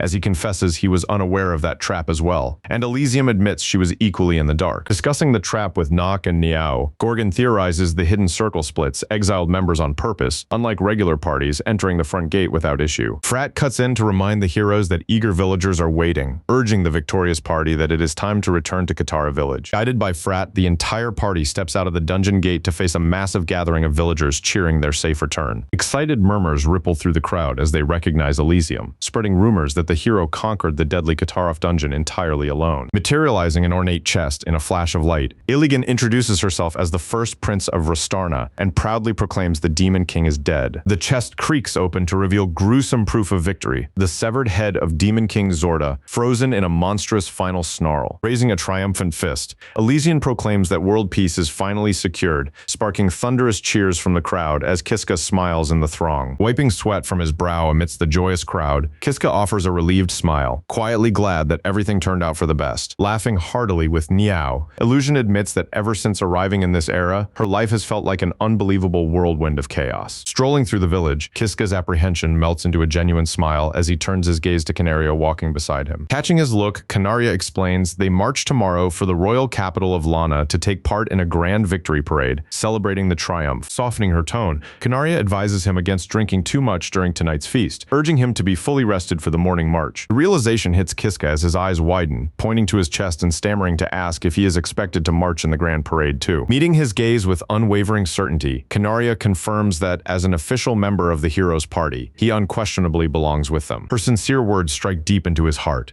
bringing a warm smile to Kiska's face as he realizes she addressed him with newfound respect. Under a starry sky, the party gathers at a large local inn to celebrate their victory and spend their final night in the village. Festive cheer fills the tavern as Gorgon roars with laughter and a pale Niao reels from too much drink, joining Kiska, Elysium, Canaria, Nock, and Ajiha Tsubaki in enjoying their hard-won peace. Elysium had offered a confident smile, promising him that as soon as their post-battle duties wrapped up, she would launch a search across the realm for a Ajiha Tsubaki, just as she had pledged. Hope surges through him, knowing Illusion is royal nobility of the kingdom of Rastarna, whose vast intelligence network will track down his lost companion far faster. Quiet optimism settles over Kiska as night blankets the town, bringing the long-awaited feeling that he is finally one step closer to reuniting with Ajiha Tsubaki. Come morning, the party gathers by two ornate carriages, preparing for their journey to the camp. Taking charge of the arrangements, Elysium decides that she, Canaria, Frat, and Nock will ride in the lead carriage for a relaxing ride. Assigned to the second carriage, Kiska gets a heavy slap on the back from Gorgon, who loudly hails him as his big bro to the visible annoyance of the elf Niao. Remembering their awkward first meeting, Niao brushes off the lingering tension and calls out for everyone to begin the journey toward Rastarna. Tense silence grips the interior of their carriage until the boisterous Gorgon breaks the quiet, once again addressing Kiska as his big bro.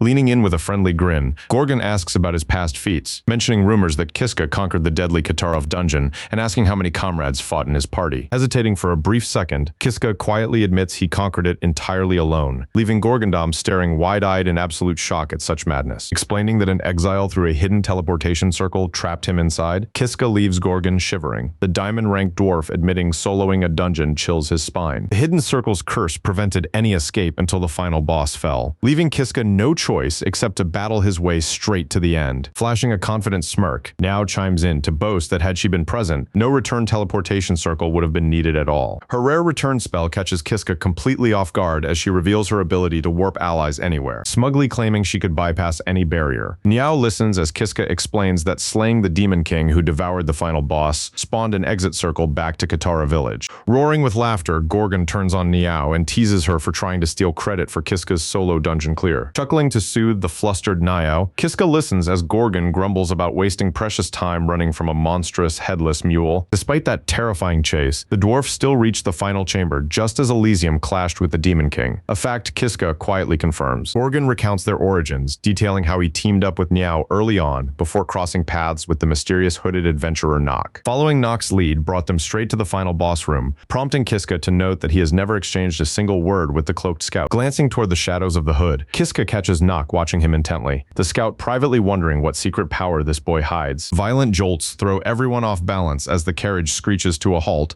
prompting Gorgon's shout before Kiska throws the door wide open. Leaping onto the dirt road with his companions right behind, Kiska freezes in absolute disbelief at the two opposing figures confronting each other in the clearing. Before him looms Demon King Zorga with a massive greatsword, rested on his shoulder, locked in combat against the hero Elidian with her blades drawn. Staring in utter confusion, Kiska demands to know how the Demon King is still standing alive. Twisting his face into a wicked sneer, Demon King Zorga mocks them, confirming he is the exact monster they believed they had slaughtered. Sweat drips down Iligence's temple as sheer terror shatters her composure, her voice trembling as she screams for Kiska to stay back. A gruesome gaping wound torn straight through her breastplate cuts off her breath, her fading voice crying out Kiska's name as her knees buckle. Horror overtakes Kiska as he screams her name, just as a blade of pure darkness cuts through the air with impossible speed. Missing Elysium, the black edge plunges directly through Kiska's chest in a fountain of blood, locking his face in a silent shriek of pain. Tears well up amidst his shock as a strangled gasp escapes, the surrounding world fading beneath a wave of searing agony. Forcing his gaze downward, Kiska struggles to comprehend the sinister dark blade pulsing with corrupt energy that stands buried deep inside his chest. Fading strength leaves him with one desperate question echoing in the dark. Who was the unseen assassin that just delivered this fatal blow? Fleeting visions of a dark scythe and his own lifeless hand tumbling to the dirt flash across his mind before pitch blackness robs him of his killer's face. Gasping on the floor of a torch-lit stone corridor, Kiska realizes this marks his first death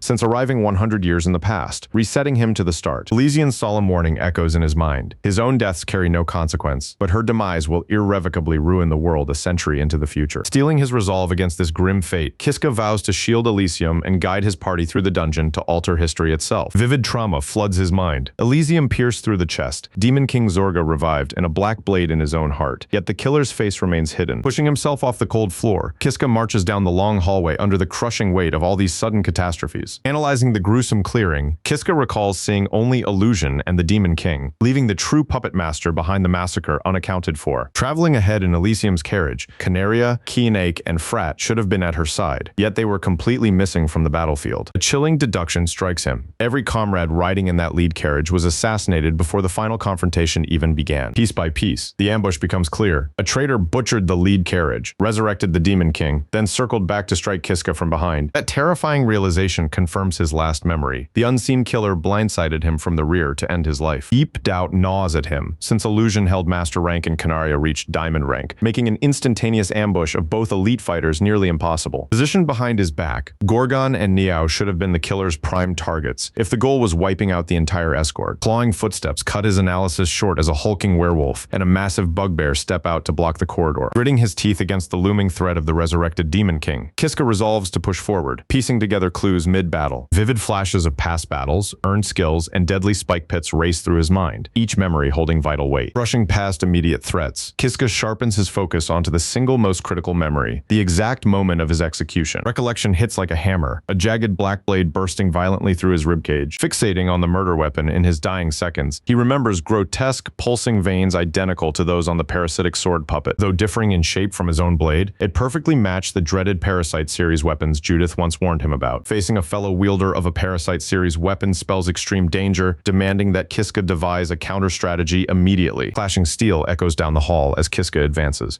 recognizing the feral howls of werewolves where Canaria had fought during his previous run. Replicating his previous victory requires linking up with Canaria as his opening move. Stepping inside completely shatters his plan. Instead of Canaria, the armored dwarf Gorgon is cleaving through werewolves with a massive battle axe, leaving Kiska stunned. Confusion takes over as Kiska distinctly remembers Canaria holding this ground, making Gorgon's presence completely baffling. Rewinding his death has clearly altered the timeline, shifting events as Gorgon continues butchering werewolves with ruthless efficiency. Pausing mid-swing, the dwarf warrior spots Kiska and flashes a broad grin, bellowing a warm greeting to his big bro. Striding forward with imposing power, Gorgon leaves Kiska quietly marveling at how one warrior could obliterate an entire pack of werewolves single-handedly. Without warning, Gorgon barks Kiska's name as his grin turns murderous. Swinging his battle axe axe straight at the boy's neck. Ducking just in time, Kiska watches the battle axe cleave a stalking werewolf behind him, Gorgon smirking that the boy still has quick reflexes as Kiska recoils in shock, calmly pointing out the ambush. Gorgon laughs as Kiska stammers in utter bewilderment, struggling to steady his pounding heart. Boasting heartily, Gorgon teases how a legendary dungeon conqueror could barely dodge an obvious swing from a slow brawler like himself. Chuckling that this reunion proved timely, Gorgon earns a begrudging nod from Kiska, who admits the dwarf has a valid point. Resting his heavy axe upon his shoulder, the dwarf yields the lead and asks Kiska which direction they should take. Taking the lead as the party guide, Kiska recalls the labyrinth's layout and directs Gorgon down the right tunnel without hesitation. Navigating the dark corridor, Kiska apologizes for the unexpected party separation, admitting he had no advanced knowledge of the split. Reiterating that he conquered this dungeon completely alone in the past, Kiska draws an astonished cry of disbelief from the dwarf. Though Gorgon calls the claim sheer insanity, Kiska keeps quiet about the grueling death loops that earned him every single victory. Impressed by his prowess, Gorgon insists Kiska belongs as a frontline fighter rather than a guide, earning a humble laugh as they march onward. Pointing ahead, Kiska reveals that the stone golem's boss chamber lies just around the corner, suspecting Elysium is already inside. Such precise knowledge earns a sly grin from Gorgon, who marvels at how much the boy knows about this hidden labyrinth. A chill runs down Kiska's spine when Gorgon turns with a smirk and asks if he can foresee the future, catching him totally unprepared. Before Kiska can process the remark, Gorgon abruptly barks a command, sending the youth reeling back in sheer confusion. Calling out Gorgon's name, Kiska stammers with a nervous laugh, desperate to understand how the dwarf could deduce his time loop secret. The nervous laugh chokes in his throat as a memory strikes him. The shape of the killer standing behind him was Gorgon all along. A chilling realization strikes Kiska.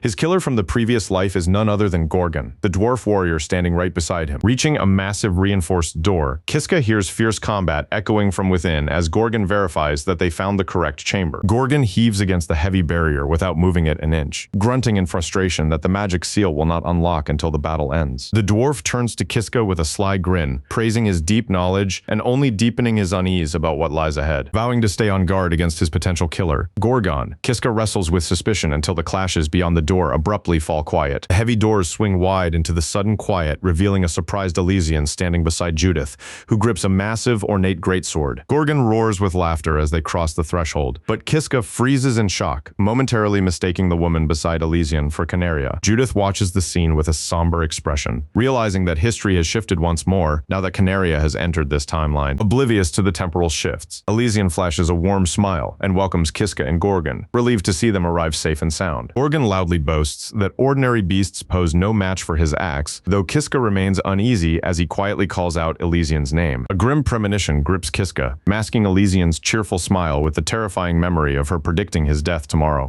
Desperate to change her fate, Kiska wrestles with how to save her until Elysian asks him to lead the party forward, snapping him back to utter a faint agreement. Setting his turmoil aside, the party clears the rest of the dungeon without issue, cutting through fierce clashes and remnants of Demon King Zorga along the road. Vivid memories of Elysian battling Zorga in the prior timeline serve as a constant reminder of the stakes. Their long march finally brings them to an outpost town where they secure lodging for the night. Morning breaks under cloudy skies, signaling their departure for Lorna. Two elegant dark carriages wait along the dirt road, each hitched to a pair of white steeds with drivers ready for the long journey to Lorna. Gathering the party for Lana, Elysian takes charge of travel plans, noting two carriages guarantee a comfortable ride as Elegant assigns passengers. Turning to Kiska with a warm smile, she explains that both carriages were arranged to protect him, leaving him grateful yet deeply conflicted before he can even utter her name. Iligen boldly announces that she will ride in his carriage to rewrite his destiny herself, leaving Kiska utterly stunned. With her decision settled, Elysian coordinates the party's seating and warmly invites an excited Yao into their carriage so they can journey together. Both ornate carriages roll along the dusty dirt road, the rhythmic clatter of hooves and wooden wheels echoing through the quiet landscape. Inside the cabin, Kiska sits tense with sweat on his brow, grimly aware that he is traveling with an entirely different group than before. Sitting across from Elysian and Nyao, he keeps his guard high despite the peaceful ride, unable to shake off a lingering dread. Haunted by the horrific memory of Elysian dying from a fatal chest wound, he steels his resolve to uncover the truth and avert her demise. Noticing his dark mood, Elysian leans closer with a gentle look, asking why he has appeared so dead serious ever since they boarded. Startled by her sharp eye, Kiska quickly stammers an excuse, claiming he is simply anxious about visiting a grand city like Lana for the first time. Elysian smiles warmly and reassures him there is nothing to fear, prompting Kiska to force an awkward laugh and rub his neck in mock agreement. Reassuring him further, Elysian reveals that Tarna is ruled by her father, King Varian Rastarna, a kind ruler who will warmly welcome the hero that crushed the Demon King. Her reassurance finally puts Kiska at ease, drawing a genuine smile from his lips until Elysian softly remarks that I'm the only one. He knows Elysian has no memory of the slaughter that cut short their previous journey. Seeing everyone celebrate the Demon King's defeat, Kiska plays along to avoid suspicion until Elysian calls his name from across the bench. She asks whether he has ever visited Lorna or spent his entire life in Katara village, which Kiska quietly confirms. Explaining his past, he reveals that though born a farmer, he peddled goods in towns like Grill and Fiat, piquing Elysian's interest. With a humble grin, he admits he never imagined speaking as an equal alongside legendary heroes like them. Elysian looks at him thoughtfully,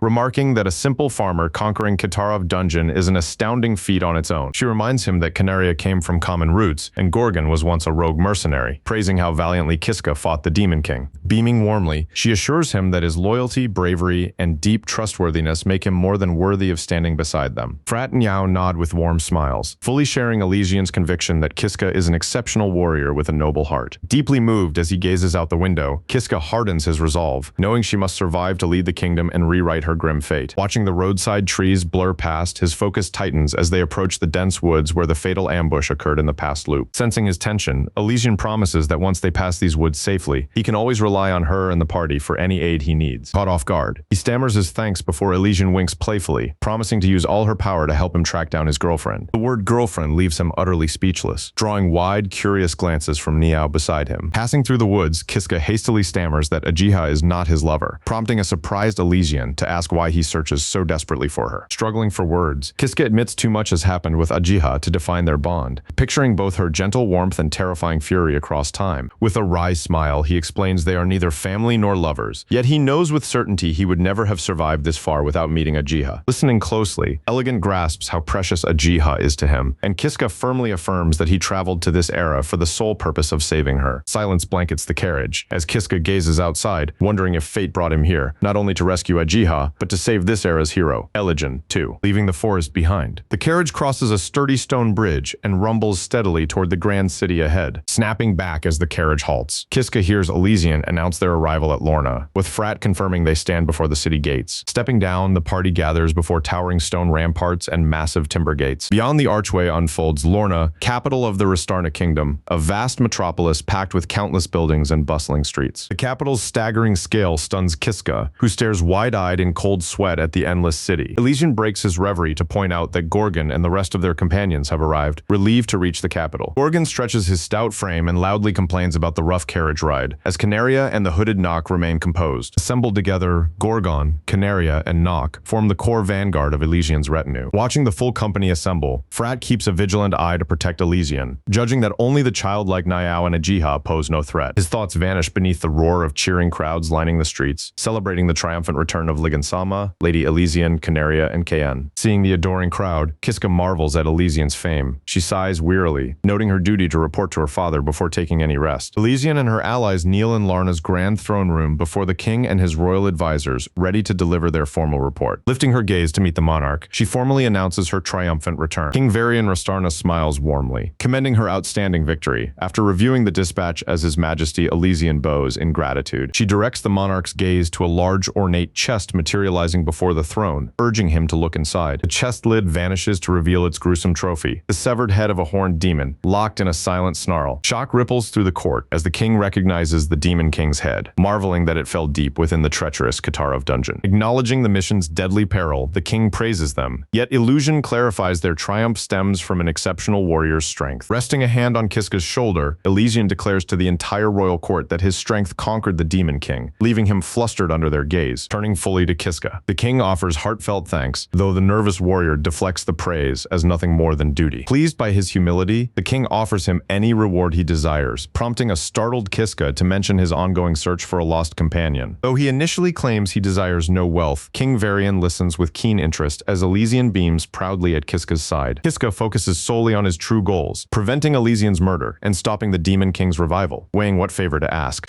Hesitating before the throne, he admits that his proposal might not qualify as an ordinary reward. Standing before the severed head of the Demon King, Kiska announces he has a crucial proposal, watched curiously by Eligen and her allies. Intrigued by the word, the king leans forward to hear his proposal as the camera pulls back across the majestic royal castle. Night blankets the capital, scattering clouds and stars across the sky above the palace spires. At the grand celebratory banquet, Kiska sits alongside Elysian, Ajiha, and Canaria at a lavish feast attended by royal servants. Midway through dinner, he breaks the silence chance to voice a doubt that troubles his mind. He puzzles over how their killer stole the Demon King's severed head in the previous timeline when it should have stayed safely locked inside Elysian's item box. Connecting this to his proposal, he knows no ordinary thief could plunder the carriage. How did the killer slay Ligen and revive the Demon King? Isolating the Demon King's head marked Kiska's first true victory, leaving the ornate chest resting upon a grand altar inside the silent, hallowed sanctuary. Separating Elysium from the cursed relic bought time. Yet bitter questions linger. Would the prince still fall, and could the Demon King still engineer his rebirth? Dusk blankets the capital as his resolve turns to iron, swearing to unmask the shadowy assassin who slaughtered them across the previous timeline. Alone inside his sparse room, the heavy weight of his mission settles in as he resolves to end the looming threat forever. Secured behind sacred walls, the Demon King's severed head remains locked away.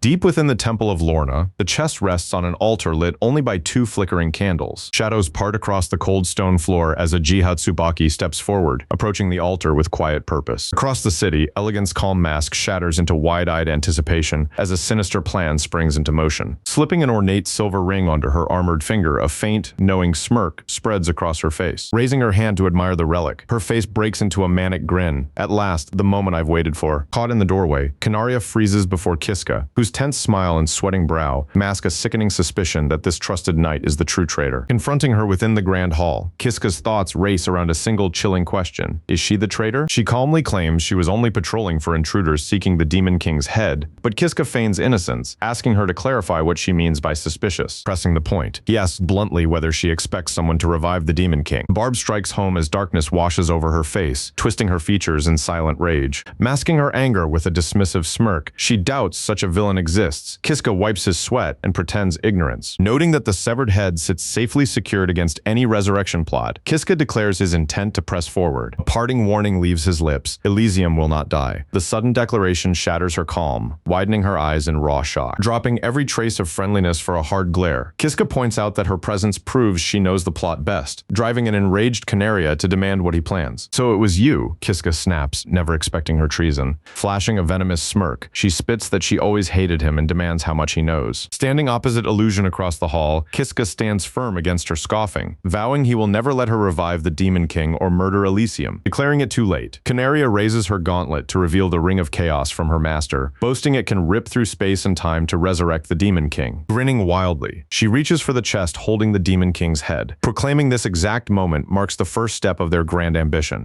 Her palm hovers over the latch, yet the ring remains completely dead, sending confusion across her face. Pulling back her hand, she mutters in disbelief when the artifact fails to spark. Unease mounting fast, she wrenches the heavy lid open under Kiska's steady, knowing gaze. Shock widens her eyes. The chest is completely empty. Offering a mocking apology, Kiska admits he hid the head elsewhere, making the illusion of Canaria whirl around in sheer fury to demand what he did. Her suspicious urge to display the Demon King's head publicly exposed her entire scheme, leaving the treacherous knight paralyzed in utter shock. Boiling with rage, Canaria points her sword inches from his throat, threatening instant death unless he reveals the head. Yet Kiska calmly rests his hand on his own hilt. Drawing a blade blazing with power, Kiska dares her to strike. Canaria mocks a lowly platinum rank adventurer for daring to challenge a diamond rank warrior, but he only smirks. Readying her stance, Canaria reminds him of the massive gulf dividing platinum and diamond ranks, coldly granting his wish for a duel to the death. Lunging forward at blinding speed with her blade raised to kill, she strikes hard as Kiska channels luminous energy into his own sword to brace for the blow. Sparks erupt in violent showers as their blades collide in a blinding blur, forcing Canaria's eyes wide at the unexpected ferocity of his counterattack. Jarring vibrations rattle his bones from her strike. In raw strength, speed, and sheer combat prowess,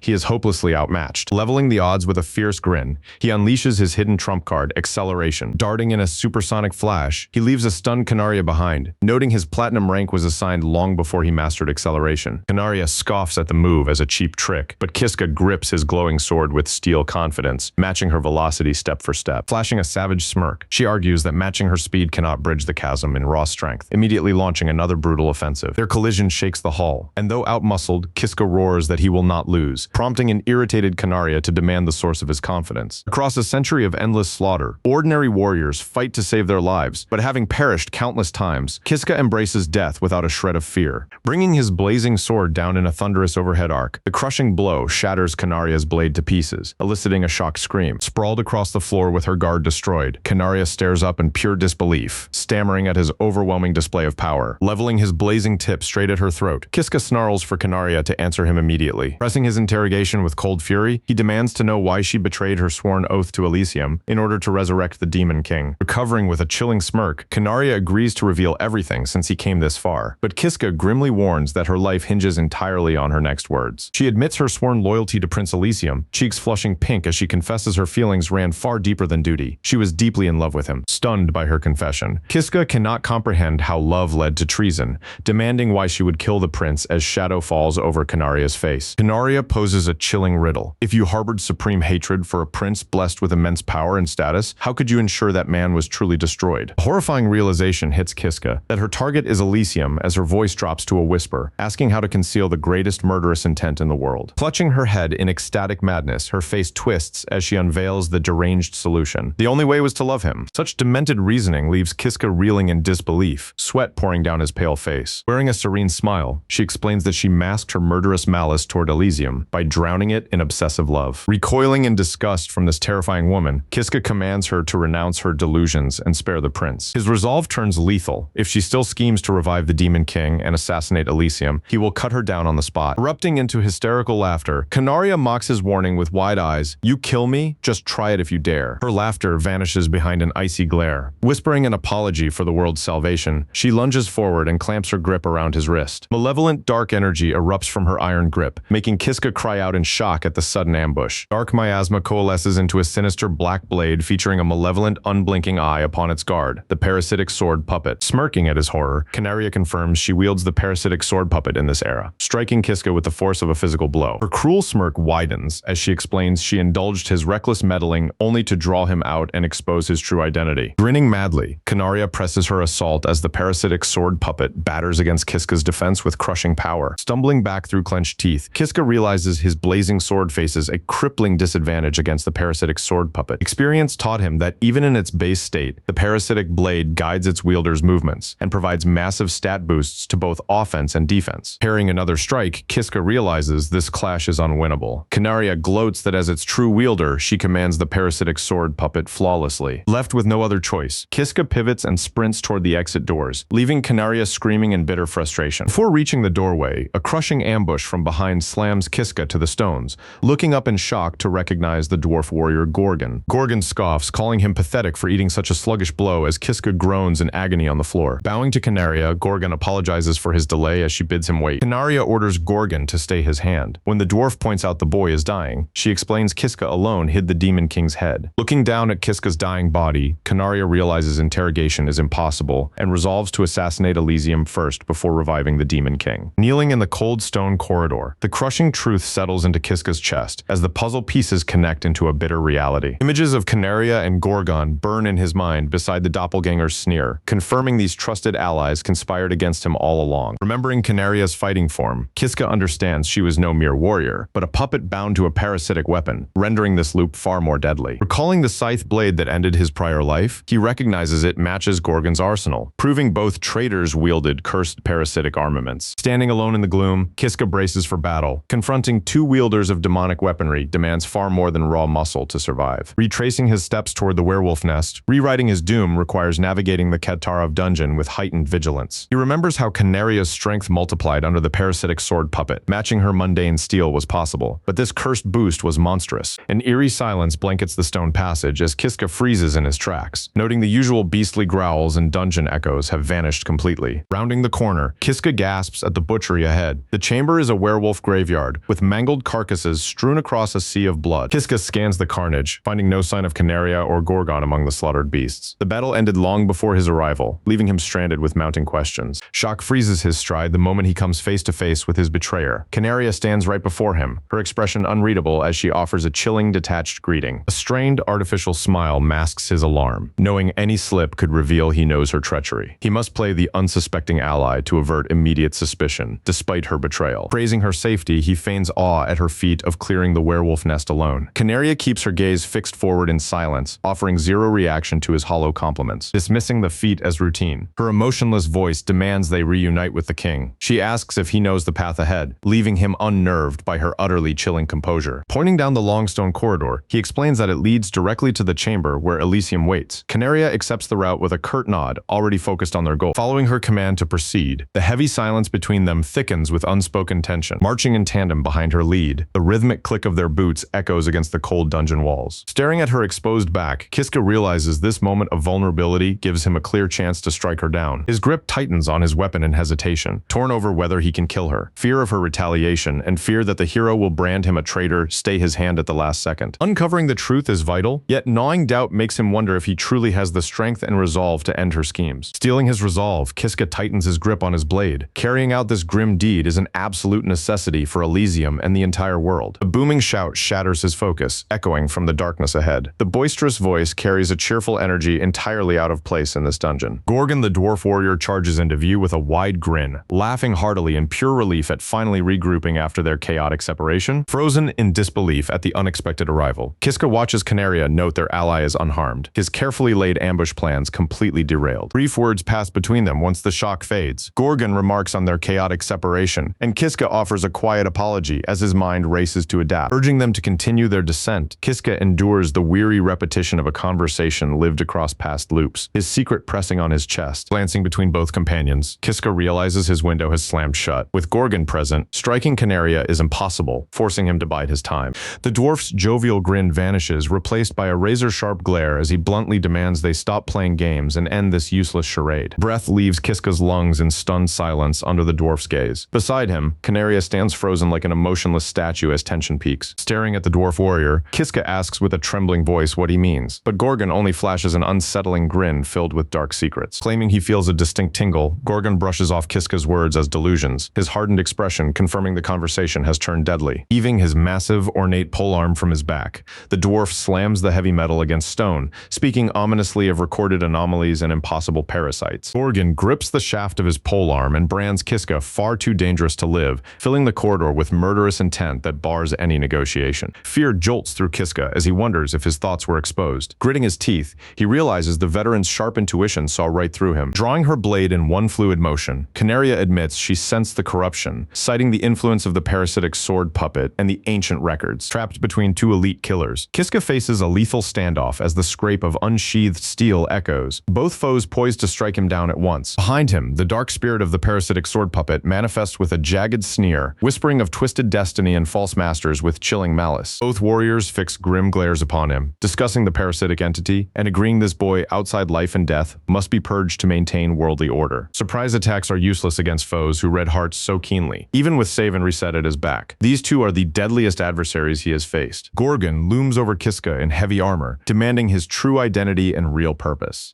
Attempting to keep his cover, Kiska claims he is just an ordinary villager, but the dwarf scoffs at the blatant lie. Gripping his heavy iron weapon, the dwarf growls to know if Kiska opposes the Chaosism cult. Hearing the name Chaosism strikes him with cold dread, revealing the true gravity of the threat before him. Stepping forward, Canaria reveals she and Gorgon belong to the cult, scheming to sacrifice Elysium to revive the Demon King. Though Kiska feigns total ignorance, the dwarf points out that staying calm before deadly cultists proves his hidden strength. The dwarf lunges forward with a whistling swing of his mace, forcing Kiska to leap aside just before the blow crushes him. Pain racks his body under the onslaught, as the armored giant sweeps low at his legs to pin him down. The brutal clash sends him reeling backward, gasping for breath without a single opening against two superior foes. Cornered on the floor, Kiska grits his teeth in bitter frustration, knowing escape from Gorgon and Canaria is impossible, and death is his only reset. Looking up in horror, he sees Canaria raise her blade with a sadistic grin, eager to execute their dark plan. Gorgon halts the execution with a narrowed gaze, suspecting their captive might actually be an apostle of the hero. Leaning in close with a sinister grin, the dwarf warns that outright killing an apostle could trigger disastrous complications. Choosing a safer fate, Gorgon raises a sinister ring upon his hand, declaring he will seal the boy away instead of killing him. Malevolent light pulses from the jewel as the dwarf confirms its magical reserves are primed for the sealing ritual. With a violent gesture, Gorgon unleashes the artifact as a blinding burst of energy erupts, and the word seal roars through the hall. Terror tears a raw scream from Kiska, his voice cracking as he desperately begs them to halt the encroaching darkness. Blurred vision and weightlessness overcome him in a daze, his captors watching with cold satisfaction as he fades. Bound in heavy chains inside a crystalline pillar, the silver-haired youth is cast into a forced magical slumber, lost to the world. Endless black engulfs everything, pierced by a lone, desperate thought. Where am I? Dawning horror spreads across Kiska's face in the dark as he realizes the truth. The void is not around him. It is everything, stretching in every direction, floating through a skyless abyss without earth or horizon. The chilling reality sets in. This is the sealed world. Vivid memories of the sealing flash back, contrasting the manic grins of Gorgon and Canaria paranoia against his own terrified face. Gorgon's booming voice echoes in his mind, declaring Kiska a suspected apostle of the hero and sealing him away over mere suspicion. The memory fades away, abandoning him to the silent void to grapple with bitter betrayal. Attempting to move his legs yields nothing, and his raised hand possesses no physical substance. A chilling realization takes hold. He is stripped of flesh, reduced to nothing more than a drifting consciousness, drifting like a helpless phantom through infinite blackness. He despairs over what he can possibly do. Time dissolves entirely as Kiska sits hunched in the void,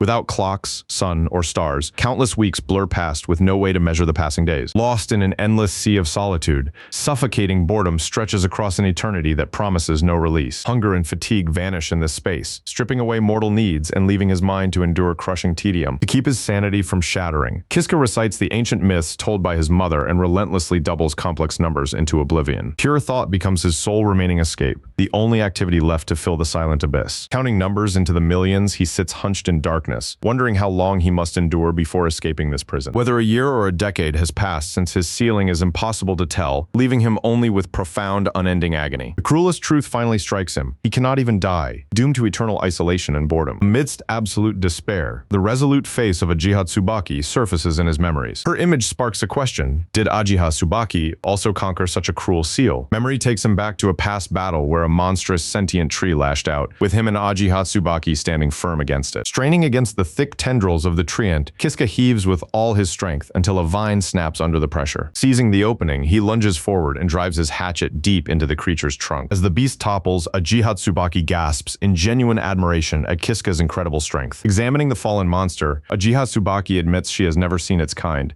and Kiska proudly identifies it as a rare dryad. She laughs that a tree monster yields no meat, but Kiska grins knowingly, teasing that there is far more to this beast than meets the eye. Presenting two striped, melon-like fruits harvested from the bark, Kiska offers one to an astonished Ajiha Tsubaki, who eagerly takes it. Biting into his fruit, he calls it a rare dungeon treat, her face lighting up in delight at its rich, incredible sweetness. A radiant smile graces her face as she confesses that exploring danger with him makes everything fun, leaving him stammering Ajiha Tsubaki's name, savoring the fruit as they walk. Ajiha Tsubaki looks at him thoughtfully, musing aloud about which of his many faces is the real Kiska. Dodging the question, Kiska points toward an ornate chest ahead and urges them to open it, earning an eager nod from Ajiha Tsubaki. Standing before the ornate chest in the corridor, Kiska reveals to Ajiha Tsubaki that this is a genuine hero's treasure chest. Explaining that the chest grants a random skill to whoever opens it, Kiska watches as Ajiha Tsubaki and her companion listen with excitement, murmuring in anticipation. Tempering their hopes, Kiska admits these chests only ever yielded useless junk before, yet a brilliant flash of light bursts out as he opens the lid. Once the glare fades, a floating prompt materializes before them,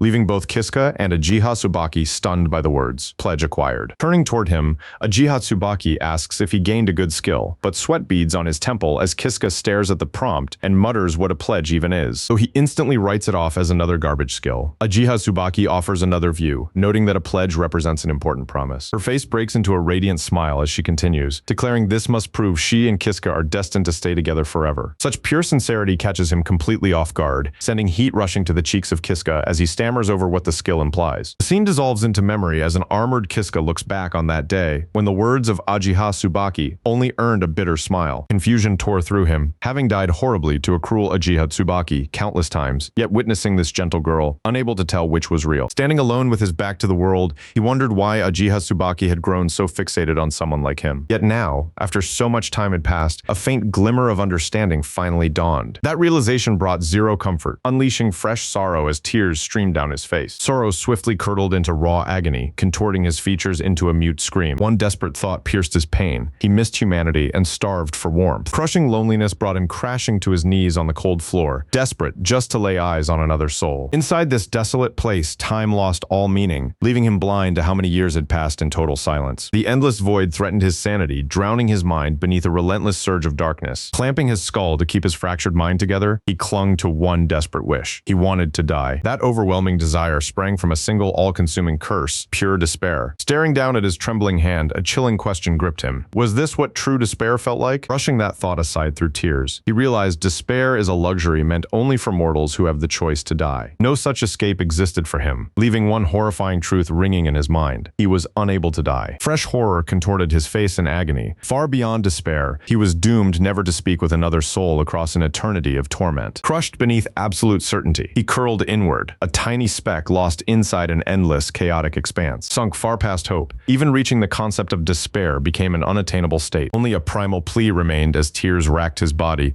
begging incessantly for the sweet release of death. His silent scream echoed into the void, crying out for anyone to end his miserable life. Nothing answered his desperate cries except heavy silence and suffocating, absolute darkness. Then, a brilliant flash of radiance pierced the void, shattering the unending black. That burst of light tore through the abyss with a deafening crack, splintering the darkness like fragile glass. Stunned by the brilliance, tears still tracing his cheeks, he stared in pure disbelief and whispered in shock. Vision returning, he found himself kneeling on solid stone instead of the void, looking up in shock at a figure standing above him. Judith looked down at him in an elaborate dark dress and twin tails, a predatory, confident smirk curling on her lips. Frozen in place, Kiska stared up at the imposing savior who pulled him from despair, the ornate ceiling standing in stark contrast to the abyss. Recognition struck as a fresh tear welled in his eye, whispering the name of Judith in breathless disbelief and awe.